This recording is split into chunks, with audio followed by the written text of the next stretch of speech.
Welcome to the last planning board meeting before our August break. We will begin with considering the adoption of the resolutions. And I think we had one board member who's absent for some of these, so I want to take the first two separately. MHP Neville Street preliminary plan and site plan. Could I get a motion on those resolutions? Move approval? I'll second. All in favor? I'm sorry, excuse me. No, not Neville Street. North Bethesda. Oh, I'm Just the sorry. first two. North Bethesda. They're not in the same order as in the The memo. North Bethesda. Okay. Oh, look at here. Parcel Yes. H and parcel F. Okay, I'm looking for a motion on North Bethesda Parcel H site plan and North Bethesda Parcel F site plan amendment. Move approval. Second. All in favor? Aye. Aye. Opposed? Those are approved. Now, if we could get a motion on the rest of the resolutions that are on our agenda. And I believe there should be 13 of those. I'll move approval. Is there a second? Jerry, could you give me a Jerry second? Sushi, second, yeah. All in favor? Aye. Aye. Aye. I abstain. I was absent on those. Right. Opposed? Can I just say, I don't know whether you heard my earlier comment, but I had a couple trips to Suburban Hospital back and forth, and the bike lanes look great. Traffic seemed to be moving, which 2 lanes each way, and the little memento to the young man that was hit is still there, and with his picture. So the nice work on that, and I guess it's going to be extended a little further. So it really looked good. Okay, very Thank you. good. So that is 3-0-1 to approve those other resolutions. How about a motion on approving the minutes from July 14th? I'll make a motion to approve. Move approval?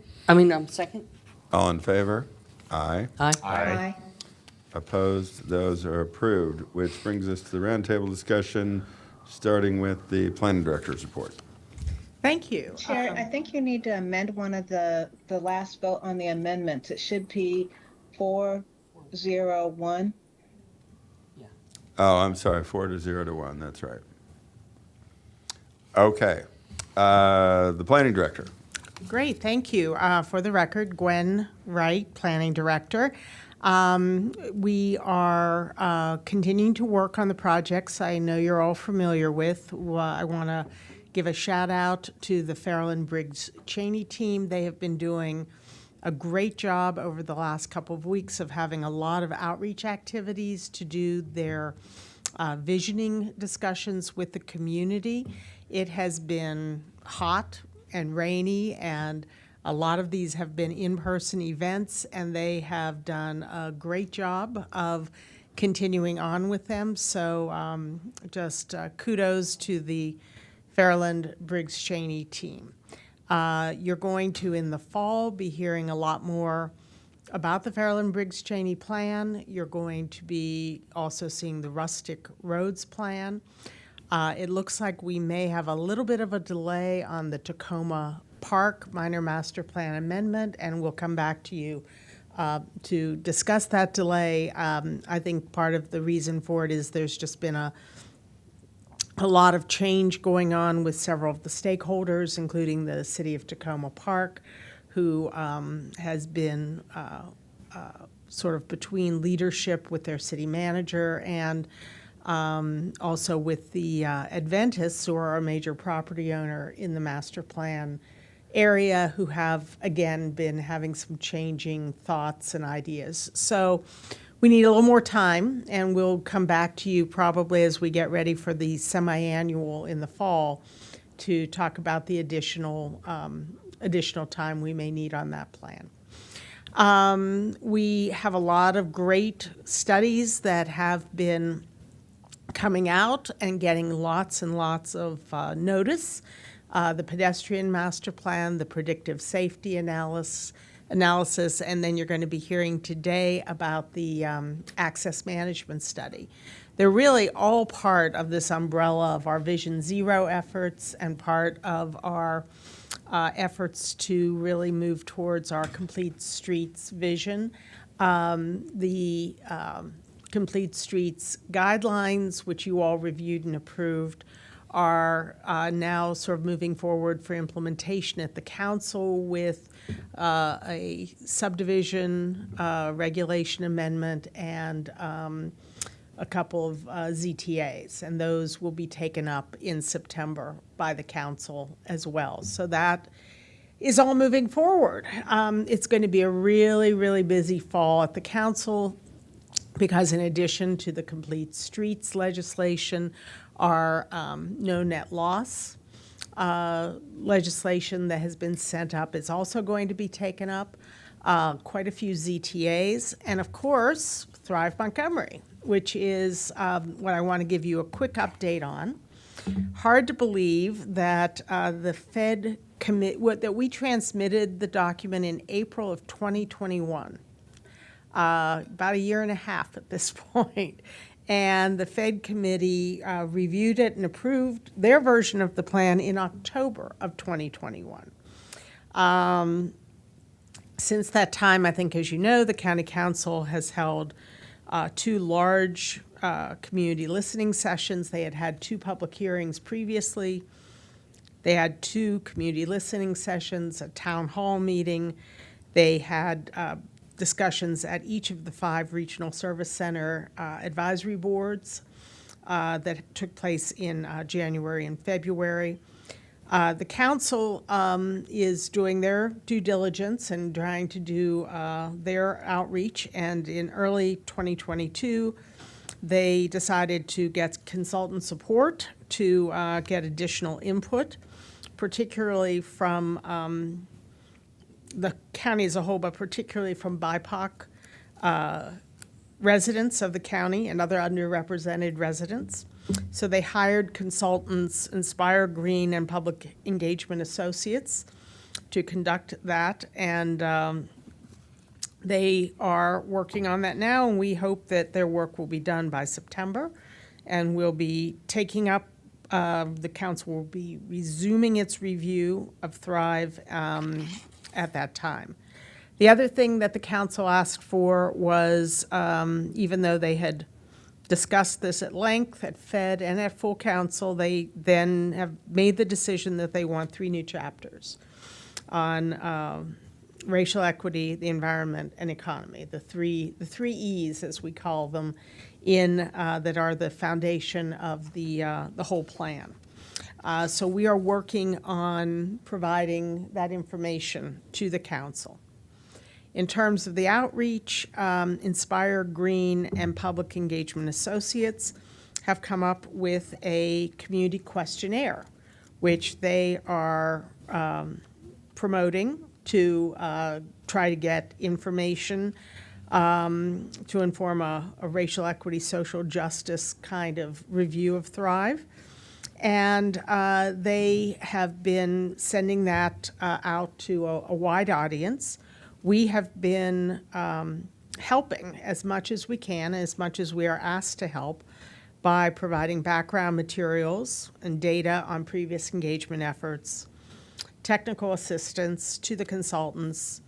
We sent out a notice about the questionnaire in our Thrive Montgomery subscriber email list, which has about 1,400 people on the list. We also mentioned it in our regular Park and Planning weekly e-letter that has a subscriber list of nearly 2,000 people.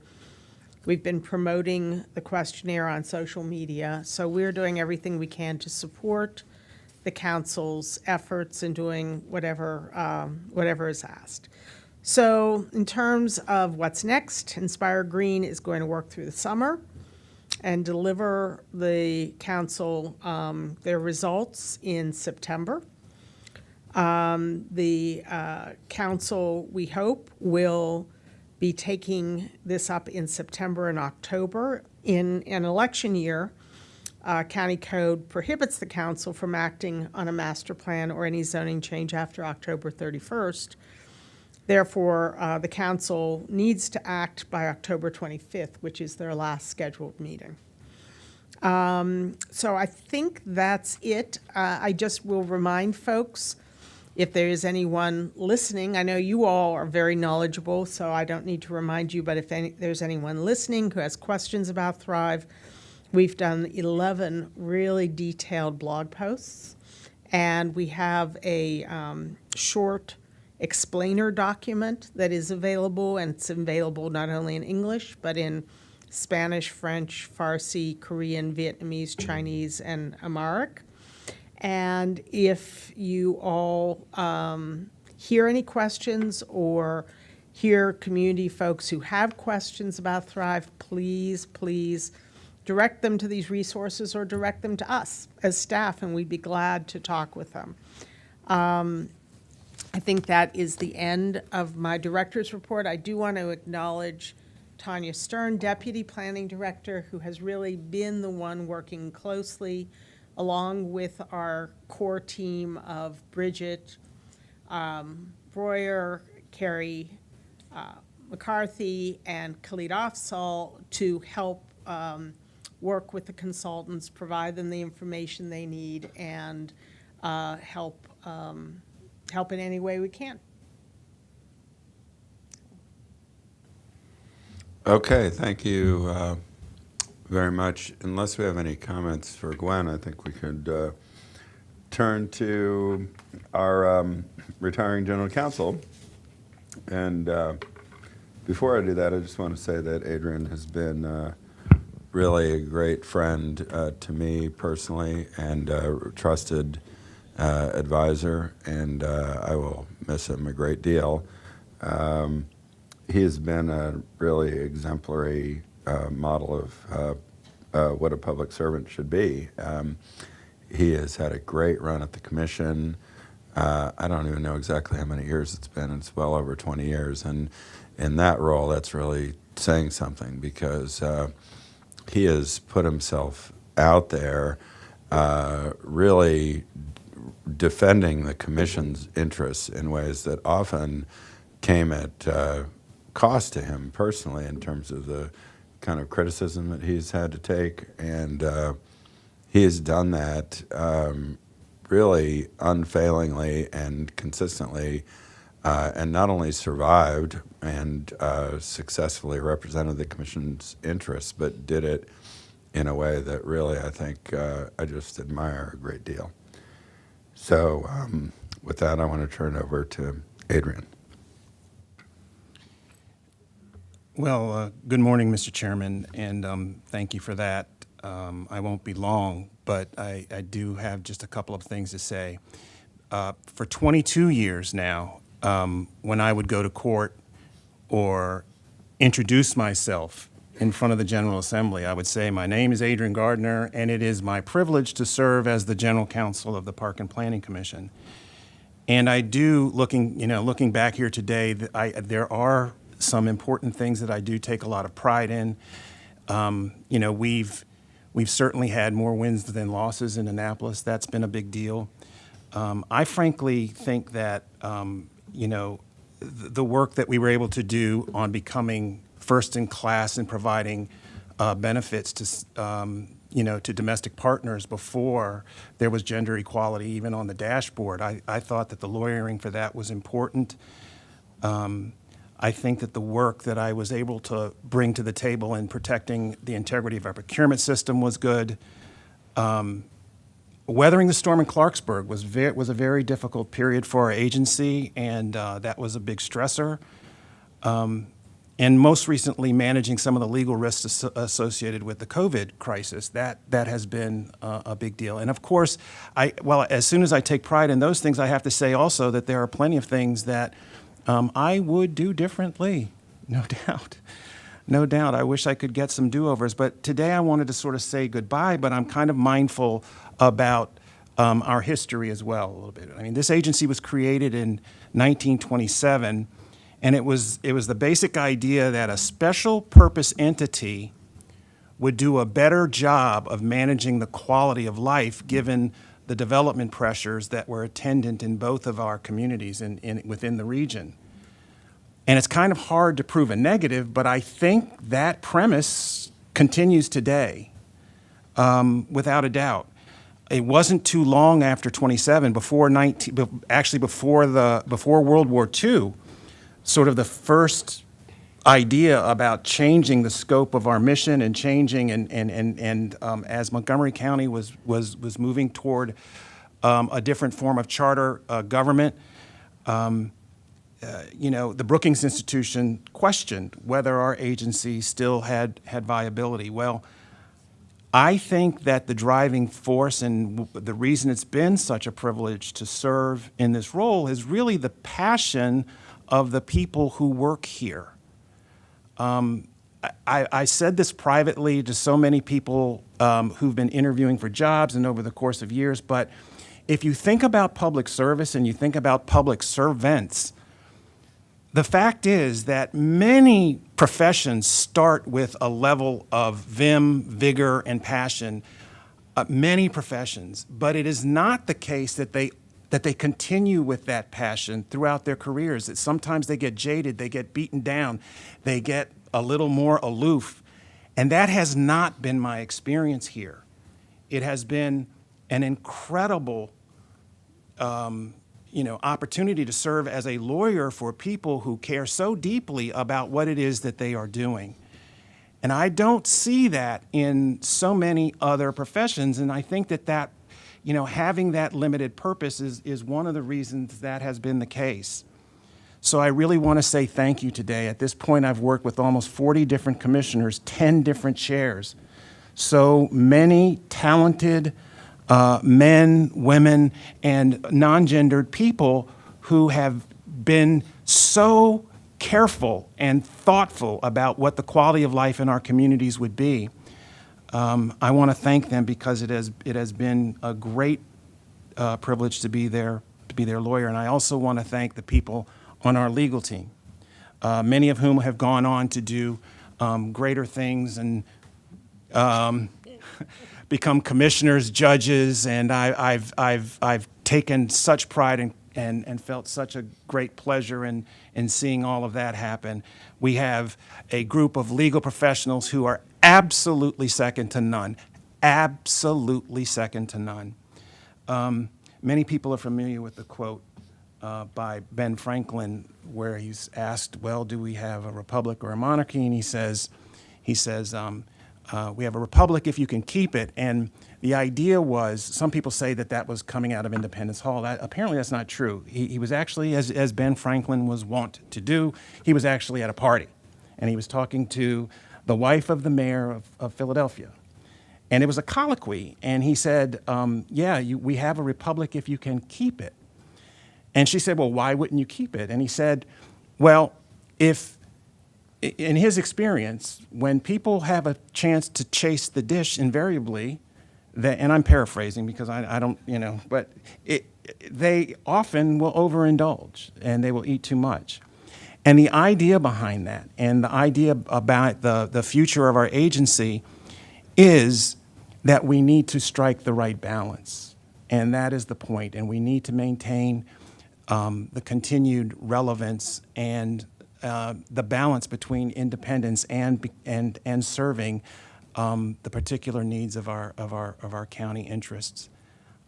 So with that, it has been a privilege to serve as the general counsel of this agency. It has been a pleasure to work with each one of you on the board, and Gwen's team, Mike's team, and honestly, the people who have blood, sweat, and tears at Central Administrative Services as well. We have a gem here, and I hope that we keep it. So thank you. So I would just like to say publicly, and that my life would not have been anywhere near what it is without you, Adrian. From both professionally, I remember our first meeting where we were lost because I was at one hotel and you were at the other. I don't know why they do that, naming two hotels the same thing. But that was You mean the restaurant at the hotel? No, we were at two different hotels. Yeah, it was a fateful coffee. And, I think some people are going to ask why your first meeting was at a hotel, but it's okay.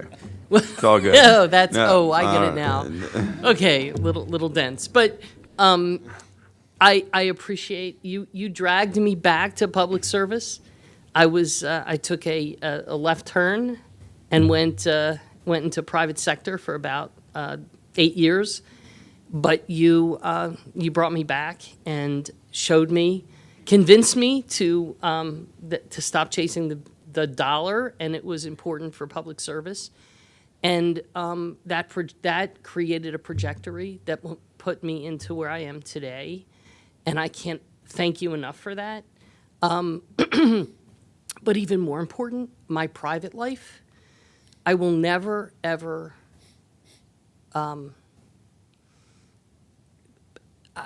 be less. I can't tell you how grateful. I had a situation with my daughter, and Adrian, as my boss at that time, what you gave me the support that I needed, both in my personal life, to get me and my family back on the right track. And you were insistent about it, and I will forever be grateful for that. And you are such a friend. I love you dearly, and I will never, ever, you may be leaving the commission, but you're not going to leave my life. So for that, I thank you from the bottom, middle, and top of my heart. And I'm going to miss you, both your counsel professionally, but your counsel personally. So thank you very much. I want to make some brief comments as well. I didn't have as much experience with you because just as I came on, of course, the pandemic happened, and then we all kind of went to Teams. But I remember when you first gave me the orientation on the history of the Park and Planning Commission, and you were so excited about the commission after so many years of service. And you made me feel like this is a real special place. And even to this day, when I explain to people how unique of an organization we are and the history of Montgomery County and Prince George's as it connects to the district is amazing. And I think your legacy is going to be one of, you've been a trusted confidant, the consummate counsel. You know, there were times where, one particular instance where you provided just really, really good legal guidance for me. And we were able to get through it, and it was resolved. And, you know, one thing that you said that always kind of stuck with me, which is, you know, at some point, all of us will be gone from this commission, but the reputation of the commission will remain. And it's important for us to remember that we are just servants for a certain period of time, but it's important to have a strong foundation for this organization. And I think you have laid that out in terms of your role as general counsel. Going forward, there is a certain culture here that we all respect, and that comes from our respect of you. So thank you again for your service, and I look forward to you just relaxing. You don't have to do anything. You know, you can have a second chapter, but for now, I think you deserve a really nice break. So thank you again. Jerry Sushi, I'd also like to compliment Adrian on his support for the council, the commission, and the staff in general. But I also appreciate the opportunity from time to time, just on checking on my personal action, what I should do or not do as a commissioner.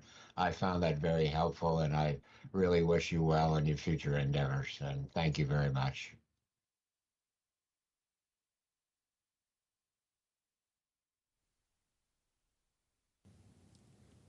Okay.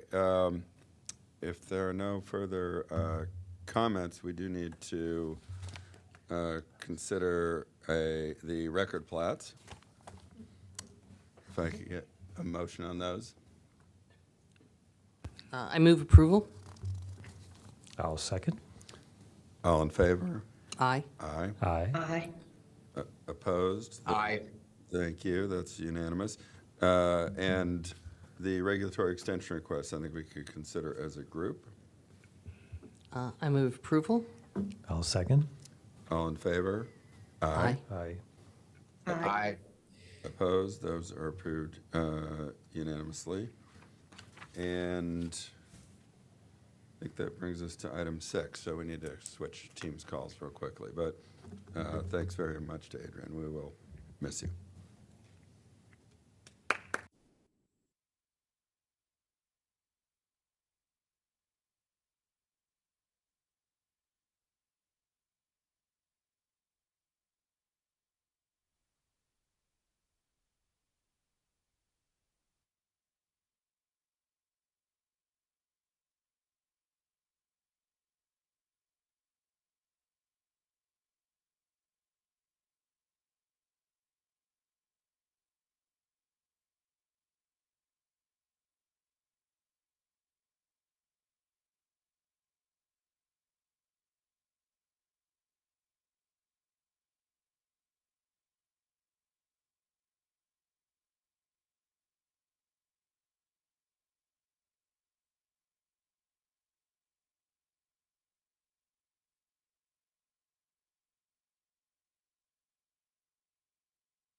Okay, it's time for item 6, which is Germantown site plan Maryland Germantown number 2560 site plan amendment, which concerns a Home Depot in Germantown, I think. I'm pretty sure. Yeah. Good morning. For the record, this is Jonathan Casey with Up County Planning. This is a plan that I just call Home Depot Germantown, MD Germantown number 2560, site plan amendment 819940229G. I do have a short presentation if the board would like to see it. Otherwise, staff is recommending approval. Could we, if there are no comments or questions, a motion would be appropriate. I'll move approval based on the staff of the site plan amendment based on the staff report that was posted With the conditions and with resolution. conditions as recommended. And the resolution. Is there a resolution? Yes, resolution. And approval of the resolution. And I'll second. All in favor? Aye. Aye. Aye. Opposed? That is approved. Which brings us to item 7.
Okay, we're ready for Lot 23 Willowbrook Estates Administrative Subdivision Plan with Philip Estes.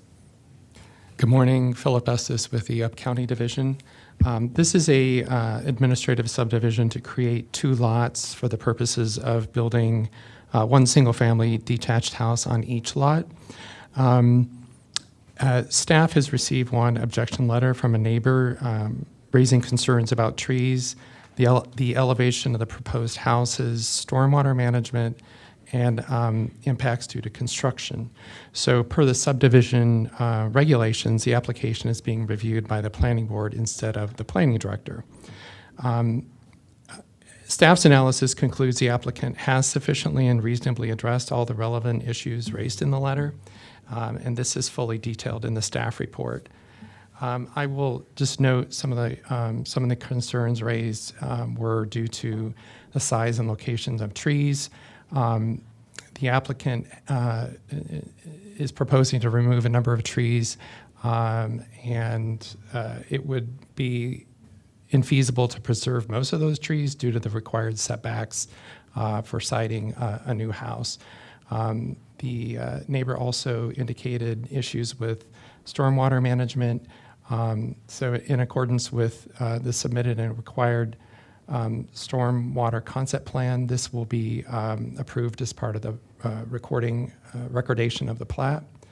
A new stormwater inlet is also required within the public storm drain easement. So these issues have been adequately addressed. And also the neighbor raised concerns about privacy, and the applicant is not removing the existing property fence line, which will stay in place. The applicant's also offering additional landscaping of trees provided along the property line to provide privacy and visual buffers. So I can I can go through a presentation if you like, or if you have questions, I can address those directly. Okay, if there are no questions or comments, we could entertain a motion to approve this administrative subdivision plan with conditions and adoption of the resolution. So once again, I thought that the staff report was adequately and actually set out the issues and the finding requirements quite well, and it was clear and concise. And with that, I make a motion to approve the staff recommendation with the conditions as proposed. And Mr. Chair, we're also adopting the resolution. And adoption of the resolution. Thank you. And I'll second. All in favor? Aye. Aye. Aye. Opposed? That is approved, which moves us to item 8, the next team's call.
Okay, time for Hammer Hill preliminary plan and site plan.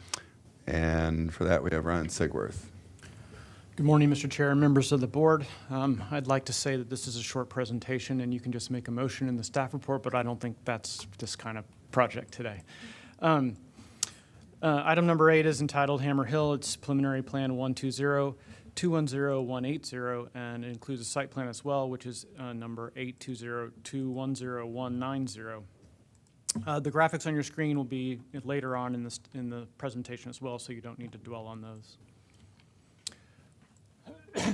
Excuse me. This particular property is shown in red. It's in the Clarksburg area. This is essentially the, for lack of a better term, northwest corner of 355 Frederick Road and Stringtown Road. Just off of the slide here is the Miles Coppola project, sort of off the map as well. But the Miles Coppola project that you approved and reviewed last week, that included the 355 bypass and the extension of a shared use path up to along Redgrave Place.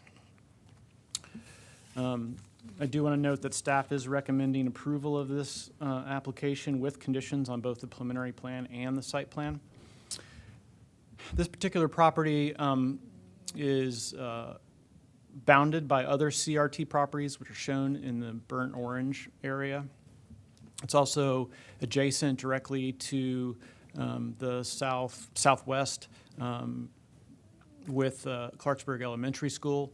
Dowden's Ordinary Park is across the street, across Stringtown Road, and this property is north of the historic Clarksburg sort of commercial area on 355 and the greater Clarksburg Town Center area that's, you can see just the beginning of on the map. As far as the site analysis goes, this property is zoned CRT with a FAR of 0.5. It allows FAR 0.5 for both commercial and residential, and a maximum height of 45 feet. In addition to the CRT base zoning, it's also included in the Clarksburg Environmental East Overlay, which you were looking at last week, also on the Miles Coppola project. It's also located in the 10 Mile Creek Special Protection Area and is also the dividing line between the Clarksburg Special Protection Area. The subject property is a little over 3.5 acres in size, and it is improved with the historic Hammer Hill House, which is the image shown at the top of this slide. It does not contain any regulatory forests, streams, wetlands, or environmental buffers, and it is located in the 2014 10 Mile Creek Limited Amendment Master Plan, which is an amendment to the Clarksburg Master Plan and Hyattstown Special Study Area. As you can see, the existing property in the aerial, you see the existing house on this property.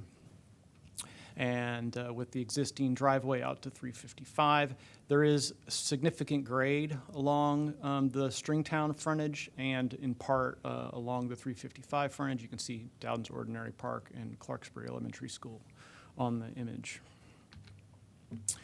The zoning and SPA layout of this property is sort of complicated, so I want to go over it briefly.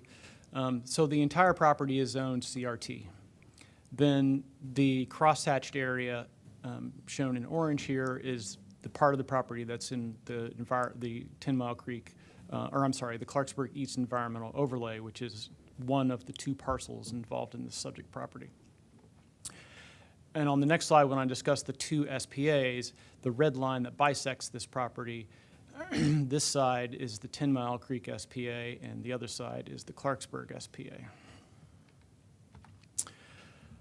Also, as I mentioned, this property is made up of 2 unplatted parcels. You have P311 and N366. You also have an intervening strip of property between this property and the Observation Drive right-of-way. I also wanted to mention that the property shown in purple right here, this is at the corner of 355 and Stringtown Road. This is actually a Montgomery County-owned piece of property that's not part of this application. The application, I'll get to the proposal first, but the previous approvals on this property included a concept plan, which is what brought the application to us today. It does propose, this concept plan and the application propose a new daycare to be added to this property. And during the review of this concept plan, some issues that were brought to light regarding how the CRT zoning wants the building to be brought up to the lot line. Essentially, the parking in the building were flipped. And we looked at the access on this property, which has been challenging, and the grades along Stringtown Road, how the required open space would work on this property, and the possible frontage improvements that may occur. So the proposal you have before you today, which was born out of that concept plan, includes the creation of one single lot from the two unplatted parcels and the construction of two commercial uses. And it's one commercial use. It's a site plan for a 3,200 square foot existing medical clinic in the historic Hammerhill House that will be retained, and a new 13,600 square foot daycare facility for over 30 persons. That's the definition in the zoning ordinance for the use, for up to 204 children plus employees. It expands the existing parking area in this location and provides architectural enhancements to sort of fit in with the existing house and the historic district as well. Here you can see the location of the new proposed daycare, the existing house, the existing driveway, the new parking area, and the playground area associated with the daycare. The Clarksburg Master Plan, the 10 Mile Creek Master Plan and the Clarksburg Master Plan in terms of the Town Center Historic District encourages infill within the district in accordance with historic development patterns. Obviously, there's a lot of environmental issues in this area and in terms of impervious, and the overlay and the SPAs try to limit that, so that's part of the master plan. And then there is the historic district design guidelines with the desire to orient buildings towards the street, which this application has done, and hide parking in the rear, which this application has done. Road improvements that are sensitive to the historic character of the Clarksburg Historic District, which this application attempts to do. And construction of new buildings should be compatible with other historic buildings, which this application also does. As far as transportation goes, this application, reviewed under the 2020 GIP and the 2022 LATR guidelines, produces 151 peak hour trips in the AM and 144 trips in the PM through the 4 studied intersections in the traffic study. The congestion threshold and delay times are also within limits that are allowable. The frontage improvements on this application is really the one, in part, the one issue that's sort of unresolved on this application. And I'll go through the ones that are sort of set in stone now and sort of what's left over.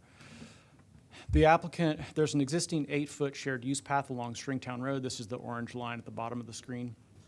The applicant will increase this width to 10 feet along Stringtown Road, and that includes the frontage, which is technically an off-site improvement, includes the frontage along the Montgomery County portion of Stringtown Road as well.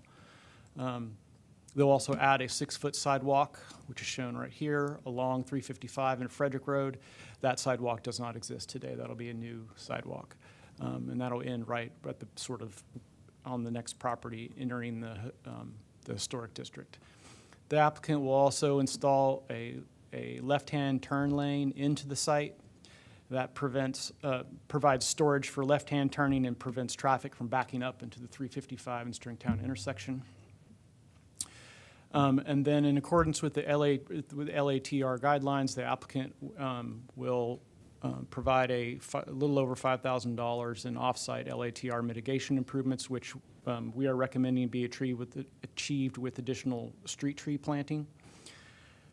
The one unresolved area on this application is that from the very beginning, the DRC process, the discussion about the need for XL and decel lanes along 355, SHA had brought it up, and we have been trying to work with SHA with limited success about that we don't feel that these XL decel lanes are necessary. It's a 30-mile-an-hour road. It's within a historic district. You have the 355 bypass coming online, in the future, so there'll be less volume on this section of road in terms of through traffic. And so the other concern is if you add a XL lane here, in reality, this XL lane could just be extended to the intersection, and then you have essentially an XL lane and a right-hand turn lane, which, given that this crossing provides access to the Dowden's Ordinary Park, this is for a daycare center, there's a school there, you're going to have pedestrian crossings, and you're not prioritizing the safety of pedestrians over vehicle traffic in this area by doing that. So our suggestion to SHA has always been, for the last almost year, to reduce the speed in this corridor from 25 miles an hour to 30 miles an hour, reducing the need for, reducing the speed limit from 30 miles an hour to 25 miles an hour to make it safer for pedestrians through this corridor. We have not been successful in getting SHA to commit to that. And SHA issued a letter back in June saying that the XL decel lanes wouldn't be required. Then they issued a letter on July 5th on the traffic impact study saying that XL decel lanes were needed. And then we sent emails and phone calls to them asking for some clarification. And yesterday they sent an email which conflicted their recommendation a third time. So I guess the long and short of it, staff does not support XL and decel lanes in this location, and instead requests that the speed limit be lowered by 5 miles an hour to make this function properly. But we have not been successful in getting any sort of agreement in that area. And if I can just add real quickly, little historic context. I was involved in the original designation of the Clarksburg Historic District. I was involved in the 1994 Clarksburg Master Plan. An enormous amount of time was given to talking about preserving the existing character of Frederick Road through the historic district. A big part of the whole reason to put in a bypass, which is an enormous and expensive thing to do, was so as to preserve the character of the road through the historic district. It was intended to be no more than 2 lanes, 1 lane in each direction. There was the contemplation that there might be a middle turn lane, which is what they are doing in this situation. There was to be no special right-hand turn lanes at any of the intersections. It was really intended to be a low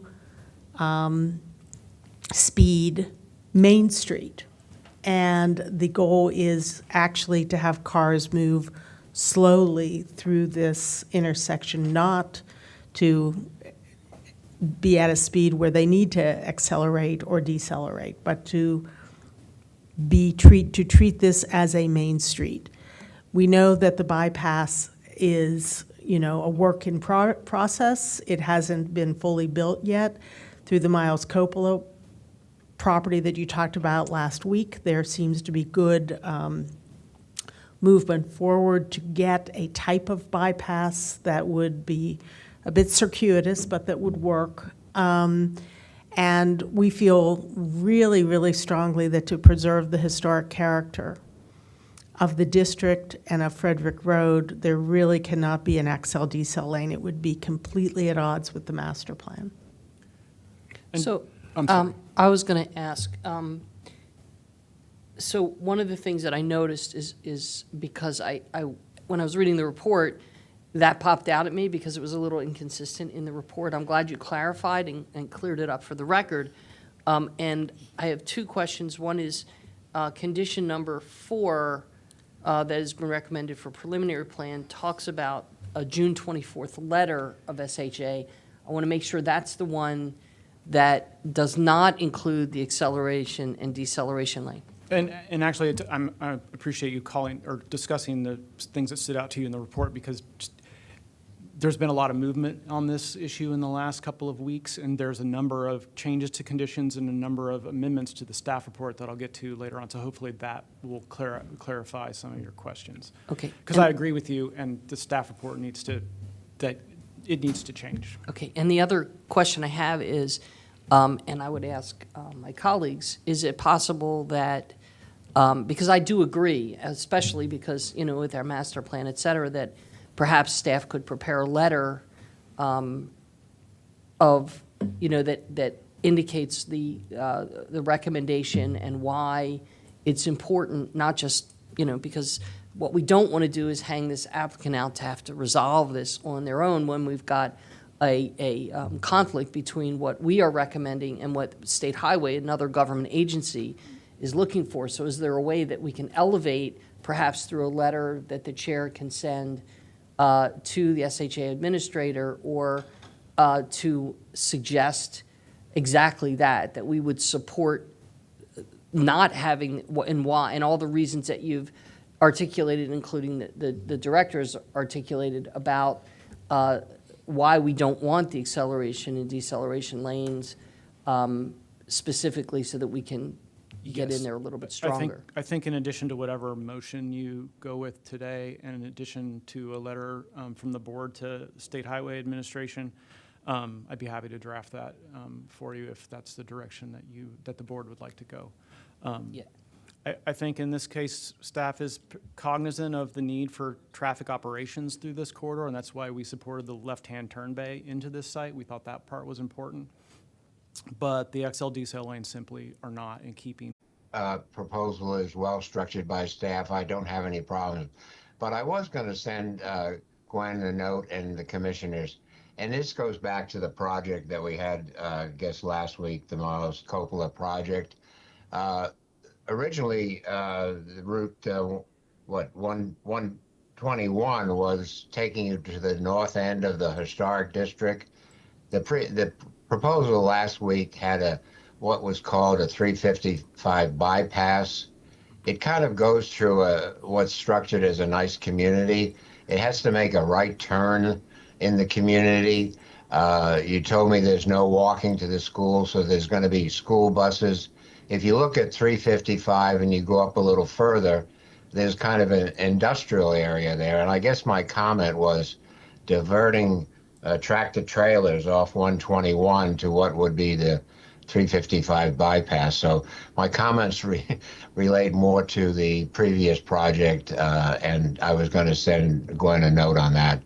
Maybe that road could be renamed something else. I think it's more of a community road. You come in there, you got to make a right turn to get towards 355, and no walking to the school, elementary school, so it's busing out of the community. So I think there could be some conflicts in the community, and I can clarify that in a note to Gwen.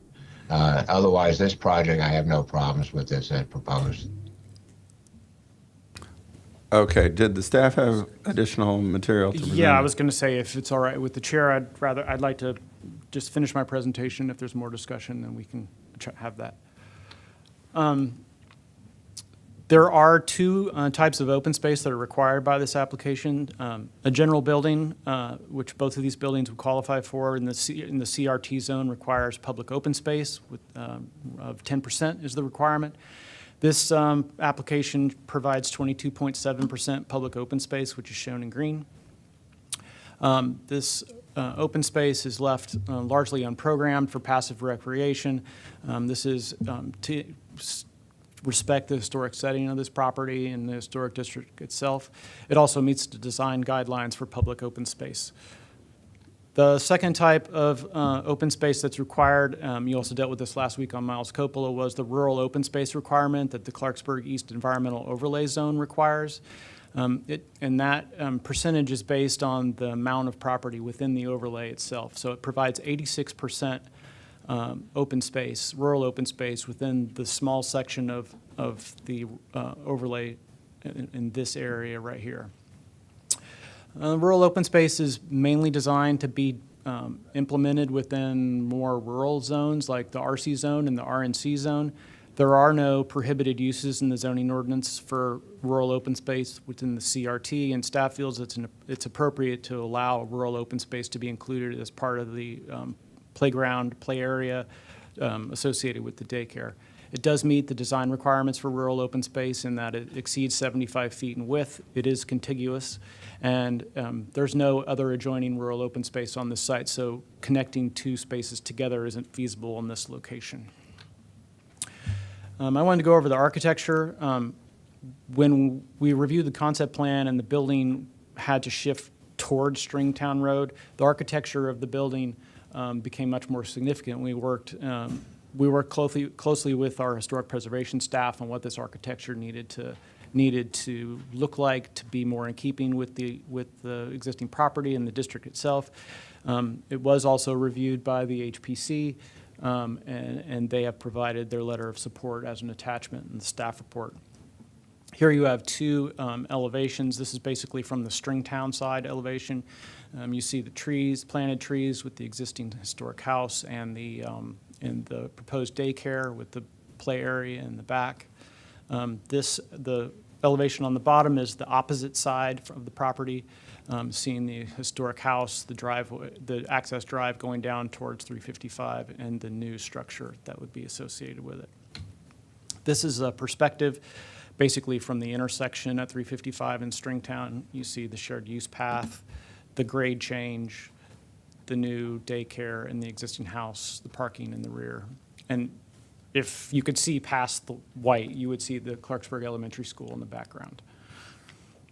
Can I ask, I have a question. How far is the school? Because there's another project application today that talks about where the staff tried to, which I thought was great, convince MCPS to coordinate some access between the school and the daycare, because Yes. it seems that that's a great opportunity for, for a partnership in an access point that makes it easier for some of the parents, et cetera, to get a way to get the kids from school to the daycare, and vice versa. If in fact that you can create that synergy, I think that would be great. I didn't see it in this report. I was wondering if you had looked at that as an opportunity for some kind of an access. Yeah, thanks for providing that primer. I had actually had that in my notes, and I got so wrapped up in Excel detail lanes that I missed it. Staff, with the help of Supervisor Sandra Pereira, engaged the public schools on this application regarding trying to connect a pedestrian connection. Well, actually, we talked to them about vehicle access as well when we had the long discussion about access on this property, but we also talked to them about a pedestrian access, to which we got very little support on. But this application does include in the conditions for the certified plans to have if I can skip forward briefly because I have another slide. The conditions to be done at certified include creating a path that roughly runs along the parking area and then would connect. And the applicant would complete the sidewalk up to their property line, and then it would be up to public schools to do the rest. Okay, so again, I'm going to suggest a letter from the board to the Board of Education,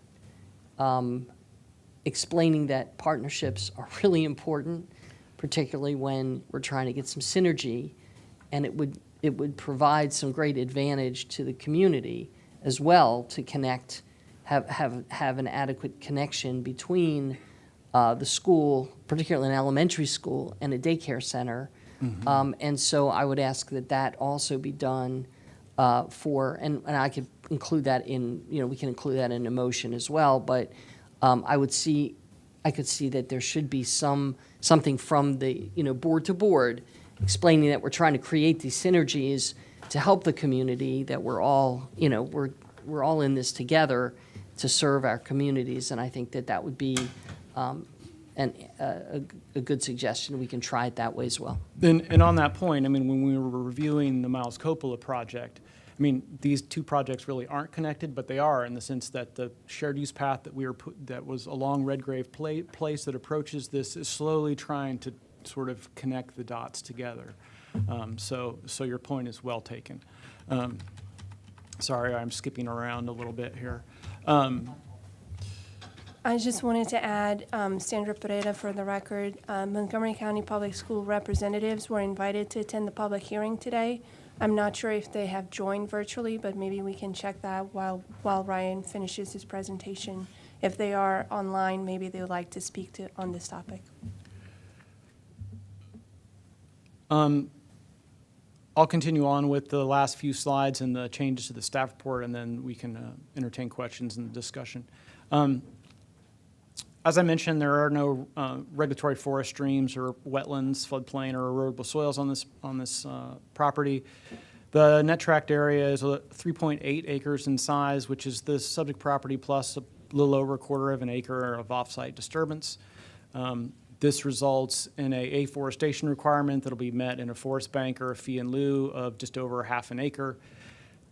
And there is a tree variance included with this request to remove 10 trees necessary for the construction of the new building, and it does impact but retains 33 feet, which will be mitigated with the planting of 15 3-inch caliper trees. With any special protection area, this also includes a water quality plan, which has also been approved by DPS. The overlay limits the Clarksburg environmental overlay to 15%, and this application produces 13.8% impervious within the red area here. That's the only part that's in the overlay zone. The 10 Mile Creek SPA exempts the the Clarksburg Historic District from the impervious requirements, and the rest of the property is in the Clarksburg SPA, which has no impervious cap. At the same time, staff does try to limit imperviousness even in these locations without caps, which we've done in this particular case. So to sum up, this does meet all of the requirements for the approval of a preliminary plan and creation of one lot for this daycare facility and the existing clinic in the historic house. And it also meets all of the required findings for site plan approval as well. And I did want to go over briefly some amendments to the staff report and changes in conditions. I'll start with conditions first. This is condition 3. DOT issued a new letter on July 22nd, which kind of adjusted how the LATR mitigation payment was going to be paid. There was some discussion about curb ramps being used, but then you have to do all 4 of the curb ramps, and that was more money than the guideline or the LATR guide had. So we finally landed on trees to meet that requirement. If DOT can identify an alternative that would meet that prior to record plat being filed, we're fine with that as well. But at the present time, the street trees in the vicinity are the best option to stay within the cap of the payment. So that's what this condition does. It adds condition 4 at the top of the slide shown in red, which adopts the letter from SHA on the traffic impact study from July 5th, 2022. However, it removes all of the comments regarding the need for XL and decel lanes that were provided by the Traffic Development and Support Division of SHA, as well as the table for the acceleration lanes that they provided in their letter. This is in keeping with our recommendation. There's modifications to condition 9D and 10D, which adds the phrase unless an alternative is approved prior to record plat. This goes back to the LATR mitigation payment. If there's a better alternative that's identified prior to record plat, then we can do that instead. You need to, I would like to add who it's approved by, because I don't want it to have to come back to the board necessarily if it's approved by staff prior to record plat. We can add as approved by staff, and yeah, as approved by staff. I was trying to figure out if you needed to include DOT there as well. Okay. The last condition on the preliminary plan is a condition that was just inadvertently left off. That's a standard condition that sort of doesn't allow any sort of grading or demolition to be done until an approval of a site plan, which is also happening at this time. It's kind of a housekeeping condition. On the site plan condition side, related to condition 4 on open space, this is also a housekeeping item in terminology. In condition 21A on the site plan surety, the condition inadvertently referenced the old zoning ordinance in effect from 7 years ago, and it just updates it to the current zoning ordinance.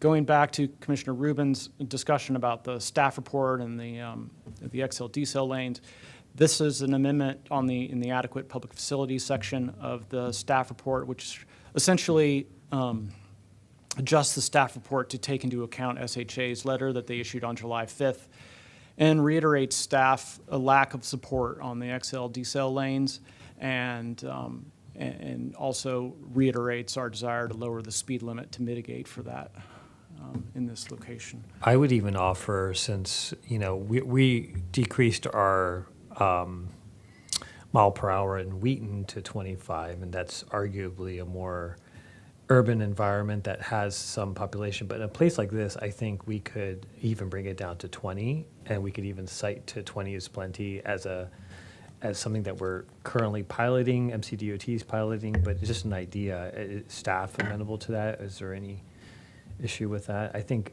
it's worth, and at least we can then cite to the 20 is plenty program as a way of saying that this is the kind of place we would like to see it. I don't know if my colleagues agree with that. Good luck with that. I think there's nothing wrong with saying the speed limit should be significantly lower, and perhaps 20 should be considered, and certainly it should be no higher than 25 because, like as you say, even in a major thoroughfare like Georgia Avenue coming through Wheaton, 25 miles an hour is more than adequate. And I was just looking at the Google Street View for this area, and it's very narrow. And you can even see on the street view, there's a person on a bike whose face has been blurred out per Google's privacy policy. But there's a People's Choice trail that someone has created because the sidewalk does not extend all the way down to the intersection. And so I just don't see a world where anyone would feel safe on this side with cars zooming by. So 20, I always tell, 20 means people are going to be driving 25. 25 means people are going to be driving 30. Well, and I think the Desire Trail that you're mentioning is on the northbound side, and it's not part of this application, but so I didn't mention it, but that side of 355 is slated for a CIP for a shared use path on that side. So that Desire line will have a project. Well, that's good to hear. It's not connected to this application at all, but Sure. it will be. It is accounted for. But I would change. Since everyone's in agreement, let's change it to 20. I think that's the letter that you'd like to send to SHA. I think that's probably a great place to put it, referring to that program and the desire to lower it to 20. Yeah, as long as you're okay with that. I would frame this not just in terms of the character of the historic district, as the planning director said, but also safety, because the SHA's access control authority is based on safety, period. It's not based on traffic operations in terms of maintaining, what they think is an appropriate volume. They don't have authority to limit access based on considerations of volume. It has to be about safety. And really, I think it's legally questionable whether they can simply arbitrarily say that we think that the balance in this case should be struck in favor of the XLD cells. I'm sure they'll say it's safer to allow for purposes of the cars merging in traffic, but it's for sure not safer for pedestrians or bicyclists who are trying to use this right of way or cross it.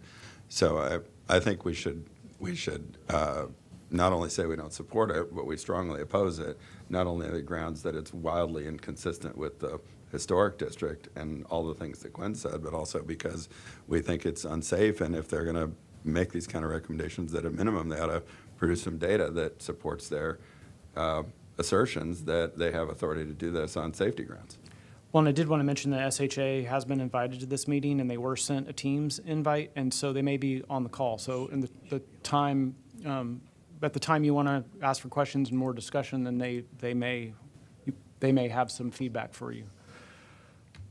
Okay. Are there other Yeah, if I can just finish staff- my last few yes. slides. Sorry about that. We just can't. The control next ourselves. slide makes modifications that were provided in the traffic study and regarding the delay times and the congestion thresholds. So this slide changes the numbers that are within the table in the staff report. This section is in addition to the staff report, the waivers to the build-to area, so the building isn't in front of the historic house, and the transparency requirements was inadvertently left out of the staff report and now have been added in.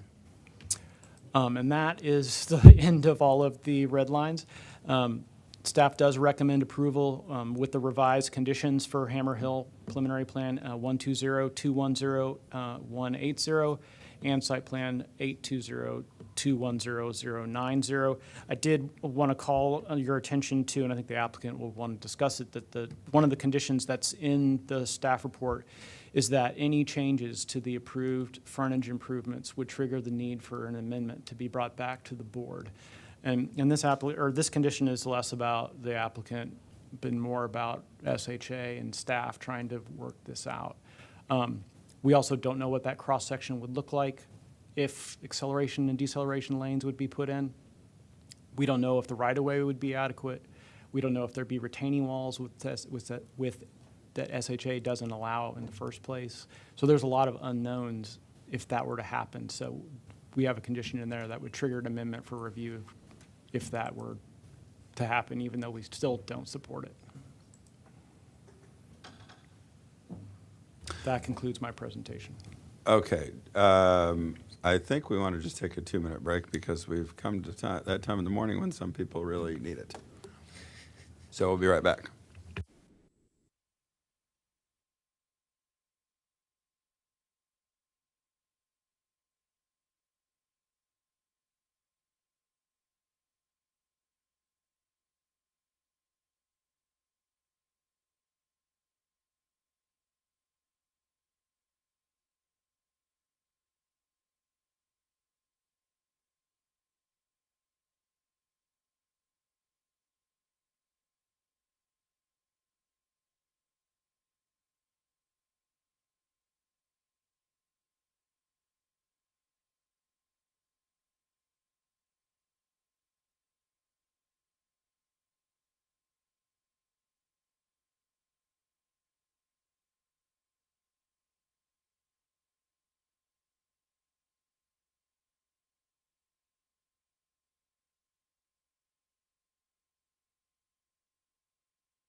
Okay, we are back from our short break.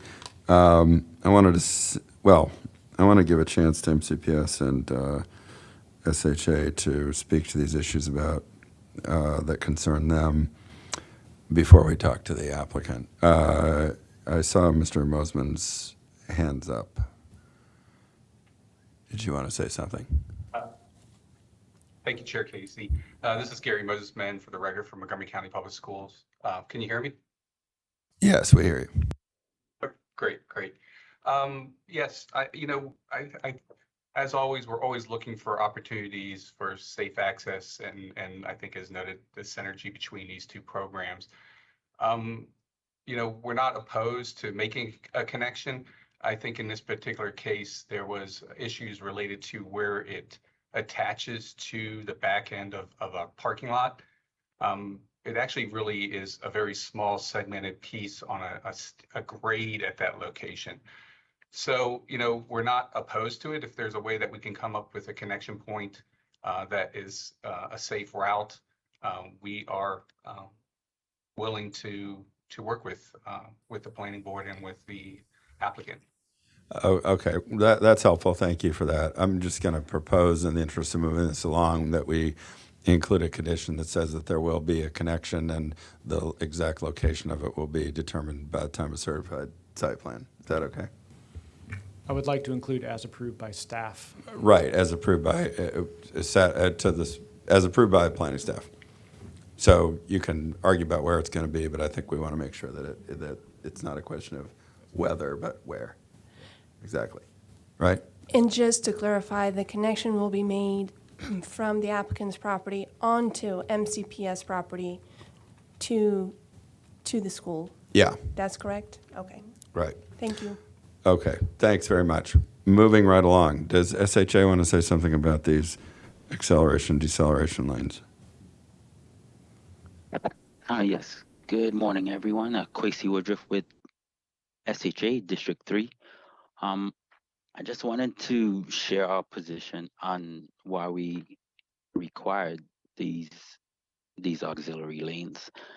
The volume of traffic into the site does require left turn lanes and these decel lanes. However, we do understand the historic nature of the area and the constraints of the area. So we had follow-up internal meetings to discuss these constraints and what could be provided. Based on those discussions, we were okay with not requiring an accel lane. So that would not need to be provided. However, we would like to see at least a pull-off area for traffic making rights coming southbound 355 to make rights into the site. We understand that there are constraints, right-of-way constraints, and utility impacts, but we would not require the full 150-foot length, but as much as could be provided, at least to get traffic out of the through lanes, because we see that as a safety issue for rear end crashes, and with kids involved, we wanted to try to avoid that as much as possible. So if some length of pull-off areas for vehicles to make rights into the site could be provided, we would be okay with that. So I just wanted to share our position on the axle and decel. And with regard to the reduction in the speed limit, I'm talking with our traffic section now to look into if that could be done.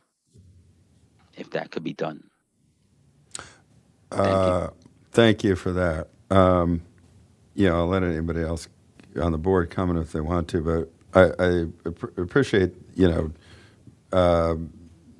reconsidering the position on the acceleration line. I don't think it really is a good. I mean, look, if your position is it's unsafe for cars to slow down in order to turn right into the site, that suggests you need some serious traffic calming on this road because people are driving too fast. the idea that you're going to create rear-end collisions because people have an expectation that they can just blow through here at, whatever speed, and somebody who's trying to slow down enough to make a right turn is going to be at risk of getting rear-ended. I mean, that suggests to me the problem here is not that they don't have a pull-off area, it's that the right-of-way is not being managed in a way that's safe, and we need to slow down cars. And I just don't see it with the volumes. I mean, I'm not aware that anybody's produced any traffic study that shows the volumes here are such that you're going to create a major congestion problem. I mean, if this is really a safety issue, I think that you'd want to look to other ways to get people to not be driving so fast they can't slow down for a car that's turning right. That's where I'm coming from anyway. I agree with the chair, but as a compromise, if we can't reach a resolution on that, I think what the gentleman was indicating is that they just want to widen the shoulder a bit so that the cars could turn right, could pull over to turn as they're turning right. They could just pull over, and that's not. I don't see that as a significant problem. It's not like a deceleration lane, but certainly just widening the shoulder at that part, as long as it doesn't impact the historic.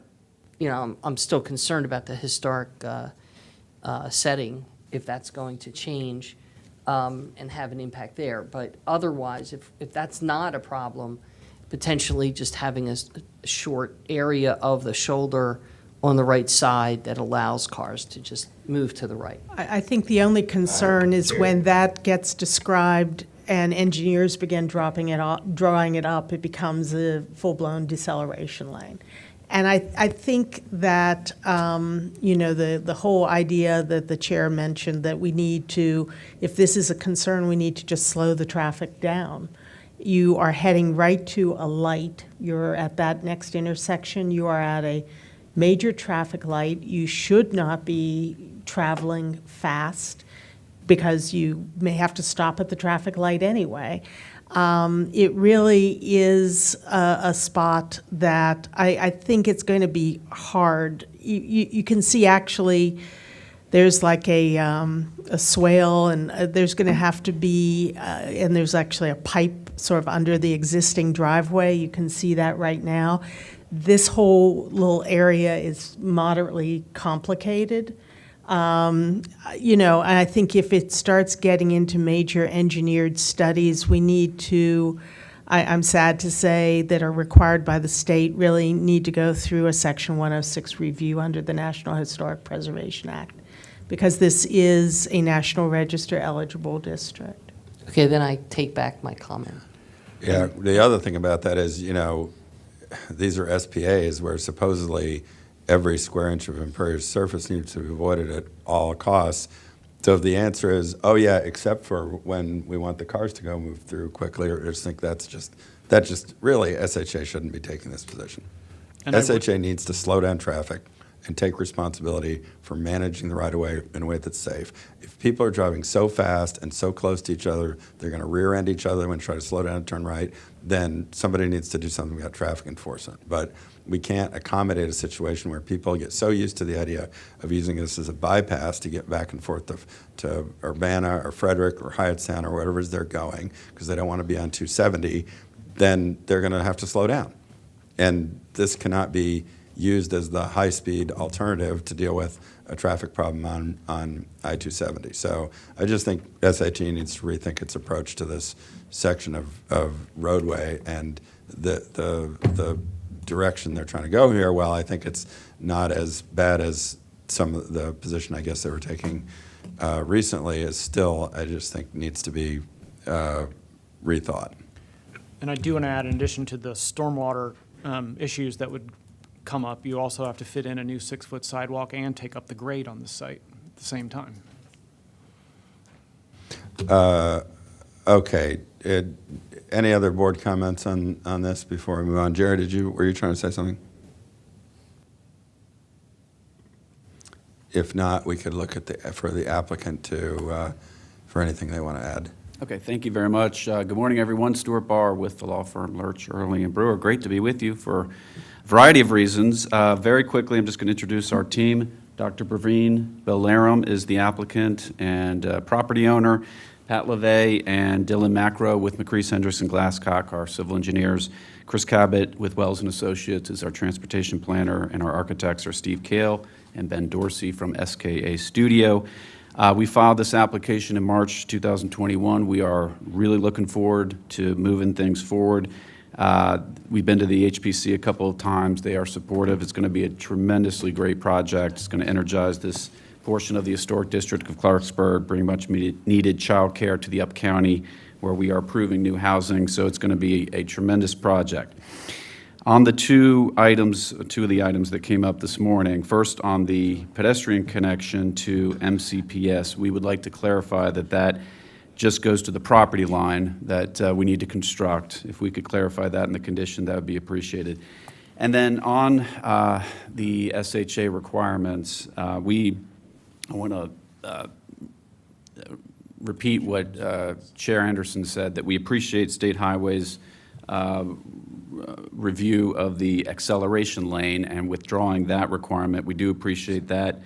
On the deceleration lane, it should come as no surprise. We just want to resolve it and move forward. And our position is that we do support the Planning Department and HPC position that it's not warranted and it doesn't need to be constructed. We are willing to continue to communicate on this, and we have been for the last several days, obviously, trying to get this resolved. But one way or another, we just have to resolve it and move forward. So our position is consistent with what's been discussed this morning with the Planning Department and the board. We do appreciate the support that's been discussed this morning to emphasize the Planning Department and board's position on it. So we are willing to continue to look at it, but need a resolution. With that, we are asking for approval and thank everyone for the time this morning. Happy to take questions. Okay, yeah, it looks like a great project, and it's great to flip the parking around and bring the building to the street. That's, even when you're not in a really urban area, it still, I think, is going to improve how the project affects everything around it, namely makes it a much more positive contribution to the what the public's going to see as they're driving by, as well as the people who drive in and are using the facility. So that's great. Any other comments or questions? If not, maybe we could get a motion with the conditions slightly modified as we've discussed. And I think the point that Mr. Barr made, I mean, I think it's not the applicant's responsibility to build the tie-in from the school's property, but obviously need to figure out where at the lot line that terminates, as we discussed, right? And as far as the deceleration lane, I think we want to take a strong position that that is emphatically not a good idea. And the board is not interested in conditioning this on construction of either an acceleration or a deceleration or pull-off or whatever it is that we're calling it. Yeah, right. I think the condition with requiring an amendment to be done if those improvements change from what's conditioned already, i.e. the XL decel lanes, I think, that's the vehicle we chose to sort of say that through the conditions. Yeah. With that, I'll make a motion to approve the staff's recommendation as amended by the multiple comments as indicated in the hearing. So I don't have to go through each of those changes. With the preliminary plan. For the preliminary plan. And then, but included in that is the direction for staff to do the letter to State Highway from us, making it clear that we have no interest in including the deceleration lane as a condition. Does your motion also include your changes to the condition regarding the pedestrian connection to the elementary school? Yes, it does. We've already got a draft condition, and that'll be included in the resolution in September. Thank Great. you. And I'll second that. All in favor? Aye. Aye. Aye. Opposed? That's approved. How about the site plan? And I make a motion to approve the site plan as recommended by staff with the changes as outlined during the hearing. And I'll second. All in favor? Aye. Aye. Aye. Opposed? That is approved. Thank you all very much. Thank you. We'll Thank you very much. be back in a minute for item 5, Wisteria Business Park and Lidl Germantown.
It is now time to talk about item 5, which is the Wisteria Business Park preliminary plan and Lidl Germantown site plan public hearing.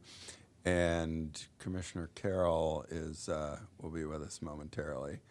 So I think we're just going to wait like 60 seconds, but we'll stay online.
I'm Jonathan with Up County Planning. Before you today is Wisteria Business Park, preliminary plan number 1, 2022-0030, and Lidl Germantown site plan number 8, 2022-0080. And for the record, it is Lidl, not Lidl. To start off with, staff is recommending approval with conditions of the preliminary plan and site plan, as well as the accompanying preliminary and final forest conservation plan for a 30,000 square foot retail establishment and one lot for an existing service parking lot. Just to get you oriented, the site is located in Germantown. It is just south of 118. A few landmarks for you. We have the Mark Rail Station, Germantown Mark Rail Station over here, and the associated parking. as well as Seneca Valley High School over here. This property is zoned CR. It is also in the Germantown Transit Mixed Use Overlay Zone. However, the overlay zone really doesn't apply to this site. This is within the 2019 Mark Rail Community Sector Plan, and I do want to note that this is a historic site. It's the Madeline Waters Historic Site. So this is the property today. I do want to point out that the preliminary plan covers the entire property outlined in red, and the site plan is limited just to this portion over here. This is the outlot for the parking lot, which is not part of the site plan. This application will consolidate the existing lots and a piece of the Montgomery County right-of-way to create one lot and the outlot. There is some forest on the site as well as variance trees. And there is a slope from 118 down to Walter Johnson Road. So as far as this application goes, the applicant will be constructing a 30,000 square foot grocery store on one of the lots, as well as the associated parking between 118 and a new internal drive. Actually, there will be adding two internal drives. One is continuation of Walter Johnson Road, which we've called Walter Johnson Road North, because it just so happens the other road down here is Walter Johnson Road. So Drive A will connect Walter Johnson Road North to an existing drive aisle that serves the credit union, and then Drive B will tee into the existing drive and Drive A to provide a connection to Walter Johnson Road. And I do want to note that this application is contingent on County Council approving abandonment of that piece of right-of-way. Also, they are adding, in addition to the service parking lot, they are providing on-street parking on both sides of Drive B, as well as along the entire frontage of the preliminary plan boundary on Walter Johnson Road. Jump into the public open space. Leo's providing 15% public open space on the site, which exceeds the 10% required by code. The applicant has, well, staff and the applicant have worked quite extensively on making this open space a one that will be well used by pretty much everyone. It features a plaza with extensive landscaping. There will be a mural, which obviously this is not the mural that's going up there. The mural is right along this wall as kind of a backdrop to the landscaping and seat wall here. And that will feature something about Germantown's history.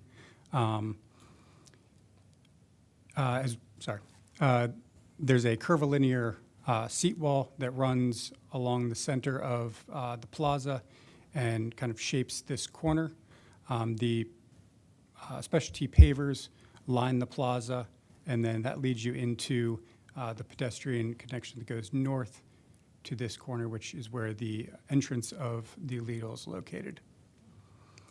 This space it kind of expands past what is just shown in purple, because right here, outlined in salmon or pink, is a planting that the applicant is doing. It's actually related to the master plan. There was a row of white pines that framed the driveway for the Madeline Waters house, and they are replanting those, as well as refurbishing some commemorative signage that will be located here at the corner. So this open space not only activates the frontage of the building itself, but it actually kind of expands onto the adjacent property. And I think pretty much anybody in the area would use this space. There's shade for cyclists and pedestrians. There's seating, potentially for, the students from the adjacent school may come and hang out. It really activates this corner of the building. And then that open space ties into this frontage here, which is kind of the primary pedestrian connection to the corner of the building where the main entrance is. This frontage is almost entirely glass, so it will feel very much like a Main Street feature. I'm not going to go into detail on the form standards, except to mention that the applicant has worked with staff quite a bit to add some additional transparency to the frontages and break up any of the blank walls with different materials and accents. So there's only really one blank wall, which is the loading dock, and that doesn't front on open space or the road. It'll also be screened by additional trees. And the blank wall finding, the applicant is requesting a slight deviation. The applicant is requesting a slight deviation, and it's really not a deviation per se, because the blank wall is actually where the mural is going to be. So the blank wall area will not actually be blank, but it does need to be part of the findings. With regard to Build 2 area, this request, the applicant is requesting a modified Build 2 area on the southern portion. It's just a slight deviation from the 20-foot Build 2 area, stepping back to accommodate stormwater management and make a more substantial open space along the front of the building. And in the rear, or what you would think would be the rear, they do not meet that Build 2 area either, but technically this is an additional front. It is a through lot, so they have two fronts, and with a building like a grocery store, it's just not possible to meet both frontages and meet the master plan requirement to provide a through connection through this site.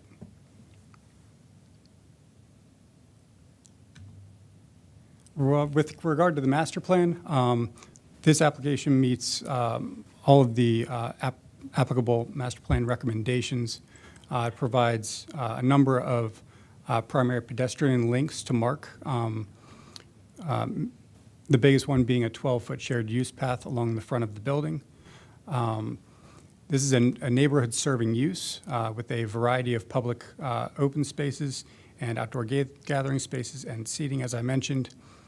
This will do a lot for connectivity in the area, both within that block and along Walter Johnson and the surrounding roads with regard to pedestrians and cyclists, which Chris will talk about in detail with the frontage improvement slides. And additionally, I mentioned they are celebrating Germantown's history with signage and artwork. So this is a historic site. In fact, the historic site actually extends outside of this property north of existing 118. The star represents the former location of the Madeline Waters House, which was unfortunately destroyed by arson in 1986.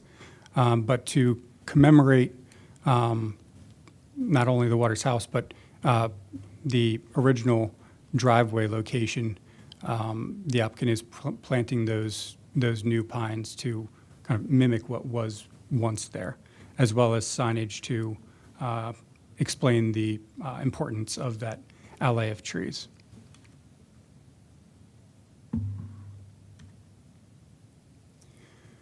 So there's a request to modify the dedication along Wisteria Drive.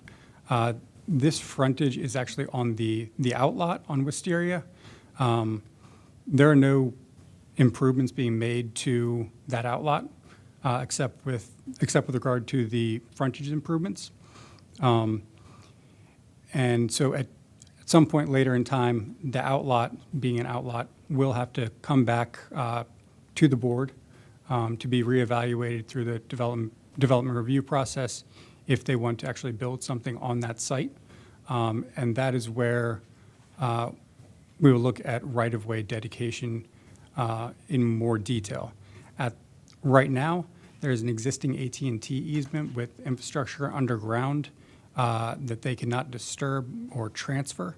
That is really the primary reason the applicant is requesting a modified dedication along Wisteria.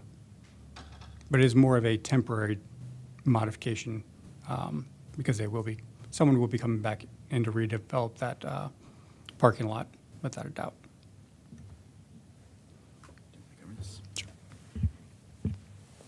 For the record, Chris Van Alstyne with the Up County Planning Team. There was a full LATR study conducted for this application, full multimodal study. As a result of that, there were some both frontage improvements and off-site improvements that are consistent with the 2019 Mark Communities Plan, as well as the 2020 Bicycle Master Plan, and in line with the 2021 Complete Streets Design Guidelines. The application is served by public water and sewer, meets stormwater management requirements, and meets all requirements for fire access. As mentioned, a study was conducted for this application. This will generate 136 a.m. and 417 p.m. peak hour person trips. There were all intersections studied in the vicinity, met CLV and HEM capacity requirements as applicable. Just going to highlight a few significant frontage improvements, and then next I'll talk about the off-site GIP improvements. So as you notice, the most significant one will be, and I'll get into this a little bit further, along Walter Johnson Road, number 3. The frontage improvement will continue from Wisteria on the right of the screen to the end of the property line to the left of screen. In addition to that, there will be a side path on Wisteria Drive in number 2, as well as a 10-foot wide side path, number 1 on screen on Germantown Road. These are complemented by off-site improvements, essentially filling in those blanks and extending them a little bit. So again, on Germantown Road, we are extending that frontage improvement in number 1 to Wisteria Drive. The frontage improvement that was mentioned on Wisteria Drive will be extended from Germantown Road on top of screen down to the existing access point at the beginning of the application frontage. Again, 10-foot wide side path. And then perhaps most importantly, on Walter Johnson Road, we're extending the proposed frontage side path all the way to Bowman Mill Drive. So that'll provide direct connectivity from Wisteria all the way down Walter Johnson to the Mark Rail Station. So we think it's a very important connection. It's the highlight of this application. And in line with the the Mark Rails Community Plan, that at least the frontage improvement portion of the application will be 12-foot wide. That's the guidance to make this a Main Street atmosphere. Unfortunately, in this, the offset improvement is not, we don't have access to full right-of-way, so this section will be 8 feet wide, which is lower than we typically want, but that's unfortunately just the amount of right-of-way that we have. Now, hand it back to Jonathan. All right, just to briefly touch on the forest conservation requirements for this site. The applicant is mitigating 1.58 acres off-site in an off-site forest bank.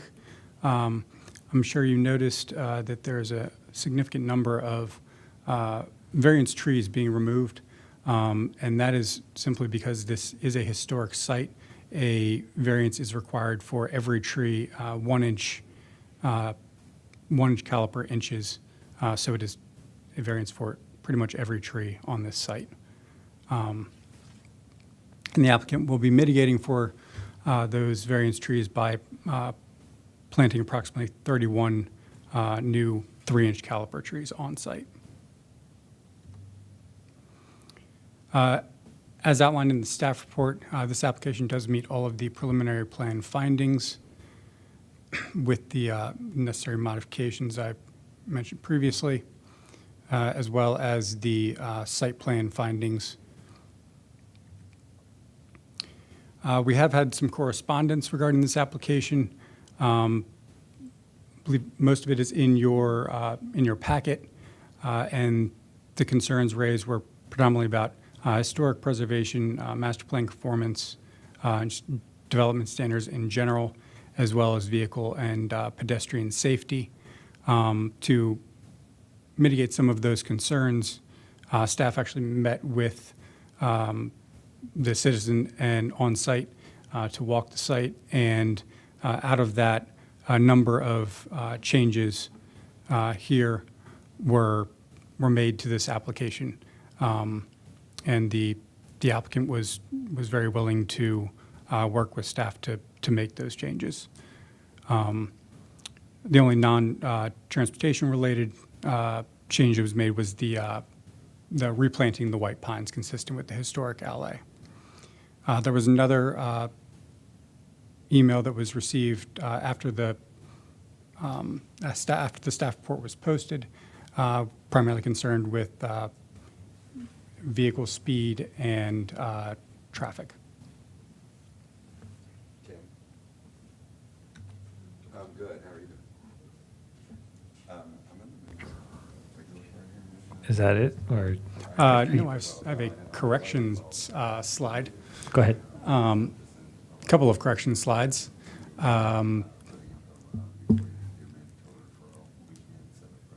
Sorry. I'm not going to go through these one by one. They're primarily housekeeping items. In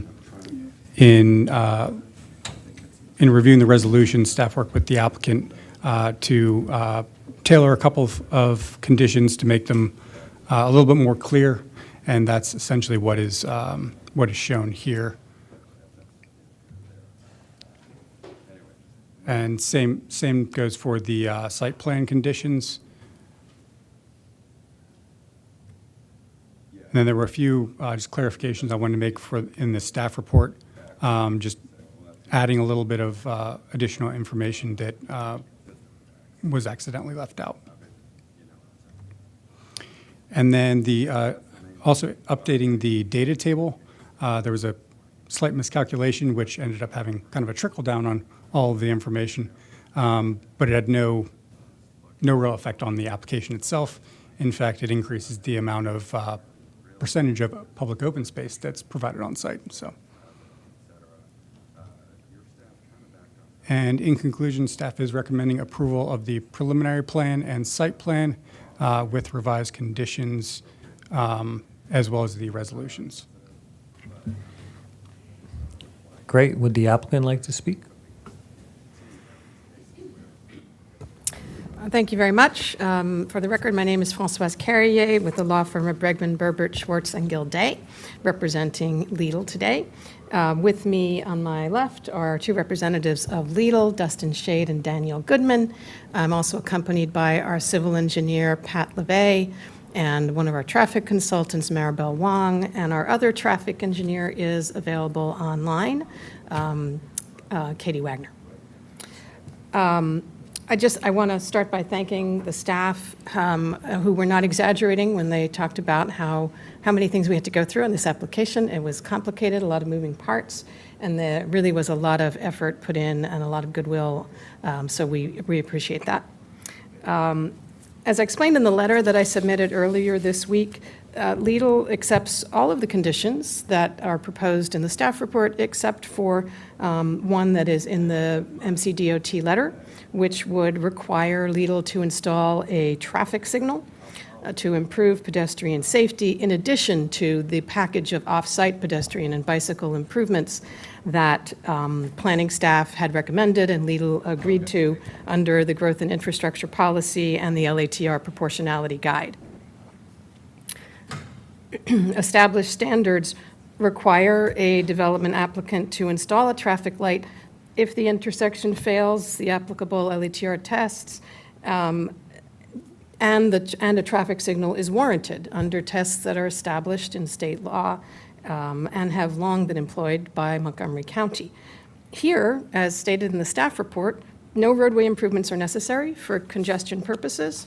In addition, the intersection does not warrant a traffic signal under the standard traffic warrant analysis, despite Lidl having taken 2 sets of counts and performed the signal warrant analysis 2 times. MCDOT is requiring a traffic signal here based on their engineering judgment that the store will cause a significant increase in traffic and may make the intersection of Wisteria Drive and Walter Johnson Road less safe for pedestrians. I would suggest that any grocery store or other sizable development will cause a significant traffic increase and may make an intersection less safe for pedestrians. The County Council and the Planning Board have established standards to determine when a traffic increase by a project justifies imposing the cost of transportation system improvements on the applicant. Those standards prevent regulatory exactions that are arbitrary and capricious or violate constitutional standards.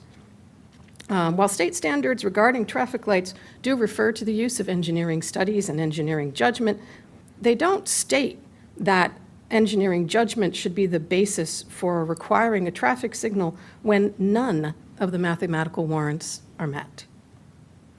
The idea that DOT's engineering judgment should supersede the tests that the Council and the Planning Board have established injects a level of uncertainty into the development process that really makes it impossible for companies who would like to do business in Montgomery County to accurately assess the financial viability of their projects. It also injects an unacceptable level of arbitrariness into the development approval process because there's no predictability. There's no predetermined basis for the exaction. It would really allow DOT to require any improvement that they consider desirable from an engineering standpoint, regardless of its cost or its relationship to the traffic impacts of the project. In this case, the traffic light condition would also undercut the LATR proportionality guide, which the Planning Board put in place to ensure that exactions for off-site improvements would be roughly proportional to the impact of the project. The cost of the traffic light is estimated at $400,000, which is more than 3 times the maximum off-site improvements amount indicated by the LATR proportionality guide.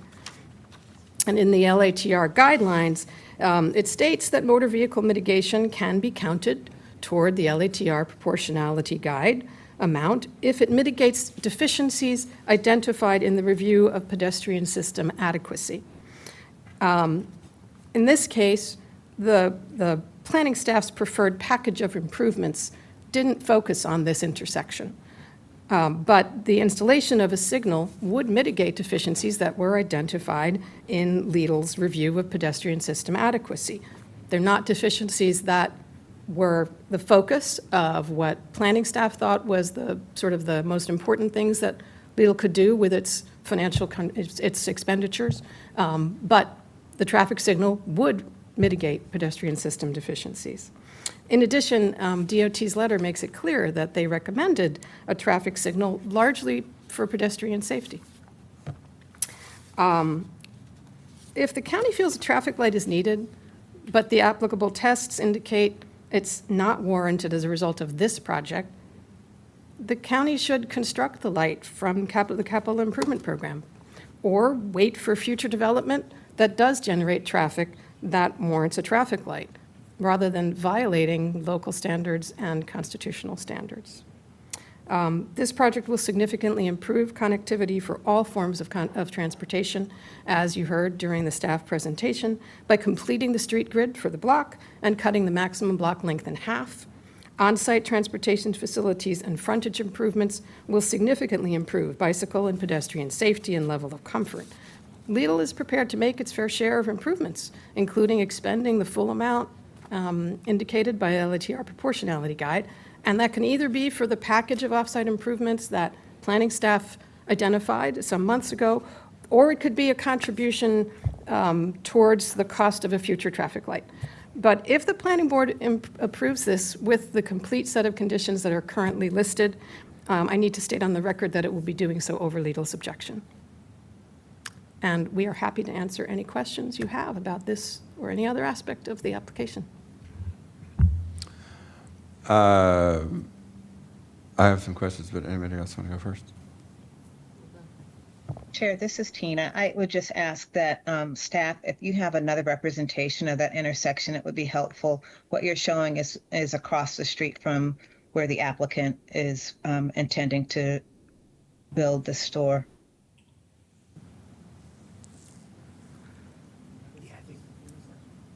This is the side with the CVS. What you want to show is the other side where the credit union is located. The signal's on the driveway. I think she thinks it's at the driveway. Oh, I'll pull up. if I could interject, Commissioner Patterson, the intersection we're talking about is the one with Wisteria and Walter Johnson Road. I think the picture staff was showing at an angle. It's from this. Yes, it's from a different angle. You're absolutely right, Counsel. But I do want to your point, I think as the commission needs to see the other side of the road as well. So this is, right here is the outlot with the parking lot. This is the intersection in question. Does that, Yeah.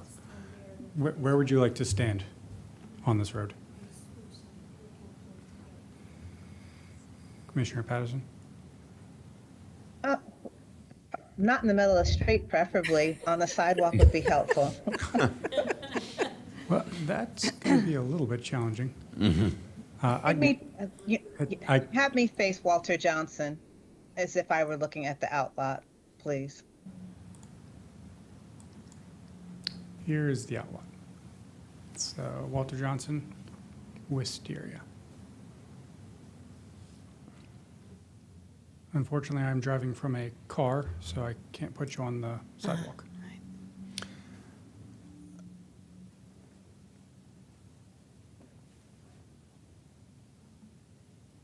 Okay, can we just, yeah, did you want to say anything else about that, Tina? Not just yet, but please continue. I just wanted the orientation to be correct so that my colleagues can see what's being discussed and what council has brought up as an objection. Could there be, I'm sorry, could there be crosswalks added to all four? Because what it's looking is there's only one crosswalk across Walter Johnson, and maybe on both sides, because particularly if you have crosswalks on the side, right, where your arrow is pointing right now, if you had crosswalks that, could provide some additional, respite for the people crossing, so they don't have to cross, so they can cross from any of those intersections, any of those roads. Yes, Mr. again, Vianos? for the record, Chris Van Alstyne, that was brought up in discussion. At present, that side of the road without a signal, in conversation with DOT, would not be considered a safe crossing point. So without a signal, it would not be a good location. But if there is a signal, that could be explored. We haven't gone that far. Again, the discussion on the signalization it's a DOT request, so that could be part of that discussion. Can I ask, I'm not sure, I'm not understanding from this image where the signal is in relation to the frontage of the property? So that was the aerial up. There you go. So this is the outlot. The Lido would actually be right here. Mm-hmm. The school is down here. So essentially this is at the corner. Yeah. Okay, so, I mean, do we, as a staff in agreement, this is an off-site improvement? Okay. This will be an off-site improvement. So staff's position is, number one, this is a DOT request. However, staff's position in terms of if you're going in the direction of does this apply to the GIP improvement cap, we strongly believe that this is a motor vehicle improvement, primarily, if not entirely, a motor vehicle improvement. If we do apply this to the cap, the ramification would be, of course, that the remainder of the offsite improvements would be removed. So this would be the only offsite improvement. Again, we believe this is a motor vehicle improvement. Everything that we've been hearing is primarily focused on the fact that there are multiple turning lanes, as you see on screen, vehicle traffic, vehicle volumes that would be approaching the level that would trip. So the concerns were that some of the warrants were close to meeting the threshold due to the existing traffic volumes. as well as you can also see a little bit harder on screen the speed of the vehicle is coming down from a hill off of Germantown Road, so high vehicle speeds, high vehicle volume, a lot of turning movements, multiple lanes on all roads coming in this intersection. So this I think this is really sounds like a analogous motor to vehicle that case improvement. we heard, was it maybe a year ago, over on 355, but also in Germantown, not too far from Montgomery College, where there was the request of a signal. And that was an affordable housing project that didn't have to pay transportation impact fees. But my view at the time was that illustrated, in general, the problem of you can't get transportation impact tax credits for non-capacity related transportation improvements. In that case, that signal was also for the benefit of cars, not for so much for pedestrian safety. And I think that's what we're talking about here. So really, if I could kind of cut to the chase, unless somebody else has a different view, I would suggest that really DOT ought to support, DOT is going to collect transportation impact fees from this project. They are free, even though you can't get credit formally through our regulatory process for those payments towards a non-capacity improvement. I'm not aware of any restriction on DOT's ability to spend the money on it. So I don't see why, if DOT wants to put a traffic light here, which I think probably is a good idea, they can't use the transportation impact fees from this project, at least in partial satisfaction of that project. Casey, I would agree with that if they could move on that. But again, even just the crosswalks to complete that, you have the one dash crosswalk and maybe the one on the other side to the west or to the south might be appropriate. Better defining the crossing there. Signal certainly would help. Mr. Paylor, do you want to say something? Yes, good morning. My name is Michael Paylor. I am the Chief of Traffic Engineering and Operations for Montgomery County's DOT, and just would appreciate clarifying a couple of items, and then maybe that discussion about the transportation impact taxes will fall where it falls. The applicant mentioned in the monologue that that the DOT's response letter was primarily tuned to or acclimated towards pedestrian safety, and I wanted to clarify that that's. Oh, Mr. Paley, you just muted yourself. Right about at the point where you said that our staff said this is about pedestrian safety, yes, and you were about to say something else. It's about modal safety and vehicular safety. And so when we took a look at the volume numbers that were provided in the traffic impact study, we noted that the left turn volumes from Wisteria to Walter Johnson that were tabulated based on that were calculated based on having the Lidl store in place were going to double from what they are now. The left turn volumes from Walter Johnson to Wisteria would be increased by a 3 times factor in the PM, and then the right turns from Walter Johnson leaving the site onto Wisteria would increase by a double amount. So we're talking about double and triple amounts, and as such, when we look at Vision Zero and we look at how safety is impacted by the introduction of additional traffic volumes. And we're talking about triple the number of left turns or double the number of left turns, depending on whether we're talking AM and PM. And I appreciate having this illustration up on the screen because you see that we're talking about movements on multi-lane and multi-movement roadways that those volumes are currently not being introduced to the network now. And with Lidl's, the business coming in, these volumes would change by a factor of 2 and 3 across multi-lanes of traffic. And then, of course, we can factor in the pedestrian interaction as well. And based on that, and based on the Vision Zero initiative that the county has embarked on, and looking at how our infrastructure is either facilitating safety for motorists, pedestrians, and bicyclists, or actually being detrimental to to either one in all of those modes. We believe that because of the fact that Lidl is placing a store here and introducing these additional volumes, that we believe that there are safety matters that simply are not addressed in the MD-MUTCD or in the MUTCD that we believe necessitate that because of the introduction of their business that they need to include a traffic signal as well. And I just want to draw our attention just quickly to Signal Warrant 4, which is a blurb that I covered in our letter. And Signal Warrant 4 for pedestrian volumes in the MUTCD states clearly that it's intended for as an application where traffic volumes on the major street are so heavy that pedestrians can't cross, so there's an excessive delay. But that doesn't factor into the issue where we've got multi-lane, approaches and higher traffic volumes on turns and pedestrians trying to navigate. And so again, you can see that at least in Signal Warrant 4, and I would argue with some of the others, that the measure of safety that has been introduced by virtue of the Vision Zero initiative in the county simply isn't reflected in the MUTCD.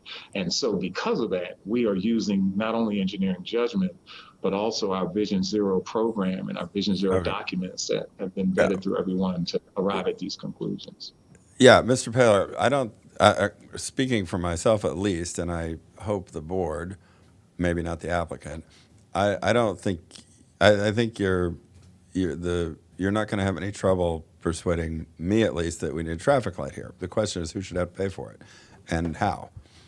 So it seems to me, this applicant showed up several months ago, and maybe over a year, I can't even remember when it was, and said, "Oh my God, the offsite improvements we expect to make are going to kill this project," and that precipitated an effort where, our staff and I personally got pretty into the weeds with it, and we tried to work with not just this applicant but various other interested parties, traffic engineers, real estate lawyers, advocates, et cetera.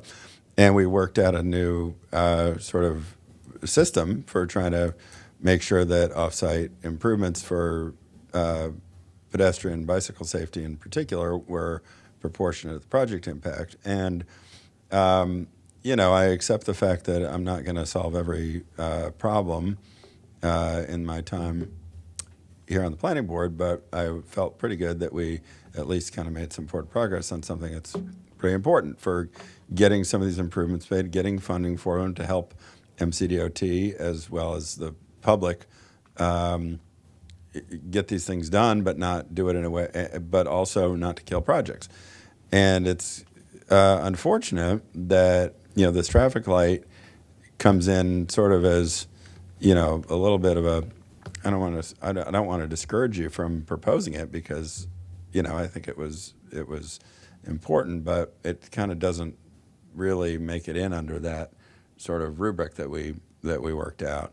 I think it does raise this question, which is another bugaboo that I think we need to. That's a technical term. I think Ms. Carey will appreciate from time as a hearing examiner.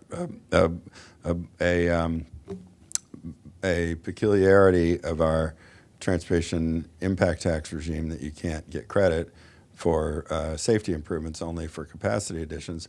And I really can't remember the last time we conditioned a development approval on addition of a capacity improvement. We're kind of out of the business because of the changes we made with the GIB of applying traffic tests in such a way that they're requiring applicants to add turn lanes and that sort of thing. And thank God for that. We finally drove the stake through the heart of that whole mess with traffic clubs and things that were just really totally unhelpful and to applicants and totally unhelpful to trying to create the kind of transportation network that we wanted and certainly just counterproductive from a pedestrian and bicycle safety point of view. But we're still in this position, you can't get transportation impact tax credit for safety improvement, even though we're not really applying it to capacity problems anywhere near the location of development projects.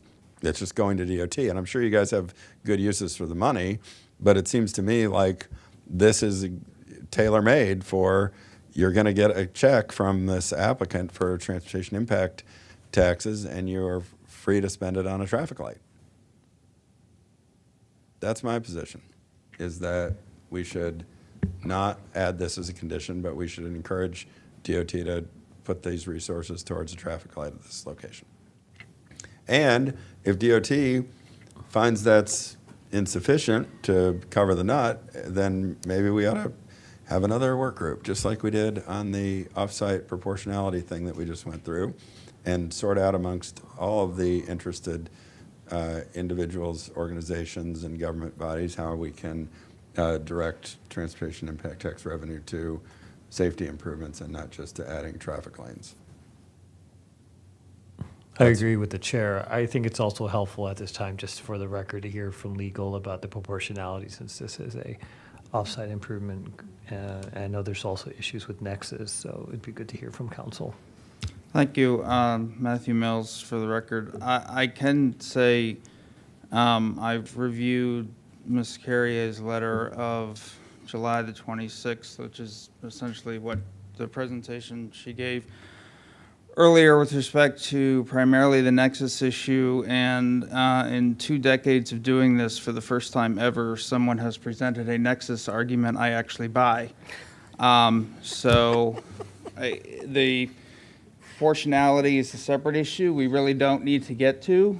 I think that for the reasons she has stated, mostly because all of the tests, all of the numbers, including the county's own numbers, indicate that this is not necessary at this time. I think it would be completely appropriate for the board to offer what, or to accept what legal is offering in terms of the money to be used potentially for a traffic light at a later time, certainly for whatever improvements might be warranted in this area. But I do accept what she's saying, that I think there is potentially a serious constitutional nexus issue with requiring them to foot the entire bill for a traffic light at this intersection. Well, I'm not prepared to go that far to actually agree with Ms. Carrier on that, but it's an internal attorney thing. Okay, it's lawyer you can do what you want, Mr. Mills, but I'm not gonna. Yes, sir. I'm not gonna embrace that idea. No, but I think we get to the same place, which is I just think it's just not in the public interest to burden projects with public infrastructure improvements that will result in nothing. It's kind of like the affordable housing debate. Would we like to have more MPDUs in every market rate project? Yes, but 20% or 25% of zero is zero. So we generally don't want to do that unless we're very sure that it's not going to kill the project. So this project will move the ball forward for Germantown in a lot of ways. It's a good project. Specifically, it will help makes a lot of pedestrian improvements, and I think it is contributing in a manner that is sufficient in light of the impact it causes without going crazy with these arguments about the Constitution. So that would be my suggestion, would be that we would approve this project as recommended by staff and suggest to DOT they take the money and perhaps find some other resources to put in a traffic light. And since you articulated that so nicely, I'll make a motion to that effect. Can we hold on 1 second, just to clarify? Okay. Could we possibly amend the MCDOT condition to accept the condition in their letter, just so it's very clear? Currently, MCDOT is requiring the installation of the signal in their letter, so we need to accept that condition out in our standard approval. Accept it, EX, Yes. as opposed to ACC, yes. Yes. Yes. Accept. Yes. That was Sorry, got Right. it. Except as in reject, yes. If Right. May I interject something? Yeah. Chair Anderson? I would also appreciate if it's possible to have a finding on the record that with this change in conditions, the project, the proposed and existing transportation infrastructure is still adequate under APF, as the findings in the staff report were based on the And package. under the subdivision regulations. Yeah. Yes. Okay, then. So is the motion on the preliminary plan first? Love this motion, but I just wanted to tell you that we are putting in another crosswalk at that intersection. So there Good. will be 3 crosswalks Well, that's, instead of 2. that's Great. That can't hurt. Okay, so could we get a motion on the preliminary plan as discussed? So moved. And adoption of the resolution. And adoption of the resolution. Yeah, with those Jerry, changes. Fisher And if we could clarify, with the changes as indicated, Yeah. and the finding. Okay. Yes, and I think Jerry just seconded that, so all in Yes, favor? I did. Very good. All in favor? Aye. Aye. Opposed? That is approved. And how about the site plan as conditioned with the resolution? So moved. Jerry Fisher, second. All in favor? Aye. Aye. Aye. Opposed? That is approved too. Thank you all very much. Thank you very much. Thank you all.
Aye. Okay, we're ready for the Chevy Chase Center project, I believe, All right. with Katie McCready. Cheers. Good afternoon. For the record, Katie Mencarini with the Down County Division, presenting a preliminary plan amendment for the entire site and a pair of site plan amendments for the Chevy Chase Center in Friendship Heights. I do have a whole presentation, which I don't need to get through, but I think one thing that needs to go onto the record is a correction that I'd like to just bring to your attention. After posting the staff report, we did receive a letter of approval from the Montgomery County Department of Permitting Services, Fire Department Access and Water Supply section. So we are proposing adding this condition number 26. It's pretty standard for what we normally do when we get an approval letter, and just want your blessing before we can move forward. If I could, Ms. Mangarini, it was a great staff report. Spoke for itself. Thank you for adding this condition for clarification. And based on that staff report, I'm prepared to make a motion for approval of the staff recommendation as well as amended, as well as the resolution. No resolution? First preliminary plan. So I will make that motion for the preliminary plan amendment. I'll second. All in favor? Aye. Aye. And then the motion, same motion for approval For- as conditioned and recommended by staff for the, I think there was a site plan. Site plan amendment 82001013H. Thank you. Second. All in favor? Aye. Aye. And then. Opposed? That's approved. And I move approval for site plan amendment 8201021J as recommended by staff. And I'll second. all in favor? Aye. Aye. Aye. Opposed? That is approved. And we're ready for the Bethesda annual monitoring report. Thank you very much on behalf of the applicant. Oh, and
All righty, we're ready to hear the annual monitoring report for Bethesda.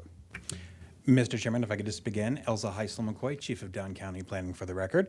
So this is Larissa Clevin. She's our master plan supervisor.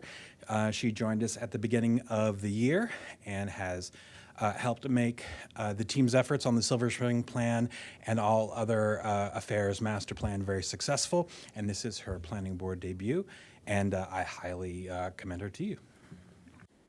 Fantastic. We'll welcome you officially. Even though, I mean, it's been almost a year. Come on. The 2022 Bethesda Annual Monitoring Report for your review and hopeful approval for transmit to Council. A little bit of what we're covering today, just major updates from the plan, as well as comments that we've received on the report. Over the past year, the DAP has reviewed 4 projects, and there have been 3 site plan approvals within downtown Bethesda. I think what people are probably most interested in the report is the numbers within the BOS. I want to take a moment and really extend my gratitude and thanks to Nick Holzman, Grace Bogdan, as well as Stephanie Dickel, who have done an extensive amount of work looking at the on-the-ground numbers within the plan area.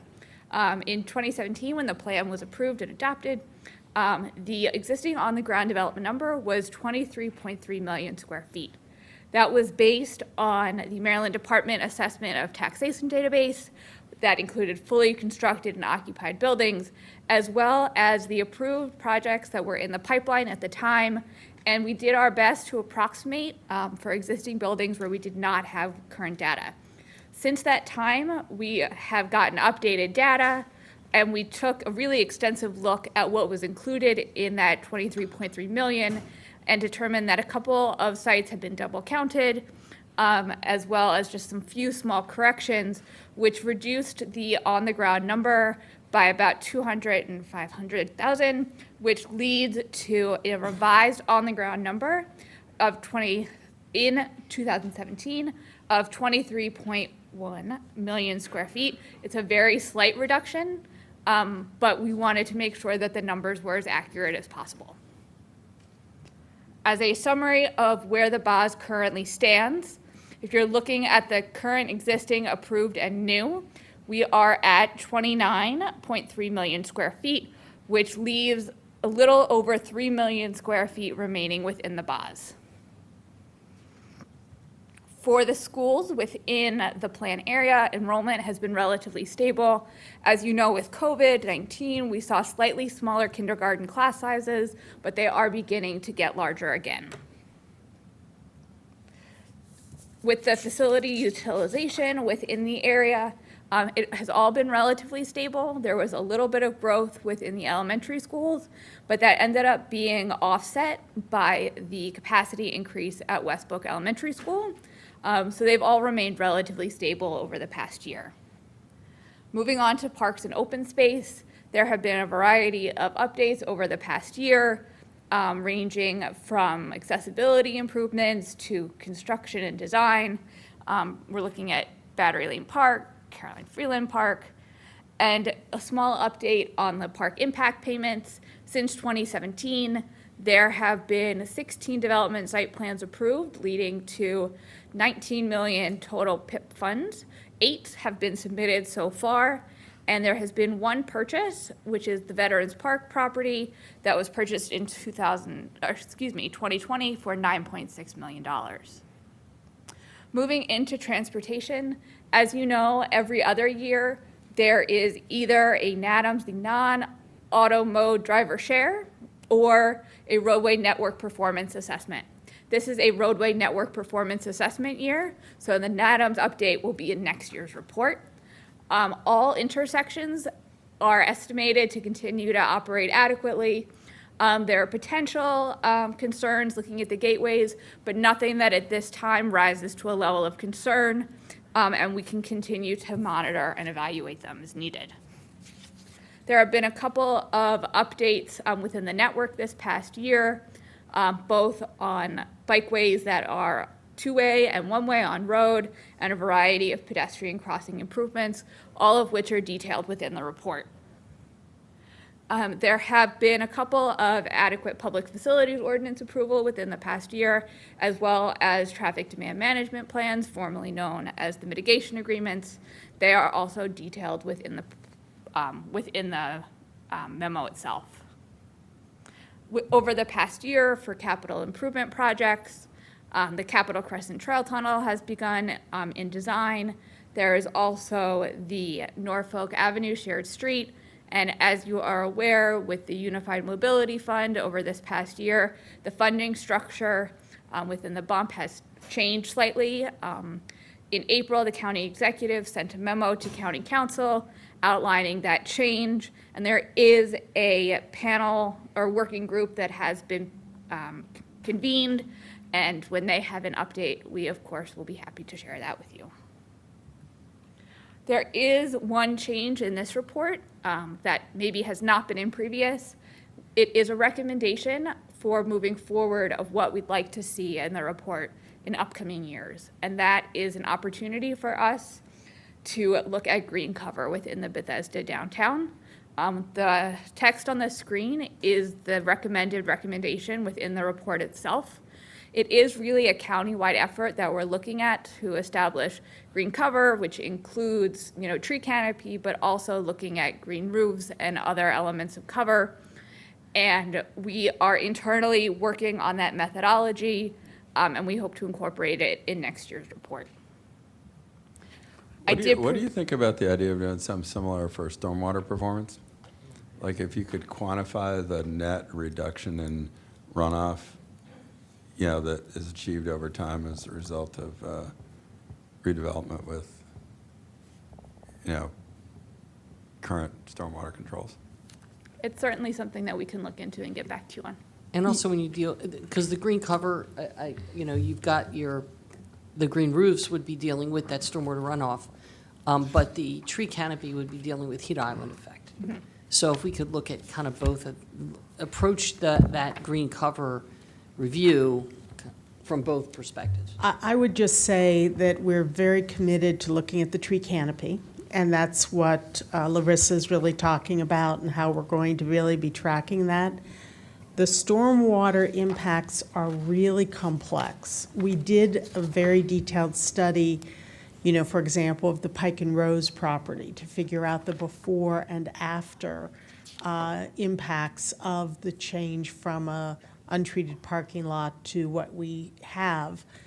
But doing it for that site, I will tell you, took like a couple of months of staff work. So it's a much more complicated, I think it's a great idea. We need to look at it. I can't commit that it would be in like the next monitoring report. We'd have to figure out a way to model it and to then go through and test that model site by site. And so it would be a little more complicated. It's a great idea. We just need to figure out how we would actually do it in a scientifically accurate way. Yeah, I think that is a good idea. I think the stormwater thing could be done more quickly because those worksheets that are done as part of the stormwater concept plans are very complicated. I know that the worksheets are there. That's what we used for the Pike and Rose, but it actually was not as straightforward as you may think. So I'm just saying we'll definitely look at it, but it's not an easy one to actually accomplish. Counting trees, that we can do. Going out and literally counting trees, that we can do. Calculating stormwater impacts, even using the sheets, is more complicated. Okay, well, maybe we come back to that some other time. Perhaps indicating a methodology that you address in a way so that at least the report shows forward movement towards that. Can I offer can we provide just some basic comments to this report, or what is the? Would you like me to finish? Yeah, why don't you finish your presentation first, so I'm not telling you to do things that you've already probably done. We're so excited to tell you how to do it differently, we're not even going to listen to what you've done. I do appreciate feedback. We're just excited about Bethesda. So. The only remaining item I wanted to discuss was that this report was presented to the Bethesda IAC in July of this year, and they submitted comments, which I believe you have received. They ranged from a couple of comments on asking for additional information or comments on upcoming projects, as well as additional recommendations for things that could be covered within future reports. We are working on incorporating those changes into the document. However, none of them will change the content of the report. That is all factual information that has been included and collected. I am happy to answer any questions or receive any feedback that you have. I had some general comments, and I understand the annual monitoring report is the product of the actual sector plan in terms of how we kind of give updates on what's happening with Bethesda. But to the extent that we can include these comments, or at least have sections to talk about it, because I think Bethesda is such an incredible. It's a reminder that what we do here really does change the overall environment of Montgomery County, and particularly in this area. The market reacted so favorably after the plan was adopted that I think it's worthwhile kind of maybe focusing on some things.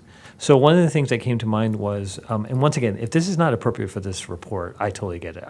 These were ideas that came to mind when we were thinking about in the context of what has changed in this area. And I remember we got a briefing, I don't know when this was, but there was an analysis done of the commercial per square foot pricing for Bethesda versus Tyson's Corner. And if my memory is correct, I believe we were at 35 and Tyson's was at 30. And I think that's an important number, because I think so many times we're always looking to Northern Virginia as doing so much better than Montgomery County. So I'm wondering if it's not too big of a lift that we just have some general market conditions that would be helpful to show the county council that there has been a change in this area, and it's because of the plan that these changes occurred. One of the other things that also came to mind was the number of new businesses that have relocated into this area, and I know some of that could be we can receive from permitting information. The big ones were the local Fox station that moved from DC to Bethesda. That comes to mind. But to the extent that we can have that information, and this could all be consolidated in one area, just like as an other kind of interesting factoids that I think would be helpful for people to see a broader context. One of the things we also initially started getting some numbers on that were about the neighborhood change data that the chair has referenced was the number of new units, the MPDU units, the number of units that were displaced. I think at the time that we had this discussion last time, I think it was like 11 units were removed, but then we gained 14, and we I just happen to have that number at the top of my finger. And we gained 200 plus. So I think that No, we got 270 MPDUs. We have over 1,800 new units total. Correct. Yeah, which is amazing. Yes. And I think that should also be articulated in some place, front and center, so people know that that's happening. And also, if we can, there's been some incredible new public open space that has resulted from this development that I think attaching a number to it, like how much square feet that is, maybe even showing pictures of it would be helpful, as well as the new amenities that are, public-private, like the rooftop on the Marriott Hotel, the hotel itself. These are places that I think, even though we know they exist, I think it would be important to publicly celebrate some of these things so the county council understands that these kind of amenities would not have existed but for the plan. And then to the director's point, I think counting all the new trees that were planted as a result of development would be a pretty easy thing to do. And show that, you know, the heat island effect, the landscaping, things are changing in the downtown in a way that was triggered by this plan.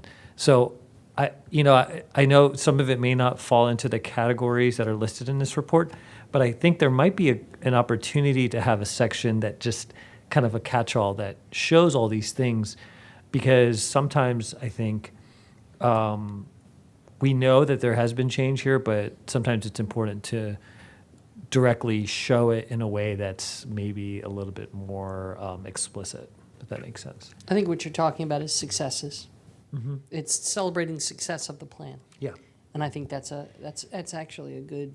Economic development, environment, It's open space, all the things that, and it's more for just the public to know there were a lot of people that weren't happy about this plan, and just to know what's come out of it, I think in a progressive way would be great. Yeah, I think that's something we can do. The cover letter that accompanies it may be the more appropriate place, but I think, some of the things like the tree counting, I think we're looking to transmit in the near term. We're not going to have that. I think Larissa suggested we'll have that for next year. But I think a lot of the, there's been a lot of successes, and I think it won't be too difficult to put those together. So That would be we can great. include that, yeah. Yeah.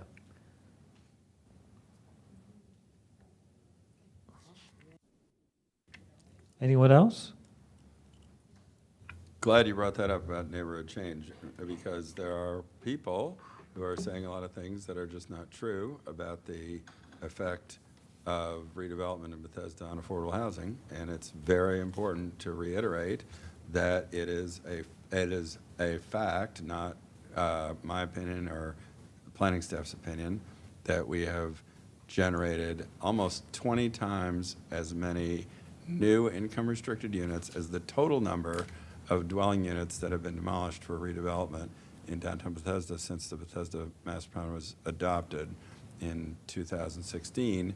And I believe none of those 14 units were income-restricted units. So it's not even that we gave up 14 income-restricted units and got 270. We gave up 14 various and sundry single-family houses, a couple of small buildings. I don't think any of them had any regulated units in them at all. And the overall impact on affordability from increasing supply by, north of 1,800 units is obviously important as well. So I thank Parthop for highlighting that again, and we should repeat it again and again, because it's counterintuitive, and because, again, some people are making claims that are not supported by facts about what the effect has been on affordability.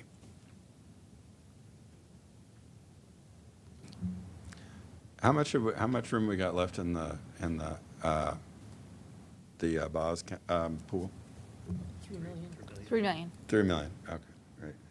And that's excluding pipeline projects that may fall off the. So the 3 million is left to be claimed by site plans. So looking at, because the Boz density doesn't come out of the pot until site plan.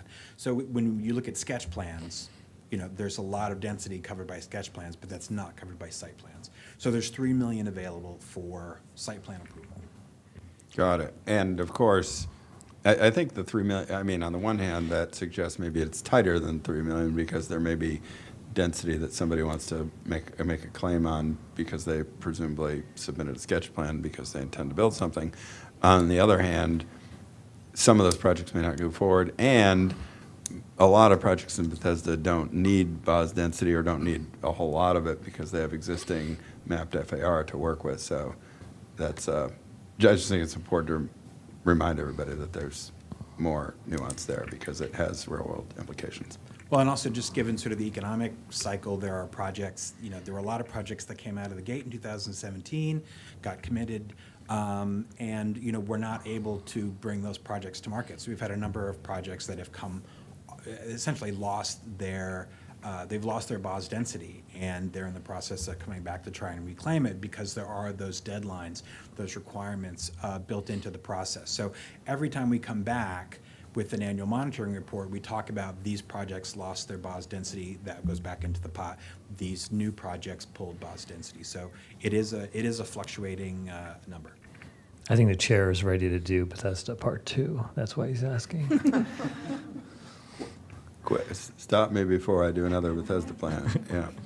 Oh, by the way, for anybody who's interested, if you're curious about the pipeline in Bethesda, if all the projects in the pipeline were built, we'd get another 5,192 units. That would involve demolition of 487 existing units, and there would be 899 MPDUs that would be produced. So there would be basically right around almost twice as many MPDUs will be built if all the pipeline projects were moved forward as total number of housing units of all income or price situations were included. Wow. So short-term disruption equals more housing. Yeah, and more housing development Bethesda has produced more affordable housing by any measure, and even if you look forward to if on the assumption all the planned stuff is going to get built, you'd get more and more income restricted units. Thank you very much. Thank you. Thank you. Thank you.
Okay, we are back for item 11, Washington Science Center Parcel M Site Plan Amendment with Parker Smith.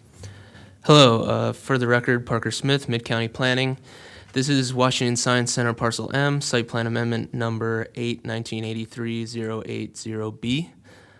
We do have a presentation prepared, but in the interest of time, if you prefer, we can skip the presentation and answer any questions you may have for the staff report. That sounds good to me. Are there any questions or comments from the board? I have one comment. I think throughout the report, you mentioned Montrose Parkway, and it is not called Montrose Parkway. It is Josiah Henson Parkway. So just for the record, if you could just be mindful of that. Thank you. Thank you. It was corrected on this presentation, but didn't quite make it to the staff report. Okay, if there are no other comments or questions, is there a motion? As before, with that, the staff report speaks for itself and addresses all of the findings and conditions of approval. So I would move for approval of the site plan amendment as recommended by staff in the staff report. And I'll second. Is With there the- a? No resolution. No Okay. resolution. Okay. Second. There's a motion and a second. All in favor? Aye. Opposed? Aye. Okay, very good. Thank you, Jerry. And that's unanimous. Moving right along to item 12.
Okay, time to talk about the Montgomery Industrial Park Site Plan Amendment.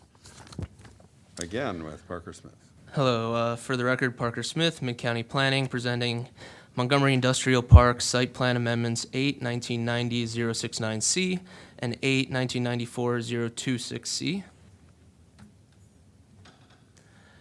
So just a quick summary of how we got here today. My colleague Matt Folden presented this application to the board about a month ago on June 23rd. On the 23rd, staff received correspondence about the application that was not included in the original staff presentation on that date. In response, staff issued a supplemental staff report on June 23rd and an updated staff report on July 18th ahead of today's hearing. The content of the application remains unchanged, and this presentation will focus on staff responses to the correspondence received. Staff is continuing to recommend approval of the site plan amendments, which seek to increase square footage, make minor modifications, and also add a new interparcel connection between lots 32 and 33. So staff has received 2 pieces of correspondence regarding this application. The Calverton Citizens Association raised concerns about the parking situation on the property, and in response, staff clarified that there are no new parking spaces being provided and that parking conditions were included to make sure that parking spaces are differentiated from vehicle inventory spaces. Oh, sorry. Staff also received correspondence seeking clarification about payment into the White Oak Local Area Transportation Improvement Program.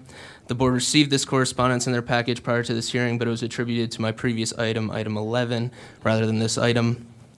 In any case, staff has added a condition requiring the LATIP payment be made prior to issuance of building permit. Staff has some corrections to the staff report, primarily 2 new conditions requiring payment into the White Oak LATIP program. The amendments continue to meet all required findings in the zoning code in Chapter 22A. Pedestrian vehicular circulation continue to be safe, adequate, and efficient. The amendments conform to the White Oak Science Gateway Master Plan, and other county agencies have recommended approval of the applications. With that, staff recommends approval of the site plan amendments, subject to the conditions of approval contained in the staff report. Can take any questions. Are there any comments or questions from the board? And if not, is there a motion? Yeah, I'd make a motion to approve the site plan amendments as revised based on the correspondence. I agree, I didn't see that there would be any necessary change to the board's previous approval, and that the findings have all been met. The resolutions are also ready to be adopted, including... And I would include approval of the resolutions. Is there a second? I'll second. All in favor? Aye. Aye. Aye. Opposed? Okay, that is approved. What about the other piece, the other site plan amendment? I also move approval of the other site plan amendment so that it would be both, the previous one dealt with 69C, this would be 26C, and the resolution. I'll second. All in favor? Aye. Aye. Opposed? That's approved. We'll see you out on Doors for a picture at 1:30, and then we'll come back to finish the planning board meeting.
Okay, we're done having lunch and taking pictures, so it's time to talk about the housing market in the Fairlawn Briggs Cheney area. Thank you, With Chair. Lisa Gavoni, apparently. Yes, thank you, Chair. For the record, Lisa Gavoni with Countywide Planning and Policy, and I'm pleased to be here today to bring you the draft of the Fairlawn Briggs Cheney Housing Market Assessment. Today we'll go over the draft of the study, and ultimately we hope today we can have a conversation where the board helps us guide the recommendations in the plan through this study. So based on this assessment, our existing conditions work, the visioning with the community, and the neighborhood change analysis done by Ben Kraft, we know this area has a lot of unique challenges and opportunities. Neighborhood change highlighted that this area is one that with economic decline and low income concentration, and at the same time, existing conditions highlighted this area has a ton of naturally occurring affordable housing. Yet, we know that there's a high percentage of cost-burdened households, which we'll talk about today, that are struggling to afford to live here. Those cost-burdened households, we think, deserve safe, decent, and stable affordable housing to allow them to stay in the community, but they also deserve to live in a truly mixed-income community and all the benefits that come with economic diversity. Ultimately, through the master planning efforts, we'll be looking at crafting recommendations to build more income-restricted affordable housing, building off the success of Willow Manor at Fairland, and also other affordable housing programs. This area has very little true affordable housing.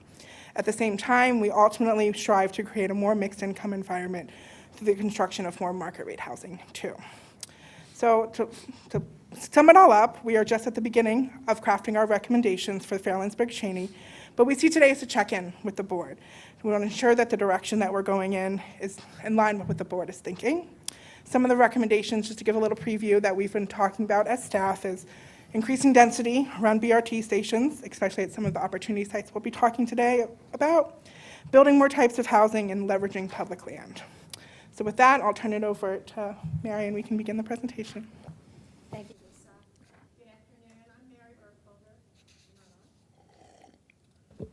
There you go. Good afternoon, I'm Mary Burkholder. I'm with BAE Urban Economics, and we prepared this Fairlawn Briggs Cheney housing market assessment. And I should mention, I would be remiss not to mention that to my right is Bilal Ali, who's now with Montgomery County Planning Department, but was formerly with BAE Urban Economics and is quite familiar with the study, prepared much of the analysis on it. So, well, we should give you a shirt too. There you go. So I'll just cover we'll be covering, I'll show you the study areas, a little on existing conditions, which I'll go through pretty quickly, demographics, housing market, real estate market, the housing affordability and the affordability gap that we've calculated, and then specific recommendations, policy recommendations, and then opportunity sites, as Lisa mentioned, where we looked at potential solutions for the housing issues. So the primary focus of the analysis is on the Fairlawn Briggs Cheney master plan area, which is highlighted in pink on the slide. It's located within the larger Fairlawn study area that's shown on the map with the blue border. So when we refer to the master plan area, it's that smaller area that is in pink, and then the larger area is the study area. Some key findings from the demographics that I think are relevant, particularly to housing and affordable housing. One is this area has had pretty limited population and housing growth compared to the rest of the county. And as we'll see, lack of new development is actually a factor in quality of housing and the amount of housing that's available. Family households make up most of the households, 60% of the master plan study plan area. So that becomes a factor in what type of housing is needed. And then the master plan and study area are actually younger than the county as a whole, which also clearly shows that there are some young household members, lots of children in the master plan area, and that's actually 32.6 compared to 40.1. Which is the median age for the county. Related to that, the median household income in the Fairland study area is actually 88,161, but in the master plan, it's 78,428, so a full $10,000 less in that smaller pink area.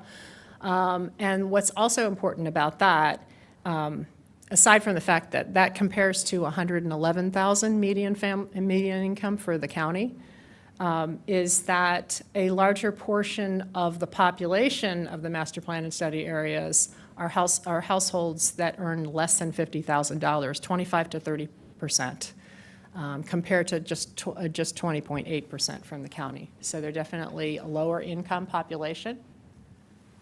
And here is a list of some of the key employers, and one of the things you'll notice right off the bat is that the Seventh-day Adventist headquarters and associated activities there make up a big block of employment. And then you'll see that there are also car lots show up as a big block of employment in the area as well. And then some of the standard things you see with school systems, school uses. But what's missing from this, which I should point out, is that Verizon has a lot of employees in this area. 3,000 or more and I don't think we have a latest accurate count of that, but it doesn't show up just because of the way Verizon reports its employment. So it doesn't show up here, but there are definitely employees that are here that need to be considered as part of the market and as actually probably people who would live in this area if they could and avoid commutes. Some of and related to sort of that place of work, commuting patterns, just over a third of the study area and master plan area residents work in Montgomery County, and that's all parts of Montgomery County.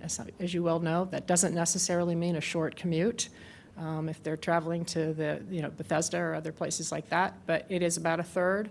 Just about a fifth is, over a fifth is commute to DC from there. That's the next largest, and the next largest place of employment is Prince George's County, which actually this area borders on. And related to that are the commute times that the people who live there have. And a greater percentage of their commutes a larger percentage of their commutes are 20 minutes or more, and a pretty significant number of them are 40 to 60 in an hour. So a lot of people traveling out and in an area that, as you probably know, is not that well served by transit. It's a little bit about the housing stock. There are about 6,900 housing units in the master plan area. That's about double plus of that is in the study area. The vacancy rate is higher in the master plan area than either the study area or the county. The other thing that's important to note on this for the master plan area, there are almost 50% of the housing units in the master plan area are in structures, multifamily structures with 5 to 19 units. And then the next largest number of units is townhomes, single family attached, which tells you, and particularly even relative to the study area, but definitely relative to the county, that this is a fairly densely populated area now. And then other thing to point out that it's important, and you'll see this is important when we talk about that there hasn't been that much development lately, is that the more than 85% of the housing development that's in the master plan area occurred between 1970 and 1999, and most of it actually in the 1980s. So it's a lot of older housing, and that definitely compares. The study area had 13% of their housing development was after 2000. So this whole last housing boom that was in the 2000s, they completely missed that in the master plan area. Just a little bit about home sales. There were 180 home sales in the master plan area, and most of them were condos and townhomes. 165 of those were condos or townhomes, and the median sale price was 550 for a 3-bedroom and 615 for four or more bedroom units. But the median sales price for condos were significantly less, 269 for a 2-bedroom, 69,000, 381,000 for a 3-bedroom. And keep in mind, this compares to the county as a whole, including condos and townhouses, where the median sales price is actually 600,000, all housing. It's much higher for single-family houses. And one of the things that we learned when we did the study is that the brokers indicate that the area is popular due to that lower price point, and also the desirability of Montgomery County schools, and that's in particular because they border on Prince George's County, and so they could be across the border, but the schools are perceived to be better in Montgomery County. If I can just provide a little editorial, if you can go back to the last slide. Oh, sure. You had a bullet point here that says that the area prices are up nearly 9% from last year compared to 7.6. And that's a little bit counterintuitive. You're wondering why it was. And I can just explain to you from living here and having property here. I think I know the answer, but go ahead. Okay, well, I'll be curious to see if we Okay, have yeah. matching answers then. So in 2007, when you had the peak of the housing bubble where prices were very high, this area actually did enjoy quite a bit of, in terms of pricing, it was a Price little bit higher. escalation. Then when the crash happened, the prices went way down. And then you Ah. had a ton of issues. You even had foreclosures, and you even had some houses that were boarded up. I mean, when Wow. we talk about abandonment, when we talk about neighborhood change, and Mhm. that figure almost never applies to our area. But you actually had some abandonment Right. in this area. Then for the next 10 years, it didn't grow very much. And then it was post-pandemic where all of a sudden people realized, wait a second, I want to get out of the city, I want a little bit land. Right. And when you look at it, just geographically, it's close to 95. It's you can telework. You can now jump on Flash and go downtown to Silver Spring. So it became desirable. And I've seen the shifts already starting to occur in terms of demographic shifts and people coming into the neighborhood that otherwise would have never considered it. Right. And so in some ways, East County's story is catching up to now, like maybe at a higher rate than before, because they were so stagnant and even on the lower side for so long after the crash. Right. They got hurt. If you look at the data, after the crash, they amongst all the neighborhoods in Montgomery County, they got hurt. They got hurt the most. That makes And sense. so that's interesting to see that now they're growing at a faster rate. But I'm curious to hear what you have to say. Well, that was part of what I would say, because I knew that was happening, and there's a lot of interesting articles if you see them, and we all see them from what we get in our in our mailbox from Brookings and others. But there's a big shift of where people are moving to, and the suburbs, and actually the farther suburbs, are doing pretty well. But Washington, D.C. declined in population, for example, and so did Chicago, and so did New York. So a lot of the bigger cities, people are bailing out, and they're going to the close-in suburbs isn't necessarily where they want to go or where they can afford to go. So they keep going out.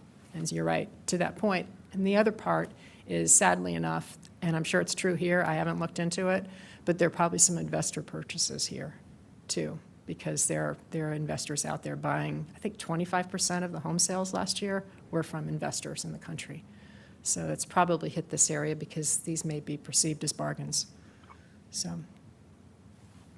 Jerry Sushi, I'd like to build on Patap's comments, and I know I'm repeating myself. When I first came to Washington in 1965, my focus and where I went was Silver Spring and then out the 29 corridor. It was high-rise buildings out there, and the development in White Oak. I was very impressed with that. But again, as mentioned earlier by our departing attorney, it's a bi-county agency, and our deputy planning director has been looking at coordinating metropolitan development, and I think some of this should be shared with Prince George's County, because even if someone's working, in this corridor, they might be educated. The cost of education might be Prince George's, of course, vice versa. But again, you have assets there. The Viva White Oak Group is very active.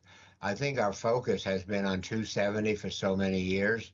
And when you look at 270, it takes you to Frederick County, where this corridor, if you're in this corridor, which, models the corridor, transportation, you've got 29, you've got I-95, you got US Route 1, which is like a 355, and then you have the Parkway. So this corridor reaches you to Baltimore, Philly, New York, Boston, and south to Richmond, and then down to the Triangle in North Carolina. So from the standpoint of economic development, I think it's dynamic, and I think we really should have maybe a working effort on some of this.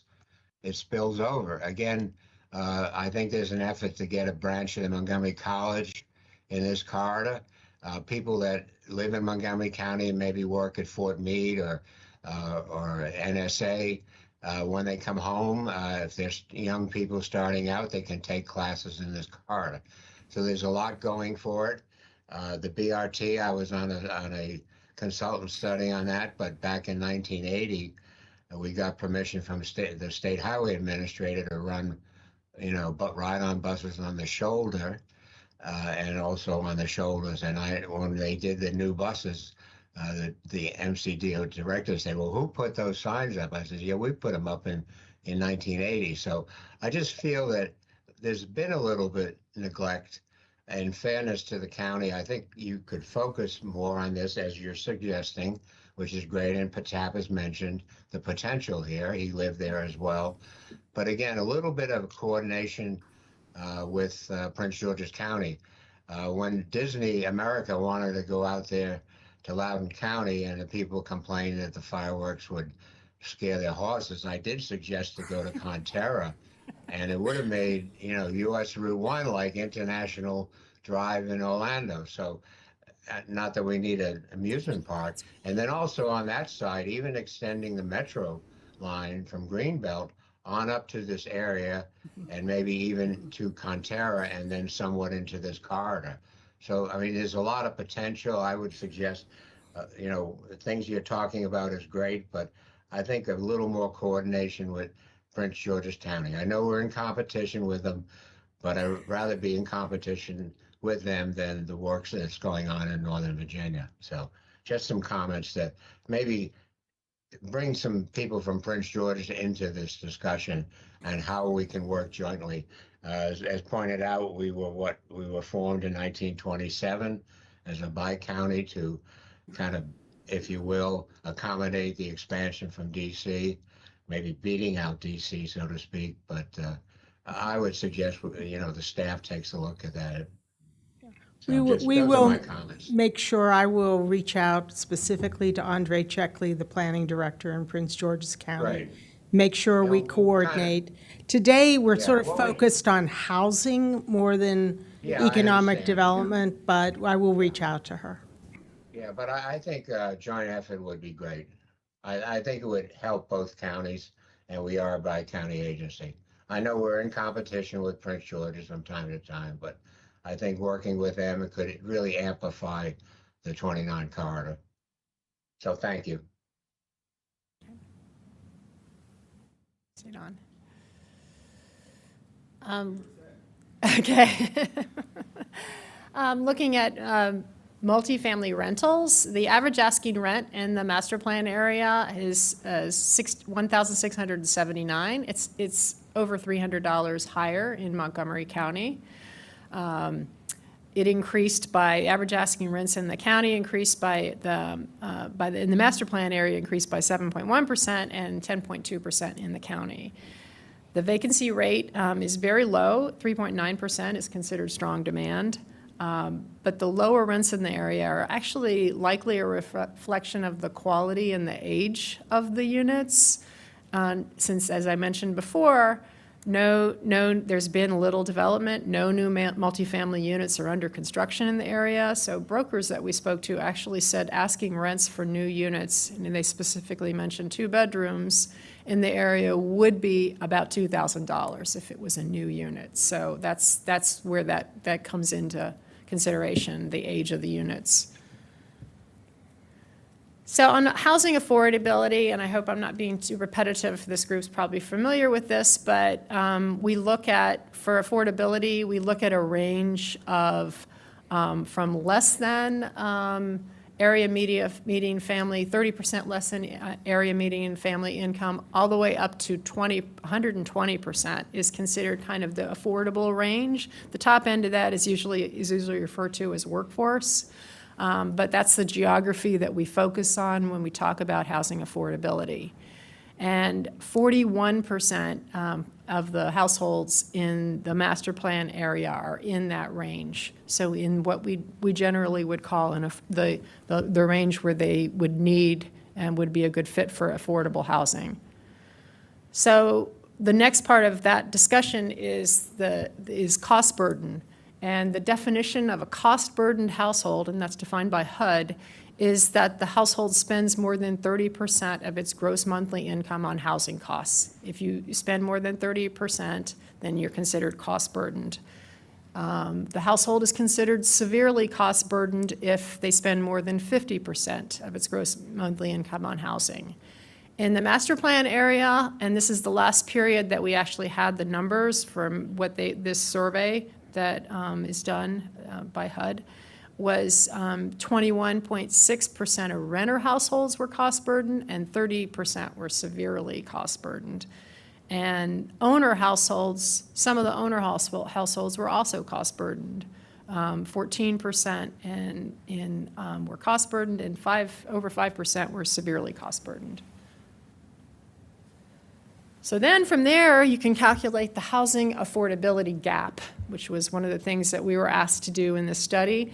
The number of cost-burdened households in the master plan area in this analysis in each income category from below 30% up to greater than 120%. That's the whole universe of households. That's considered the overall affordability gap. The workforce housing gap is a subset of the affordability gap, and that's the all cost-burdened households that earn up to 120%. So just to give you those definitions as we talk about the next part, which is the gap. We updated with a source of where we get the cost burden information from the Comprehensive Affordable Housing Strategy. We call it CHAS. The CHAS estimates of households, and then we applied the new distribution of households with the latest information, which actually comes from ESRI. And ESRI derives their data from the census, but it's for 2021, so it's between census data. After establishing the 2021 estimate of households by income, we then calculate the share of those households that are cost burdened and the existing affordability gap. And the existing affordability gap in the master plan area is 2,637 cost-burdened households. 86% of the existing cost-burdened households, no surprise, earn less than 80% of the area median income. 9.7% earn a little bit more. So, but between 80 and 120%. So that's the number of where we see a gap, that people aren't actually able to afford their housing that they live in or not easily afford it. Then we get the supply. One of the things you do when you do market analysis is you look at the supply. So what's the supply of affordable units? And there aren't a lot of affordable units. There are 329 income restricted units in 5 buildings in the master plan area. And those properties have a total of 800 units. And only one property, Snowden's Ridge, is 100% affordable. So it's, that kind of spells out, there's not a lot of affordable housing stock to begin with. So there needs to be more. And this is a map showing where that affordable housing units are located, the actual income restricted units. So the future affordability gap is the next calculation we do, and we apply the growth projections that are actually developed by the Metropolitan Washington Council of Governments, WashCOG, to the 2021 estimates of households, and those those projections actually go up to 2045. But this is where you estimate, so what would be the future affordability gap for new households coming into the area? And there's another 727 that we'd anticipate. So the summary of those key findings is that nearly half of the master plan households earn the HUD area median family income for the Washington metro area. Less than 5% of those households experience a cost burden. The remaining 41% of master plan area households earn less than that master plan, that median family income. And these 86% experience greater than 30% gross monthly housing costs. So how do we resolve that problem? So we came up with a few policy recommendations, which Lisa alluded to in her comments. The first one is to increase the supply of medium and high-density sites. That increases the number of units, increases the supply of land that's appropriately zoned for higher density development to meet that demand, and that includes rezoning the sites exclusively that are zoned exclusively for office or commercial use, if that's appropriate. And it could also include rezoning non-residential sites for mixed-use development and linking some higher densities to increased community benefit or affordable housing requirements. Another recommendation, we heard this, and I've been a planner for a long time, so I've been hearing this my entire life, streamline the entitlement process. The developers that we spoke to just indicated that the current entitlement process is cumbersome, time-consuming, and costly, and I know you've all heard it before. But it does affect affordable housing probably a little more than other uses because the margins on the profit for those who develop are tighter. The financing is harder to get. So if it's too much of a burden of an entitlement process, that's just another way to discourage developers from pursuing developments that could include affordable or mixed income housing. Another recommendation, either donate land and or develop publicly owned sites. There are several publicly owned sites, and we'll talk about those in a moment, that could accommodate new development. It would remove the cost of acquiring the land, obviously, if it already belongs to the public or it's donated, which can help support marginally feasible development projects, which sometimes, these affordable housing projects are difficult to put together. Even the mixed income that include affordable can be difficult to put together. So that's one way, and that's already been going on, I know, in the county. I know a number of school board sites have been converted into affordable housing. And then lastly, for a policy recommendation, promote housing as economic development. A lot of places around the country are actually doing this. And the reason why they're doing it is actually the last bullet on there, because when companies move in or expand in an area, one of the things they want to know is what's the availability of workforce.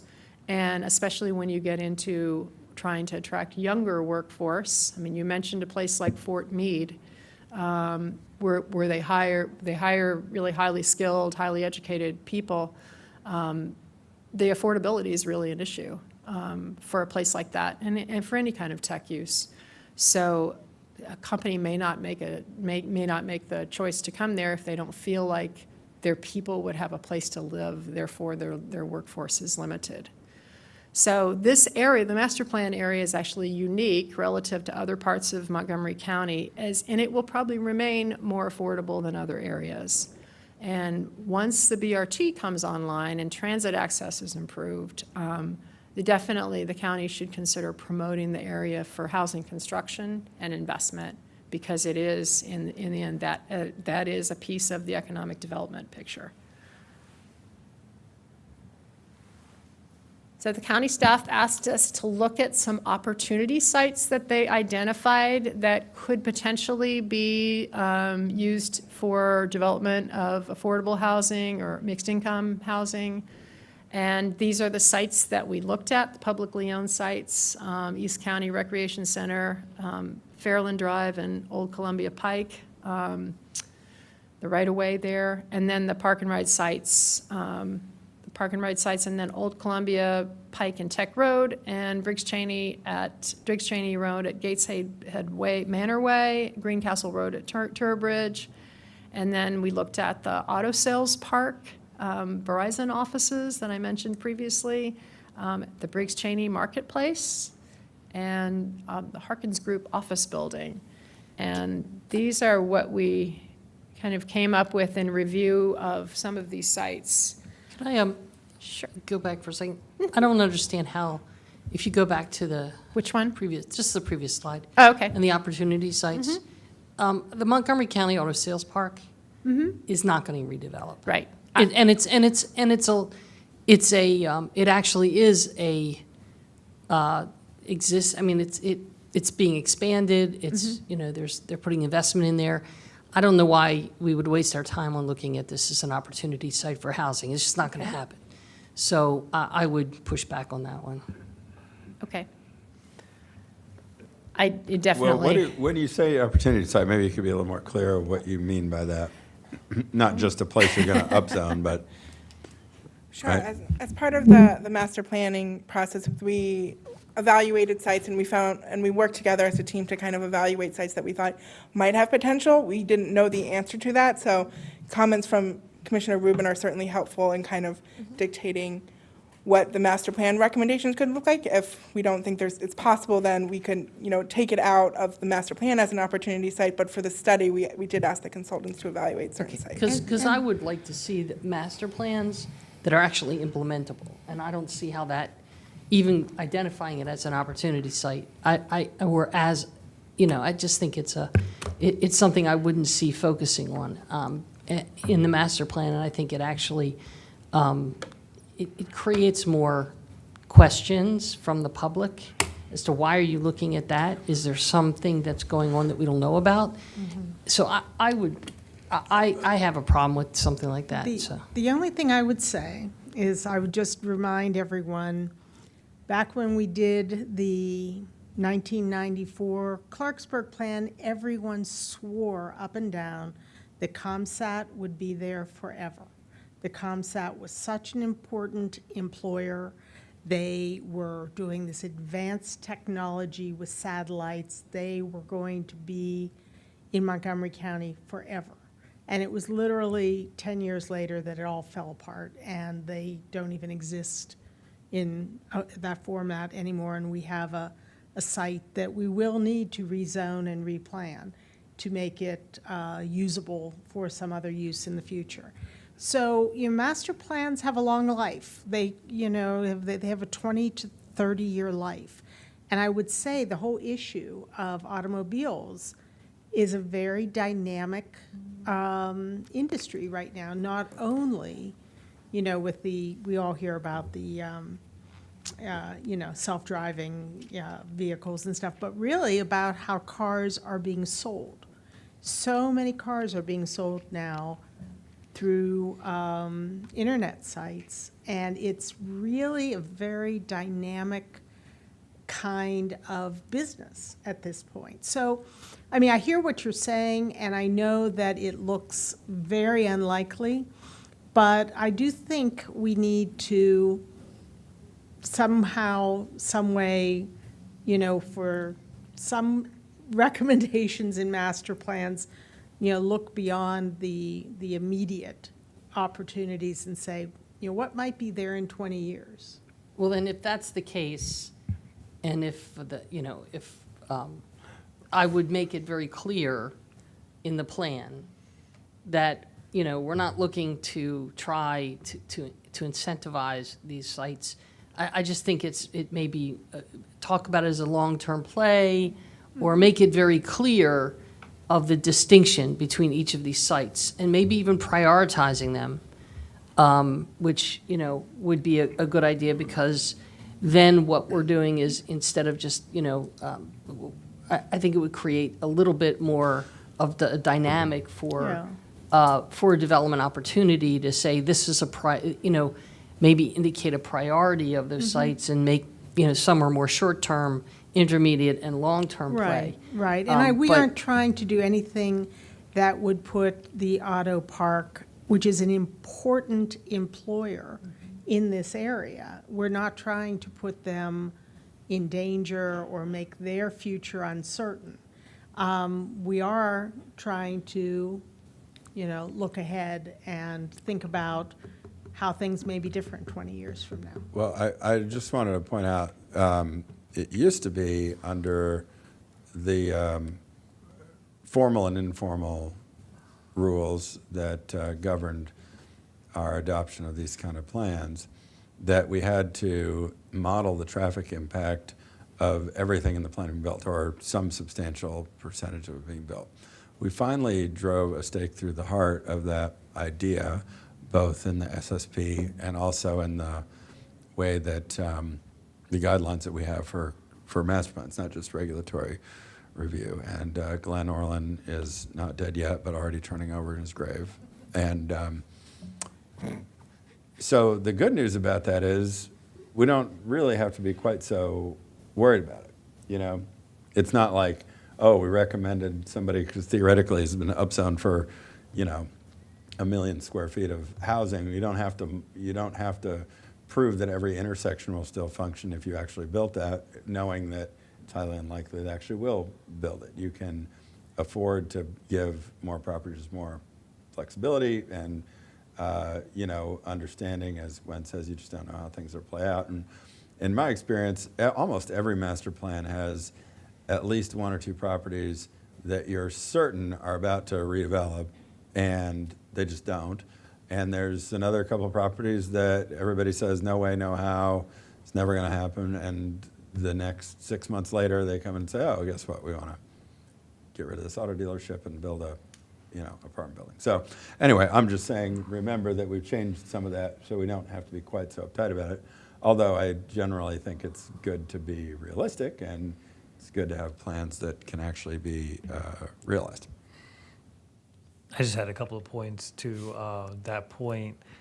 To the director's point, you never know how uses will change in the future. I think looking at religious institutions might also be helpful, because at least in this part of the county, we are seeing that use go down. Now, I know on the New Hampshire corridor and in other parts of East County, they have actually increased. We actually, for a while, were getting quite a bit of applications for religious uses. So, but nevertheless, since we're talking about long-term issues, we might as well include them as well, because some of the parcels you see in the plan area have significant acreage associated with them. So I think that's another one to look at.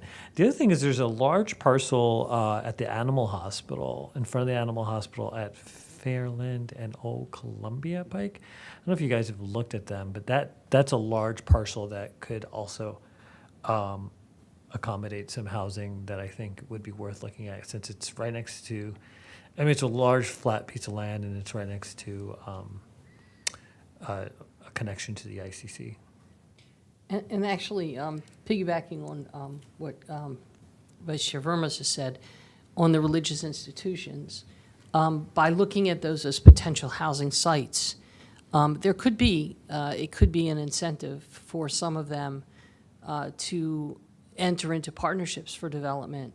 That was recently done at Emory Grove, where there was a site where in partnership with HOC, the Emory Grove, the church was looking to provide some affordable housing to accommodate its, whether it's congregants or others that, and I think religious-based, faith-based, institutions are looking forward, not only in trying to help their communities, but also in trying to increase their own revenues, because some of the congregation is reduced, and they need to look at other revenue sources.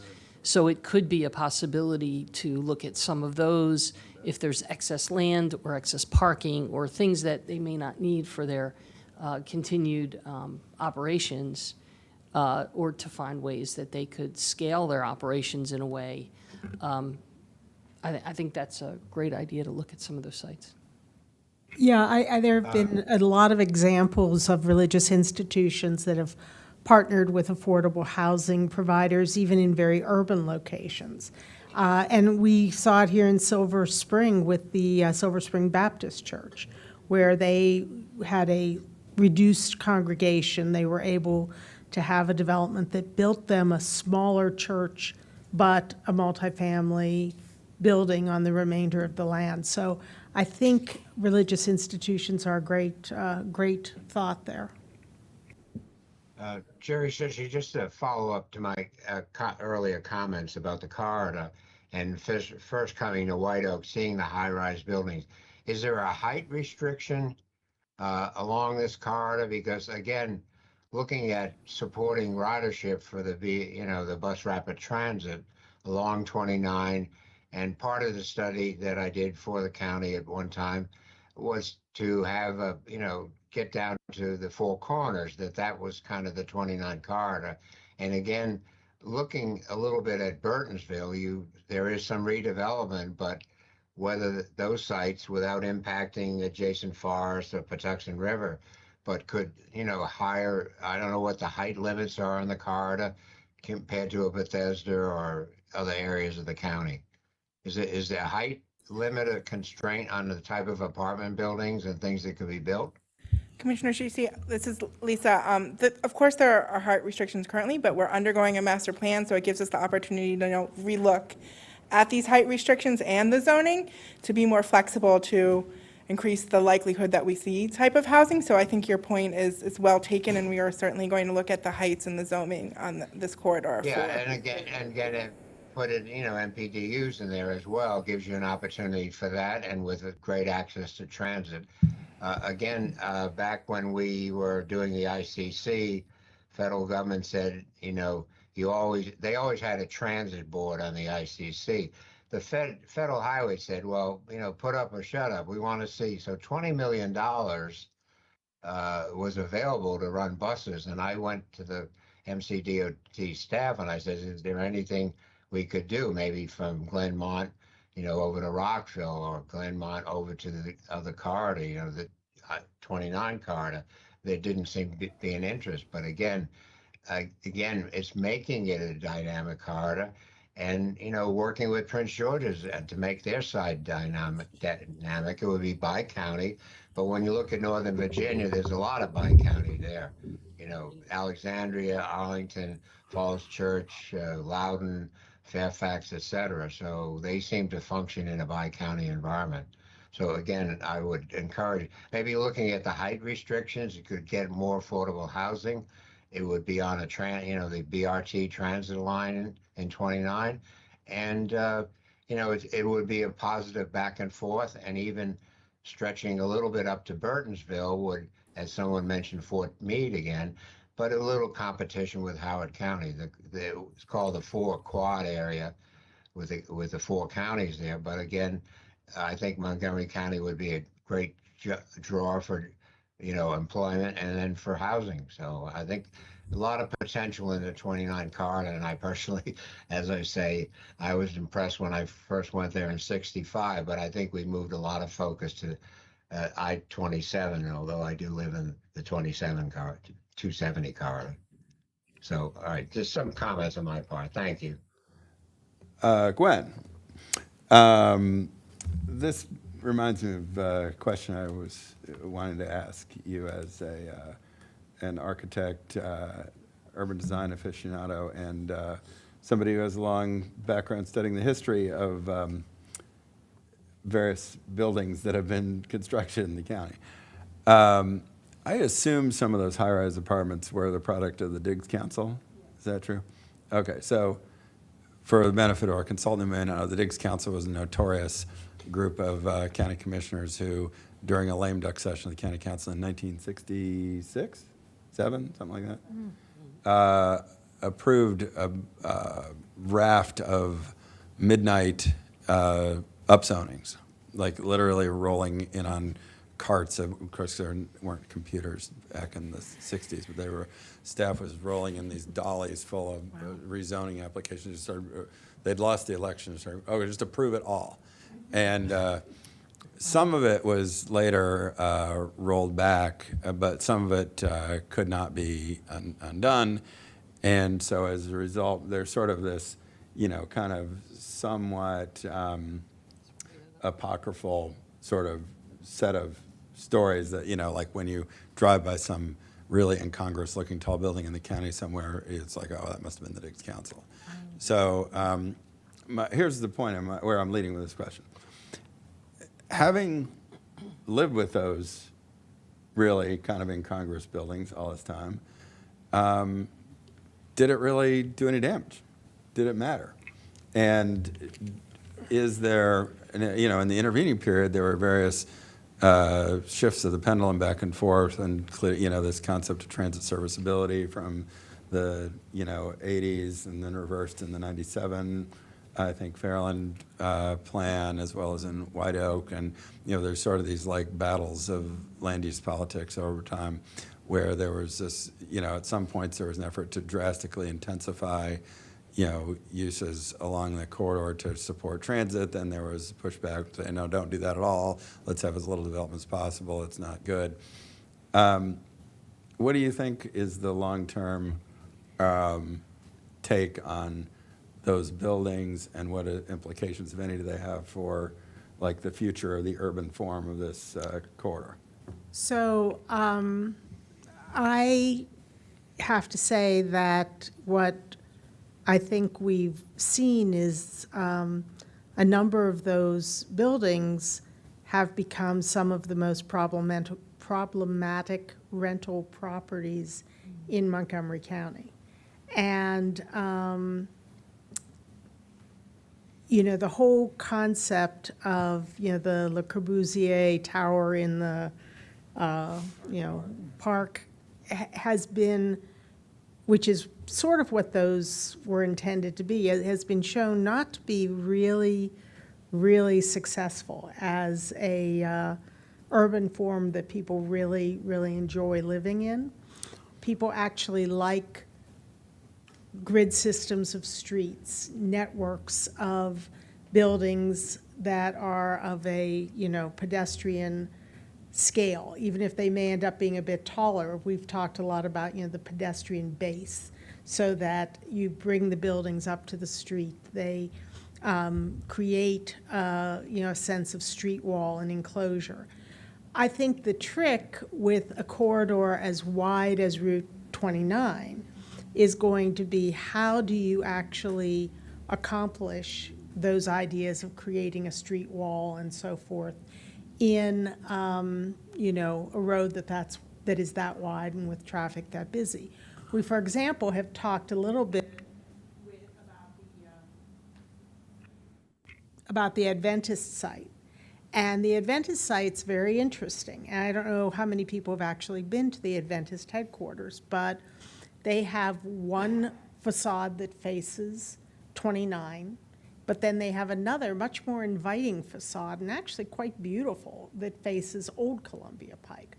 So as we're looking up and down the Route 29 corridor, I think there are opportunities to create, in a way, buildings that have two faces. A face that relates to 29 and that creates a sense of, you're going along a consistent corridor, because right now it's just lots of empty spaces. And then a way to create that grid system of streets off the corridor where maybe you have the entrances to some of these buildings and they become that pedestrian-facing side of things. So with some of the very tall buildings that exist along the Route 29 corridor, I actually would love to see something like we did at a building in Arlandria in Alexandria, where you fill in the parking lot with a lower scale kind of stick-built format, maybe 5 stories, but it brings the building up to the street and it gives you that pedestrian feel, so that if we have these very tall buildings that have been isolated, that have ended up becoming problematic for a whole variety of reasons, we sort of say, let's reinvent them as places that actually don't just sit by themselves surrounded by parking, but relate to a street, particularly if we can get a new grid system of streets. So, you know, I don't think they've done, I don't think they've been a detriment per se, but I think they are a building form that really, except in very urban areas, that we're sort of moving away from. Yeah, well, so I take, if I could recapitulate and maybe make an argument and see if you agree with this. You're saying that this is really not so much a story of too much development as it is misadventures in modernism, with a little too much Corbu going on, combined with some of the sort of wrong-headed ideas about suburban development generally, with buildings pushed way back to the street and no street grid and all that sort of stuff. So I think what you're saying is kind of more about fill in the gaps, you know, liner buildings, and as you said, build on the parking lots and stuff like that. Is there, and so the point is, I guess, that it didn't work not because the buildings were too tall and therefore they were, you know, offended your sensibilities as an urban designer, but rather that they failed to include transit connections, for one thing, and that was one of the ideas from that mid-'80s plans, but also failed to fill in those fine-grained details that I know you like so much, yeah, which are about things like sidewalks and street grid connections and other things that make a place inviting to move around and not just live in a big tower in the middle of a big grassy area or a parking lot. Right? Yeah. So I the think objective Glenn here was- is to kind of fill it in. Jerry Sishi again. What Gwen was describing was the Bogota thing, where you do have bus rapid transit. They have higher buildings along the transit. You step down to garden apartments, and then you go off into maybe townhouses and then single-family homes. So I think the corridor has more potential, you know, with the bus rapid transit there and the cross-county services that can be provided on the inter-county connector, and then to some degree even the Purple Line or something into the Four Corners area. So it kind of interacts the county and includes, brings Prince George's into the county. So I think it's a great corridor that could be developed with, you know, slightly higher, and to me it's the Bogota example that's been touted around the world. I have to read this because I found it, and just indulge me for 30 seconds. On the evening of November 10th, 1966, Ms. Diggs, who's the council president at the time, led 6 lame duck council members through 4 hours of relentless rezoning actions. Overruling master plans and disregarding planners' recommendations, she and her colleagues single-mindedly sought to transform more than 2,000 acres of the county's rural and low-density residential real estate into housing subdivisions, townhouse complexes, high-rise apartment buildings, shopping centers, and light industry. And that is why the council is not allowed to pass, do any zoning or master planning during the election. Mr. Chair, if I Yeah, might Clark. add some context to the opportunity sites in relation to the master plan as well. And thank you to Mary and Bilal for preparing this analysis and doing the presentation. I will admit that we did ask them initially to look at these opportunity sites early on, really before the conclusion and process of our visioning workshops and staff working together to think about these sites. So these were some of our initial thoughts for some of the main areas that could see potential housing, and we wanted to get an early take on those. Since the initiation of the assessment and as they were doing their work, we've broadened the view of the sites that could be considered for various ranges of attention in the plan. So I would say that we're looking at many of the sites up along the corridor, both Old Columbia Pike and US 29 Columbia Pike, for various treatments. And I'll give maybe a little preview about some of our recommendations that you might see in September. But we're looking at sort of a hierarchy of activity nodes where we'd have more neighborhood serving areas, medium density, neighborhood attraction areas, and then maybe a more downtown, more major activity center along Briggs Cheney Road possibly. So several of these properties will probably receive some recommendations for zoning changes or intensification, maybe new housing where it doesn't exist. But that's not to say, as you pointed out before, that it involves the entire wholesale replacement of what's there today. It's really allowing opportunities. Commissioner Rubin, with your trepidation, I don't know if that's the right word to use on the auto sales park, we have had some conversations with property owners out there. We've been thinking through what character that might look at, and it could be similar to some other sites, anywhere from allowing a transition to filling in the gaps. I know that some of the property owners and dealers are interested in more activity in their area, so maybe more retail, more destinations for customers that come to their dealership, their auto repair shops. Should they choose to possibly transition their business or sell off that property and change their business model, we would look for the opportunities to fill in some of those gaps with more mixed-use housing opportunities, especially along the Briggs-Cheney corridor in this area in particular. So I think Mrs. Wright is right on the money that we're looking for the opportunities, not necessarily, and we want to be sure in the plan that we convey this carefully. We're not looking for any one site to necessarily change overnight because it has a zoning change, but opening up the possibilities in case that should occur. So Yeah, I just wanted to kind of set that stage a little That's bit. fine. And I was actually looking for more clarification, hopefully in the text as you get into the plan. I like the idea of mixed use. Mixed uses are opening up more retail because,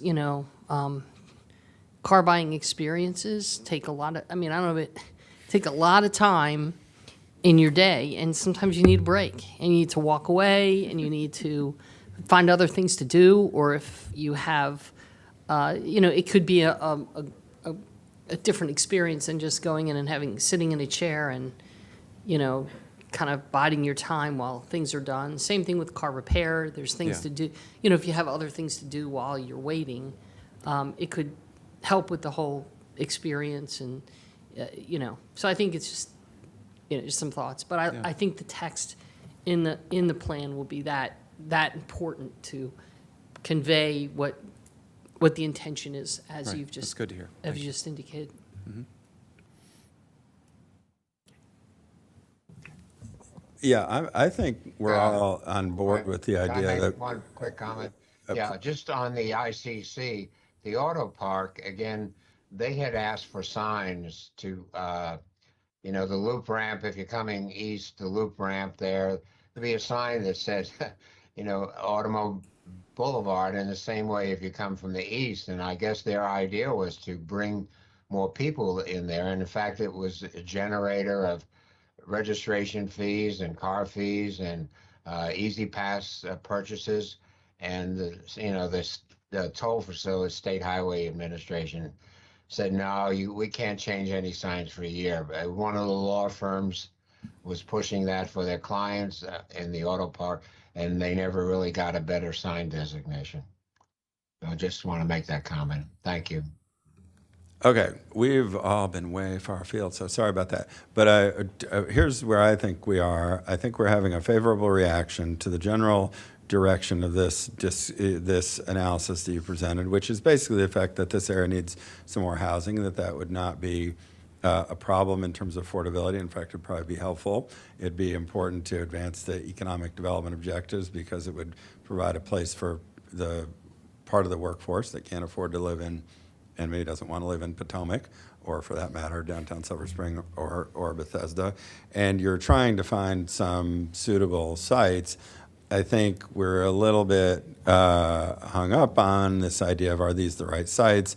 I think really what we would want to see by the time you come up with the staff draft is just to make sure you've done due diligence to talk to these property owners and figure out, like, where are their heads, and also a basic suitability analysis independent of what the property owner is thinking right now, to understand what are the environmental constraints, or other physical constraints, what are the obvious economic barriers, i.e., is there some use there that's going to have to come offline, that's generating significant income for somebody, that makes it likely uneconomic to redevelop. I mean, I take it from this list, what you've done is look at sites where there appears to be space available, like, a bunch of land in front of the Verizon's offices, for example, that you're not.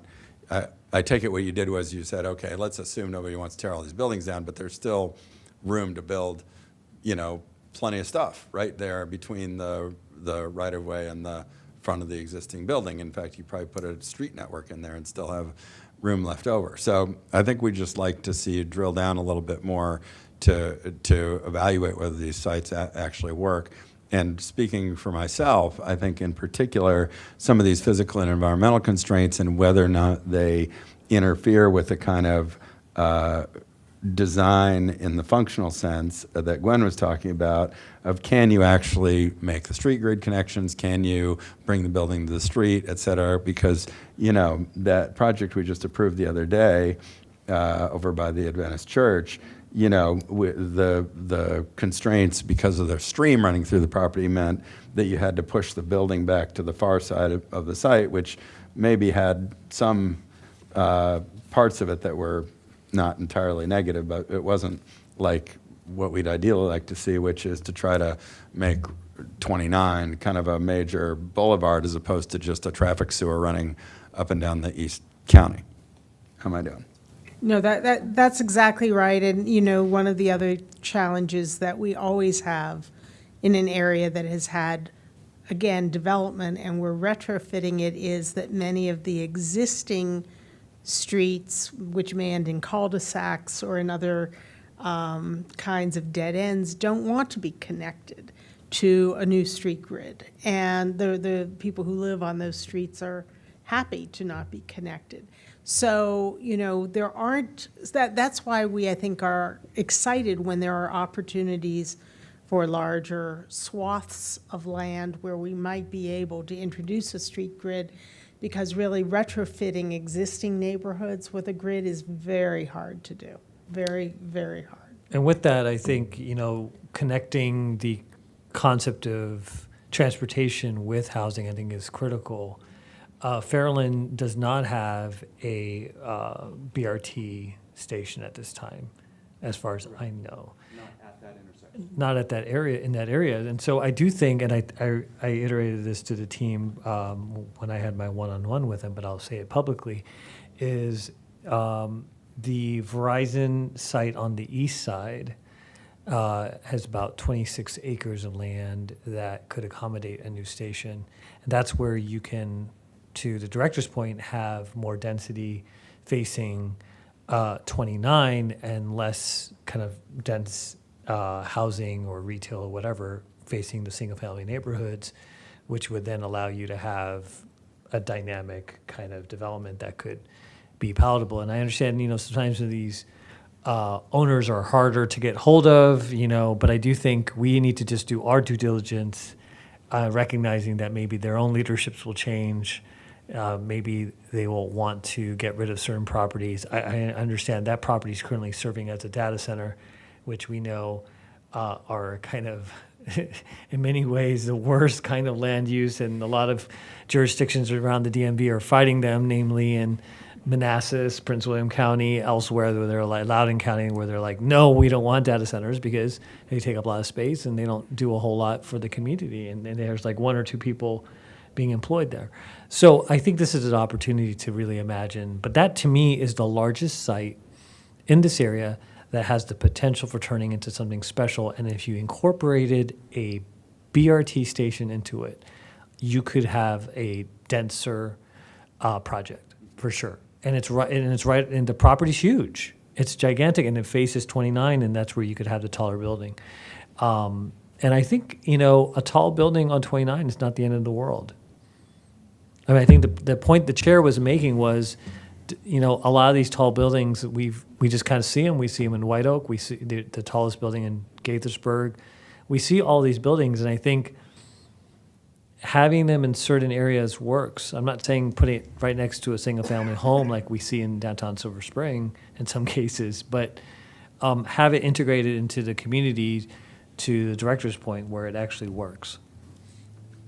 Yeah, they don't work, but it's not because they're too tall. It's that they don't come anywhere near the street, and they don't have these other features that encourage, like access to transit, that would make them suitable for somebody other than people who just don't have another more affordable option. Right?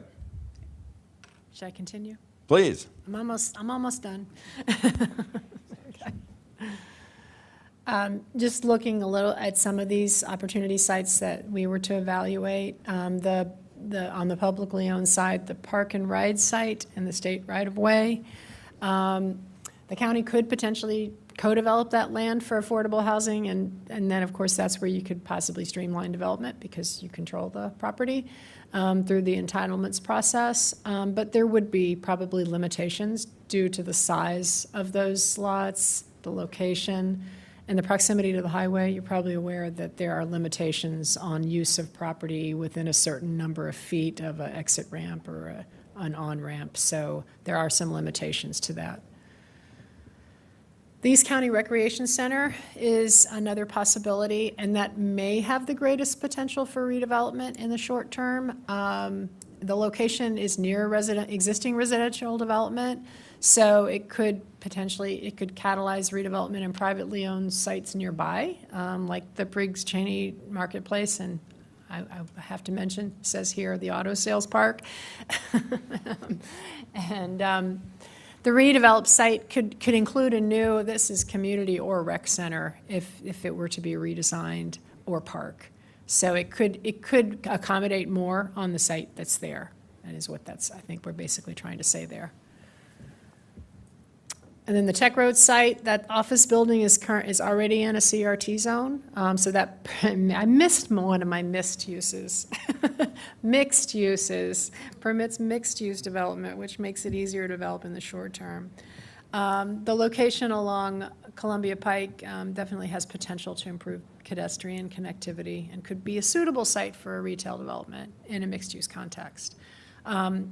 And that in exchange for placemaking connectivity, the county could offer a developer of that Tech Road site some development bonuses in the form of increased density or FAR. Briggs Cheney Marketplace, that site may be a candidate for infill development, though it has a relatively strong tenant base, and that means a higher value of assessed land. So if actually you went down that route, it would be a very costly alternative because of that. The county could negotiate with the prospective developers of the site to provide, again, the connectivity and placemaking improvements, and including better connections to the existing residential development, again, in exchange for development bonuses. And the Verizon offices and auto sales park, which we've just been talking about, these sites may have long-term potential for redevelopment, given that both are in active use currently. The auto sales park, as we discussed, has multiple owners and is one of the main hubs of car dealerships in the eastern part of the county. And I know that there are a lot of places in the county where that car dealerships are not allowed, so they're pretty protective, at least at this juncture, of keeping those. And it could face development pressure if the Briggs Cheney Marketplace redevelops. And then the Verizon offices, they just have one user, but the location on Columbia Pike, as we talked about here, between Fairland and Musgrove intersections would be difficult to connect right now to other retail and residential uses. But it's a big opportunity. The site has some 3 million square feet. It could potentially accommodate residential development there, as we just talked about. And that concludes my presentation. So any other questions that you have that you haven't already asked?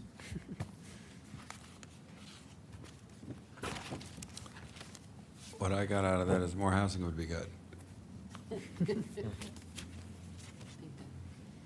Yes. I think that's the theme for 2022. Yeah. We can start the Anderson Council. Yeah, right, exactly. Any other comments or questions? If not, we'll see you guys back for another update soon, I'm sure. Thank you for your feedback. Thank you. Thank you.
All right, time for the last item of the day, a presentation on the Planning Department's Access Management Study and its findings with Steve Aldrich. Thank you, Mr. Chair. For the record, Steve Aldrich from the Countywide Planning and Policy Division. This is item 14, Access Management Study, presentation of study findings. I have a pretty lengthy outline, and I'll try to go through this as quickly as possible. But this study has been underway over the past year, and we've now essentially come to the conclusion, and we're presenting the results today. So to start with, I really want to just start to talk about access management. There are a lot of definitions that have been developed over the past 20, 30 years, and many of them are very car-centric. But the definition that we're using is shown above, which is it's the coordinated planning, regulation, and design of access between roadways and development.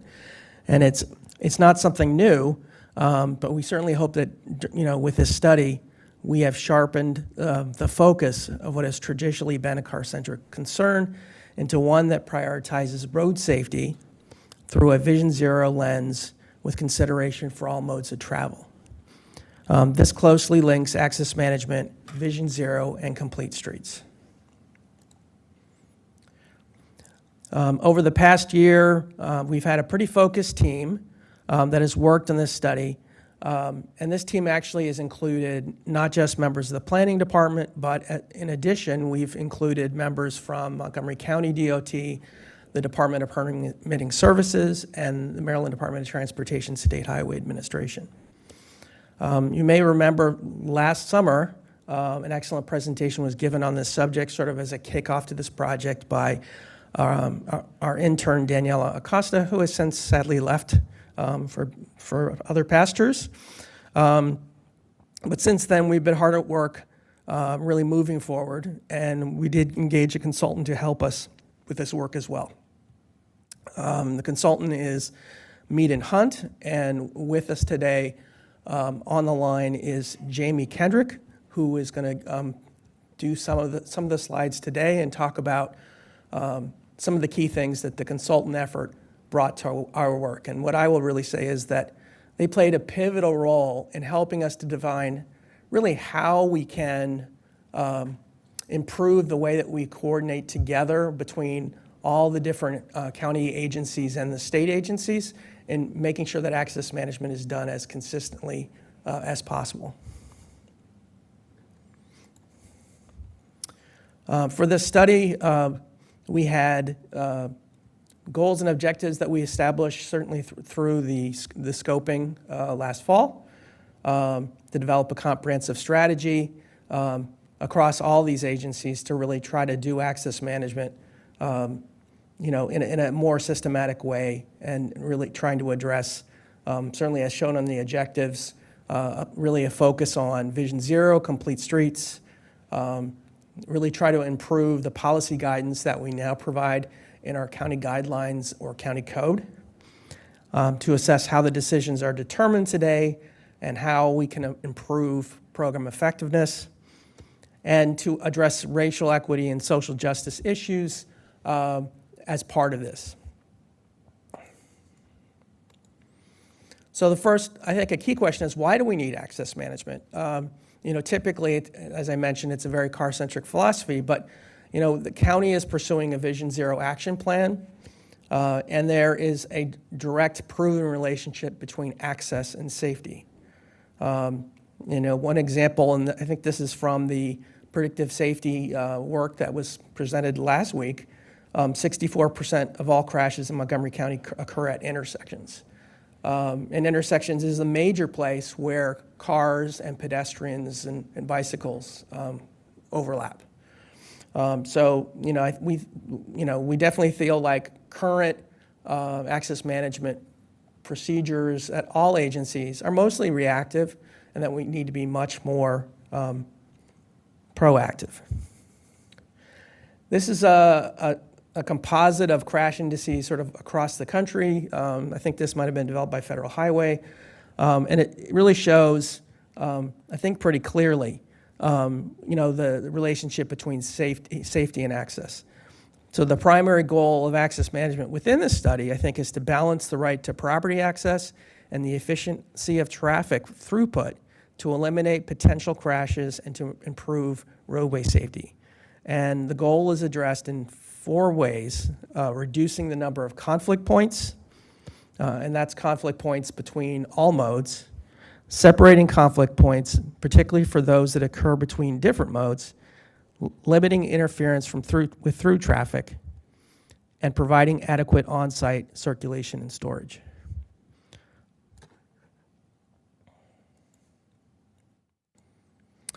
Now I'd like to introduce Jamie Kendrick from Mead and Hunt, and he's going to talk a little bit about the work effort that his firm helped us with during the study, the things that they did, and some of the things that they found. Jamie? Afternoon. I did not know that it was Blue Shirt Protocol Day, but I wore mine nonetheless. It's good to see you again. So we did start off with Steve and the team that was multi-agency back in November, I believe it was, with this multi-agency stakeholder group, or multi-agency group, and then conducted about a dozen interviews, and we tried to keep them kind of offline so people could speak freely. And tease out what some of the major issues were. And I think one of the things that we found from our stakeholder interviews within the agencies was that nobody had a great confidence as to who was in charge on access management issues. In some cases, it was DOT. In some cases, it was planning. In some cases, in a few cases, it was permitting services. But and obviously, in the great majority of cases, it was state highway, which sometimes would be deferential to the county and sometimes would take a firmer stance. But there wasn't great clarity on kind of who was in charge of access management decisions. And that led to both some conflict, some things falling through the cracks, and missed opportunities to do more in terms of access management. You do have our staff report. Next slide, please. So one of the things we did with the team after this issue became apparent that nobody really knew who was on first in some ways was we took the team through a series of workshops or a series of case studies. And the one that you're looking at here is on Snow for School, which interestingly is on the top 10 list for the county's high entry network for County Road. And also had recently been resurfaced and reconstructed in part, I think about a year before we started. And one of the observations that we made was that in the process of that resurfacing and reconstruction a year before, there could have been some work done to think through some access management issues. Were there small medians that could be installed? Were there some left turn closures that could have been brought to bear? Were there some other minor improvements that could have occurred as part of a resurfacing and minor reconstruction project? Again, missed opportunity in a county capital project. And so one of the things that we recommended was that all capital projects go through at least a cursory review for access management to see if there isn't some low-hanging fruit that doesn't require right-of-way or major negotiation or what have you. Excuse me. So, excuse me. Next slide, please. We asked the team, which was again multi-agency, to just start off by looking at the conflict points, and in that vein that I mentioned, see what can be done without really having to get much input from anybody. Right? There are lots of minor improvements that don't require consent of adjacent property owners that could have been done by the agency or the agencies as part of a proactive set of efforts. And then we did ask them to go a little further in kind of phase 3 of this work session to see where they might need to push the envelope or could push the envelope a little bit.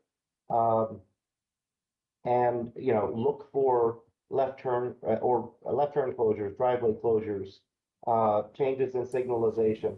But again, this is where it started to come out a little bit that even when we took the restraints off, there was a lack of clarity about both who could take certain actions as well as what the authority they had what authority they have to take certain actions.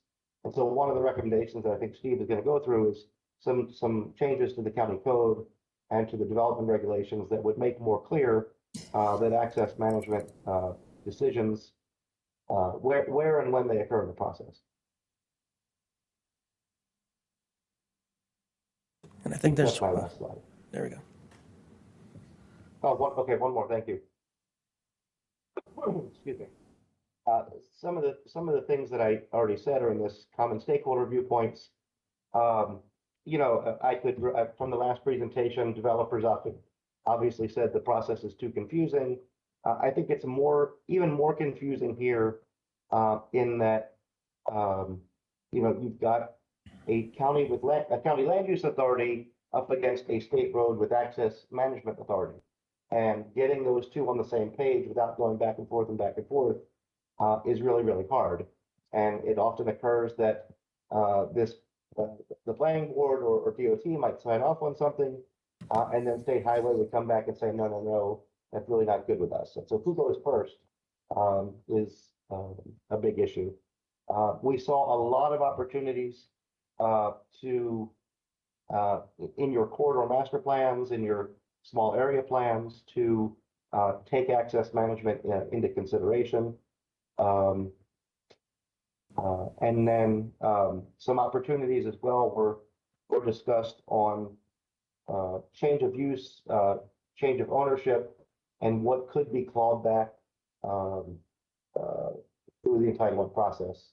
Were developers truly starting with a blank slate, or which curb cuts, for example, were already by right? So, there's a lot of opportunities that I think some regulatory clarity would be very helpful with, to give the staff more confidence that they're acting within the scope of their authority, and bringing you as the planning board good recommendations to move forward on safety and access management. That's great. Nice to see you, Jamie Kendrick. One It's thing been a I while. do. Likewise.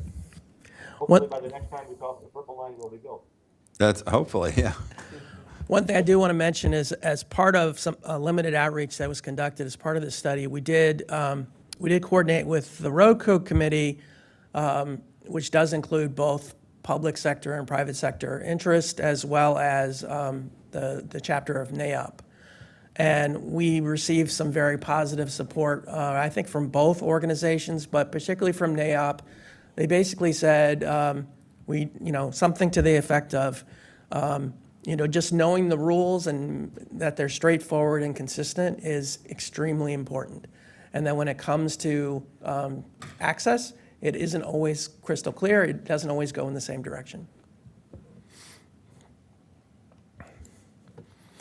So within the study, before we came to the development of recommendations, and I will mention that Jamie's report, many of the recommendations that the consultant has made are included in the recommendations that we're making today in this report. And his report is included as attachment 1 in the staff report.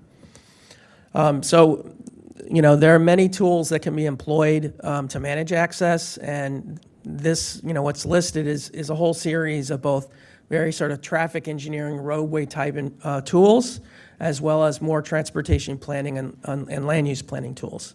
And I'm not going to go through all of them. They're detailed, within the report, but I do want to touch on a few of them that I thought were quite interesting and relevant. The first one is, from the traffic engineering side, managing access at intersections is key. Is a key missing access management strategy. As I mentioned, this is where multimodal conflicts occur, as well as at driveways. And so the development of standards that evaluate how access should occur within, what we call the functional area of an intersection, which is this area shown in green. It's more than just the box that defines the intersection. It includes, where cars store, and even how cars decelerate when they have to stop at a signal. And so ideally, there shouldn't be any driveways within this green area. Realistically, that's not really practical. And, There are many places in the county where we have and will continue to have driveways within this area, but developing consistent standards that look at this is something that's done in access management across the country, and uses standards including what's shown on the right, which is called corner clearance, which is the distance from the intersection to the first allowable driveway. Another tool that we currently employ, at least Montgomery County DOT does, is driveway spacing. I know in our zoning code we have restrictions on number of driveways for a given frontage. DOT has in particular a 100-foot driveway spacing standard. And we'd certainly look to reevaluate the standards that we do use in the context of the Complete Streets Design Guidelines, street types, and Vision Zero concerns. Two-way left turn lanes. This is something that we spent a little bit of time talking about in this study. It's not a recommended strategy, it's a current strategy, and it's probably one that will continue. I would say it's an overused strategy, that it tends to create a lot of pavement, which makes it more challenging for pedestrians and bikes to cross. Effectively, there is no median. When a pedestrian crosses halfway and they're in that two-way left turn lane, it is almost like a suicide lane. So these will continue to exist in the county, but with the Complete Streets Design Guideline, it is hoped that no more of these will be built in the county, and only used when they're being used to, do a road diet to make a street safer and reduce from, say, like a 4-lane road to a 3-lane road. Partial access medians can be an effective way to reduce vehicle conflicts on divided highways and to provide protected crossing opportunities for pedestrians and bicycles. Most of the current applications of this treatment here in Montgomery County have been very car-centric, and they're almost all in Up County, in Germantown, and they do a very effective job of channelizing traffic, but often at the expense of providing an opportunity for pedestrians and bicycles, other modes, to cross.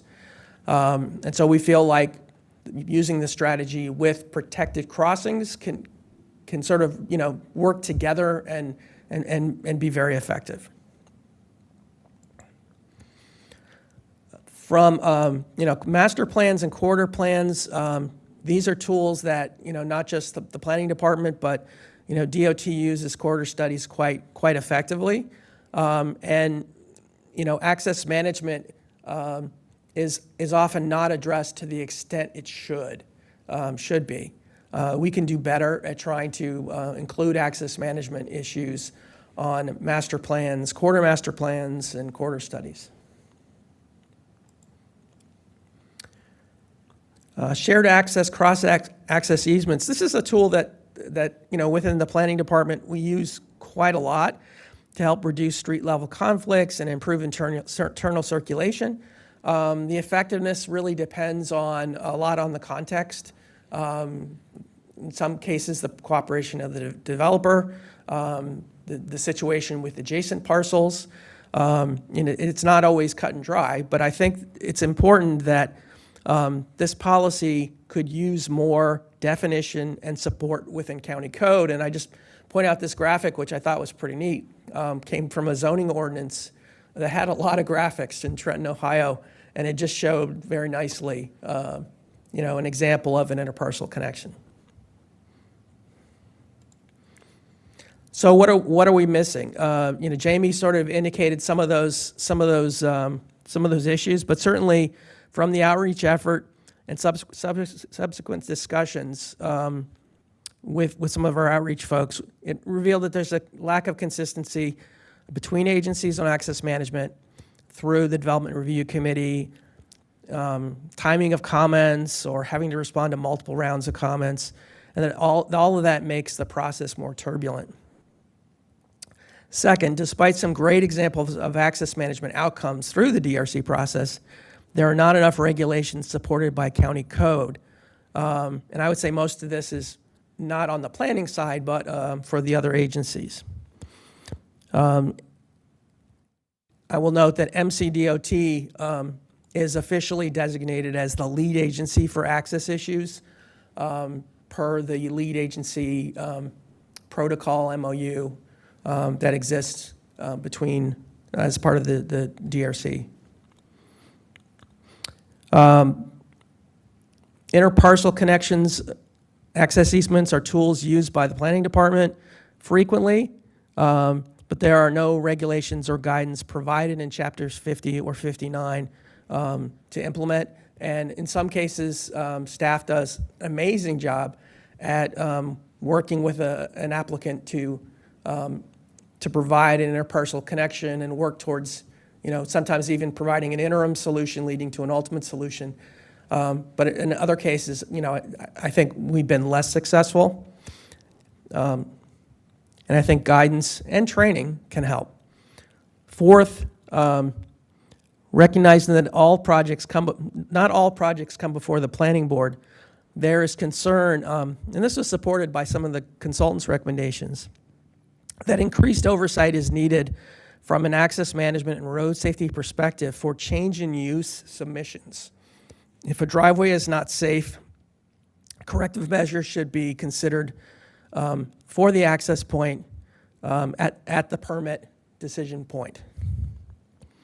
And lastly, our current access management practices do not focus on managing road access with a Vision Zero multimodal focus or in considering racial equity and social justice, our priorities.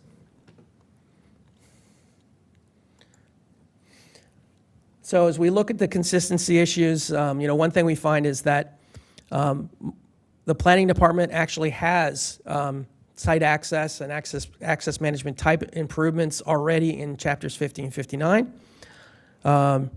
And as I mentioned, the application of these measures vary, from project to project and team to team.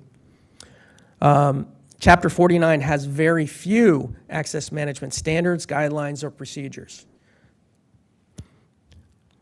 And there are informal practices employed by both Montgomery County DOT and the Department of Permitting Services that are not supported by county code specifically. DOT often references a 1983 memo from the director of the DPWT, Jerry Sishi.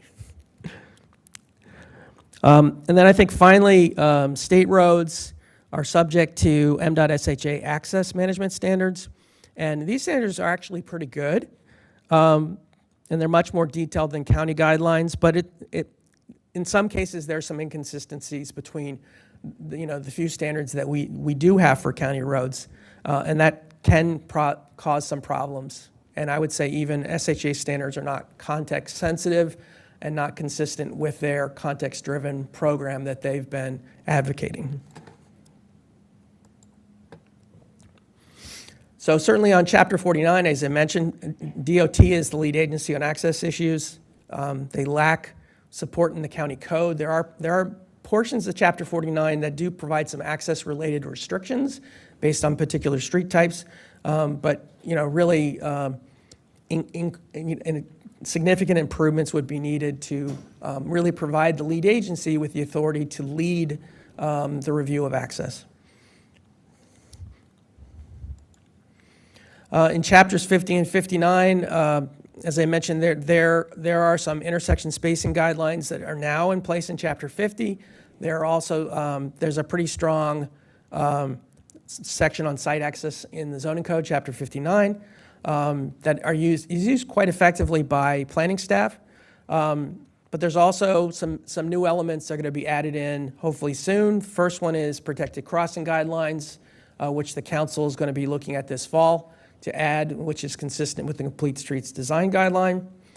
And we've also, through this study, identified some potential changes to Section 6.1 of the zoning code to add some slight modifications to the wording to strengthen the code and provide more emphasis. And the last one is that, that from the planning side, is that we really need improved guidance and maybe even standards and regulations regarding interparcel connections. And I've listed as Chapter 50 or 59. At this point, it's likely would be required mostly in 59, but it would have to be looked at in more detail. And as I mentioned previously, on the DPS side, change in use submissions are really a lost opportunity to identify site access points that are road safety problems and fix them during the permit review process. Currently, this happens quite rarely, and I believe that DOT and DPS do coordinate during a permit review, but the decision to require a change in use submission to modify an access or to close it almost never happens. We feel like it is that it's more clearly identified as a routine part of the permit process, and that if there are more definitive standards in a process, it will give DOT and DPS more support to fix these current site access problems. So we're not talking about every driveway, we're talking about the ones that are real problems. And to be honest, DOT knows where those locations are, so it's an opportunity that we should try to make sure we can fix those safety problems. What we're also missing, I'd say, from the Vision Zero multimodal and equity side, we really need to make access decisions looking at all modes, and that while this access management is still a car-centric traffic engineering practice area overall, there are many places across the country that have introduced multimodal and safety-focused elements to access management programs to help improve safety outcomes for vulnerable road users. And I think that this has been a real big focus on our study. We've looked at a lot of different techniques for reducing conflicts, and we certainly would plan on continuing to do that. We also need to implement access management in a more equitable manner, including access management improvements into CIP projects, and certainly in equity focus areas, and the development of these projects that support improved access management in an equitable way. The one example that we actually give in the study is that the Burtonsville Crossroads area, which is not an equity focus area, has two ongoing projects right now: the Burtonsville Access Road and the Maryland 198 roadway widening, the roadway improvement project. And that type of access management focused work should be considered very actively in equity focus areas, especially in corridors that could do with redevelopment. We think that's very, very important to think about. So we have a whole series of study recommendations, and I will go through them. I know I've been talking a lot. If you want me to shorten it, I can, but I'm going to read most of these. Okay, excellent. So we grouped our recommendations into interagency recommendations and the specific recommendations for each of the agencies. So the first one is to expand it and refine the high injury network based on the predictive safety analysis study findings. As you heard last week, that tool gives us a much more fine detail way to look at safety solutions, and we think that as all of our agencies work together, we should try to incorporate that tool to help us look at the worst areas in the county as far as traffic safety, so that we can and look at that very carefully. The second one is to develop a coordinated agreement between all the agencies that do access, which would be DOT, Planning, DPS, and MDOT-SHA, on access management categories and policies, and try to develop some more consistency so that within Montgomery County we have standards that we can agree with. Also within the high injury network, develop and enforce access management guidelines more strictly. So whatever standards we develop, that if your project is in the high injury network, there's going to be a second level tier of things that would have to be done. The planning department could also implement either a transportation district or an overlay district for those high injury network areas where access decisions could be limited through the zoning code. And then, as I mentioned before, doing projects in equity focus areas certainly is a recommendation we pretty strong about.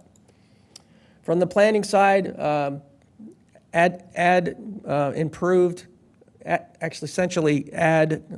modify the Chapter 50 in the county code to provide definition, standards, and procedures for interparcel connections, cross-access easements.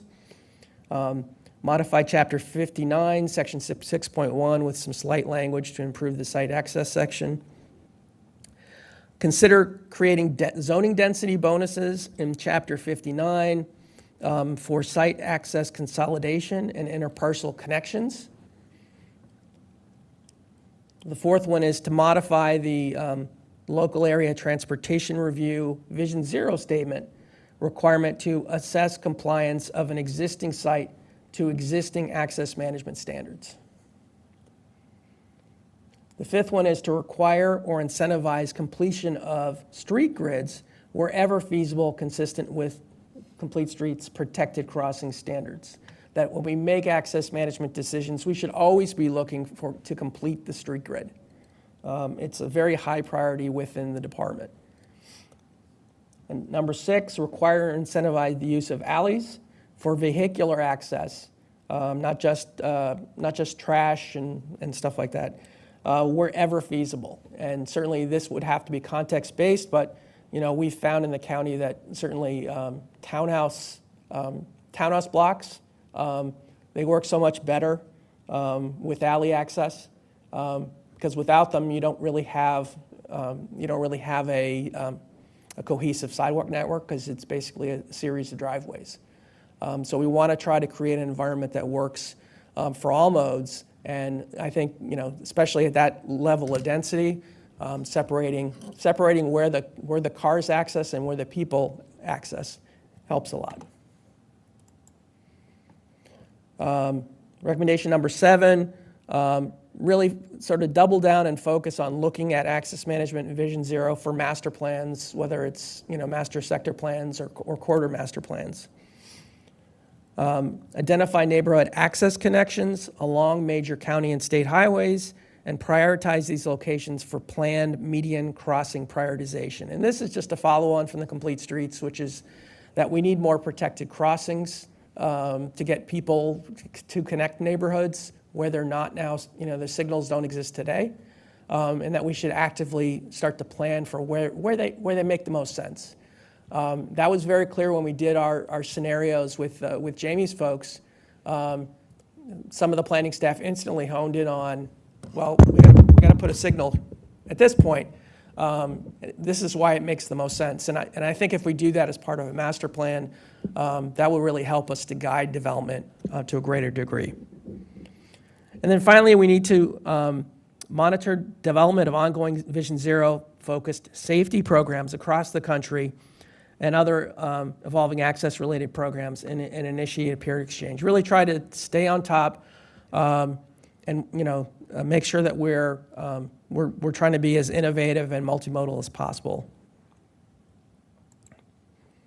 From the DOT side, the primary recommendation here is the DOT should add definitions of access management and related terms into Chapter 49, and that they should essentially also develop executive regulations, and the combination of county code in Chapter 49 and executive regulations in Chapter 49 Common Core should really help to provide much more of a focus with how the lead agency role in access should work.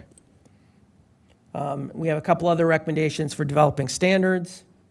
And recommendation 4 here is that access management elements in new capital improvement projects should be considered.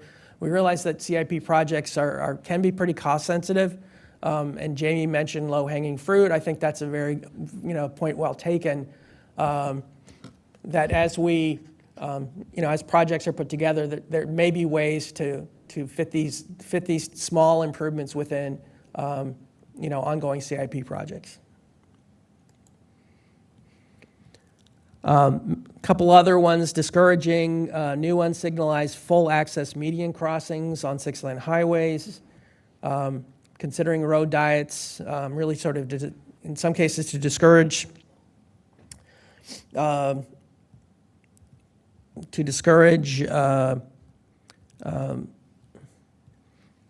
four-lane cross sections, and then in other cases, we requested road diets maybe to look at potential reuse or repurposing of curb lanes, particularly on 6-lane highways long-term, for reuse, for transit use or active zone use. Eliminate center turn lanes where feasible, except where road diets are being considered. And the last one for DOT is to continue to follow evolving practices in the manual of uniform traffic devices regarding leading pedestrian intervals, governing their use for separated bike lanes. So it's now currently not allowed by the Federal Highway Administration. It's something that we think could be very, very effective. From the DPS side, consolidate current DPS access-related driveway policies into Chapter 49. It's now just a department policy. And 2, as I mentioned previously, consider making changes to Chapter 59 to allow driveway access decisions as part of permitting for a change in use for the site. And finally, for MDOT-SHA, and they were involved, and the study did focus primarily on county roads, but we really think to do an access management policy countywide, we really need to involve SHA to the extent possible. We suggested that they consider modifying some language in their access management to provide a little bit more flexibility. And we also recommended that they consider changing their driveway spacing, which their standard is probably one of the lowest in the country, based on the research that we've done. And the current, the difference between DOT standard, I think, is 20 to 30 feet between driveways, and the county DOT's currently is 100. And I think in the long term, we're not sure where we're going to go as we progress beyond this study, but I think it's good to, we're going to be closer to the 100 than the 30. So that includes my presentation. So certainly open back to you, Mr. Chair, for discussion. We're certainly open to considering revisions to the document. And the next step would be, to transmit a study to the report, to the county council, and potential considerations of moving forward on some of the recommendations. And, certainly with a focus on the county code changes. Thank you. Jerry Sishi, I heard my name mentioned. I wasn't sure what it was about, but I've been in this process for a long time, and I applaud your effort on the report. If I can make a couple comments. One is, you talk about driveway access or driveway exit. Coming out of our building, I always have a little bit of problem coming out in worrying that there's pedestrians out there. And the first sketch you show on your document is coming out of the driveway. Excuse me, visibility looks a little better, but again, our driveway, maybe there should be a little stop sign. The problem is it's on a grade, but maybe there needs to be some warning lights outside on the sidewalk. A couple other things. When I got to MCDOT, we were handing out sheets of paper, and one of the things I did call for was kind of a book of standards, where a developer came in or someone came in, we could say, here's the total package, not just one sheet of paper. The other thing we did when we were doing road projects, improving access or safety, we had quick takeability. We offered to get land that might be needed to move utility poles or WSSC sewer, and sometimes we would actually, the WSSC thing, we actually put it in our design, and the design was done. They said, well, we don't have money for design. We would do the design, and then they would find the money to make, include funds in the project to move ahead with necessary utility changes. Again, as I say, we had that quick take and we used it with a state highway at the time didn't, and WSSC didn't. The other thing too that comes up, again, crossing, there was a comments the other day about crossing a street on Montrose. There's like a crosswalk there that says stop for pedestrians at the crosswalk. There's no signal. And again, I think there needs some clarification there that, is it just added or cross for people in the sidewalk, or can it be at the sidewalk? Again, obviously, if you can afford to put signal crossings, that would great. But all in all, very, very comprehensive study, and compliment you on it. Again, I mentioned earlier at the start, going to the hospital in a couple of days down there on Georgetown Road, the reduction of lanes with the bike lanes, I think that came out terrific, and I think that's good coordination between planning, the state, and the county. So a very good report, so thank you. Thank you, Commissioner Cici. I will mention the reference I made to you was a 1983 Department of Public Transportation, our Public Works and Transportation memo, which provided a 100-foot driveway spacing standard, which is still used today. So, okay, all right. Congrats to you on that. Thank you. And as I say, we did get a book of standards because we would hand out sheets of paper, and then after I kind of left, my name kind of came off the stand. I had to sign all the standards, and my name kind of came off over time, so they were revised. But thank you for mentioning that. I appreciate that. Thank you. So did I miss it, or is there a context, specific element to what you're proposing? There needs to be a context-specific element. The purpose of this study wasn't to develop those variations in standards. I mean, what we specifically said is that for the high-injury network should have a different level of standards than the rest of the road network.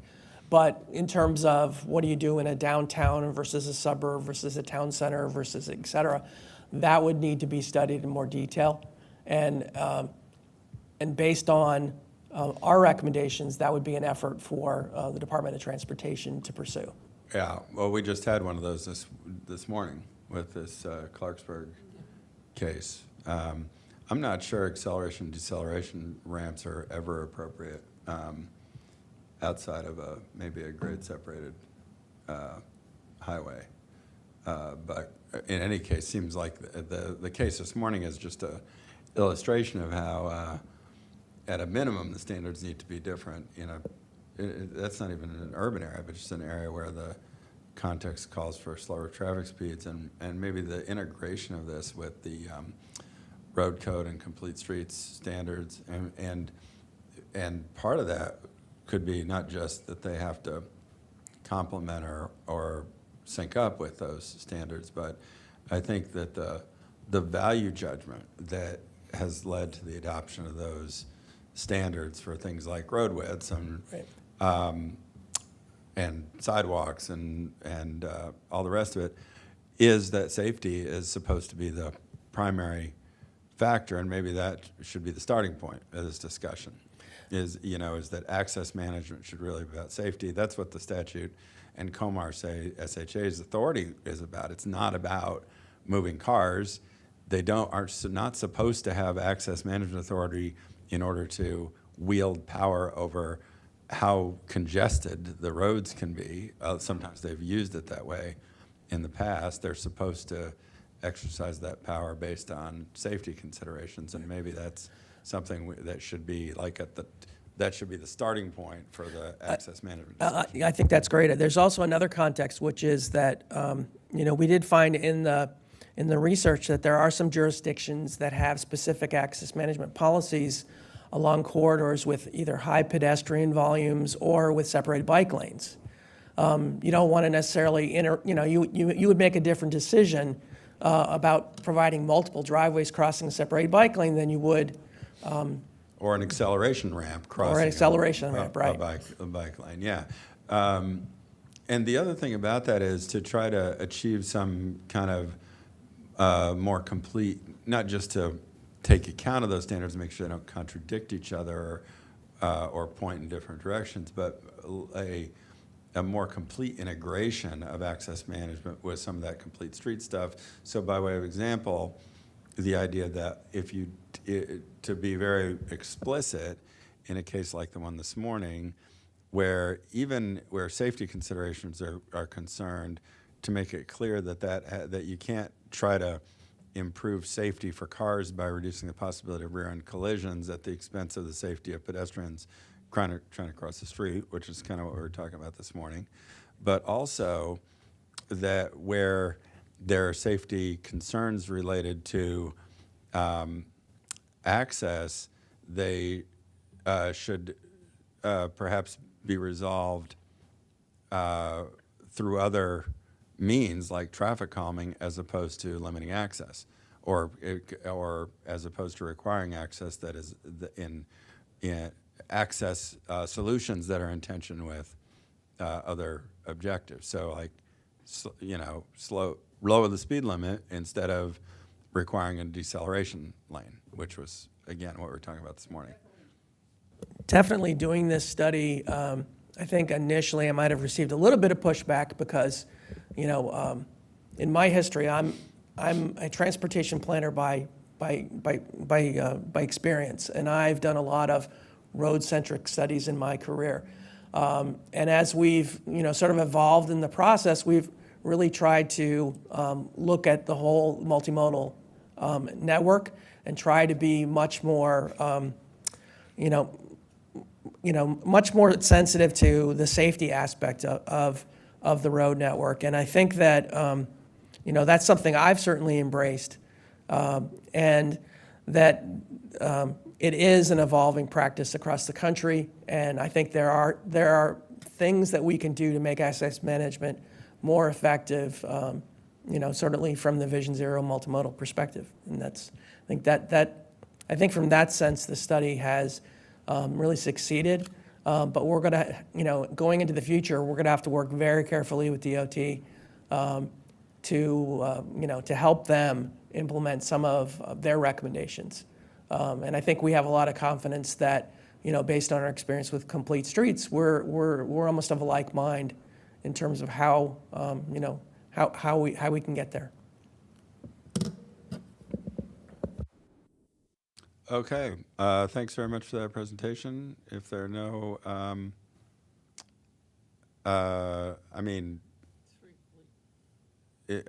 my suggested revisions would be to, number one, make it clear that the overarching value that has to be at the forefront of access management is about safety for all users of the right-of-way. No, that's all modes. Number two, that we should integrate some of the ideas in the Complete Streets and Road Code, like reduced traffic speeds and other traffic calming measures and the like, into the access management standards that you're contemplating. Number three, let's also get up sort of like more prominently and higher in this, whatever gets transmitted, the idea that there should be, context-sensitive approach, and that's not just about urban versus rural. It's also about things like historic districts and other factors that should be weighed in addition to, congestion or level of service and similar types of analysis. Anybody have an issue with that or anything to add?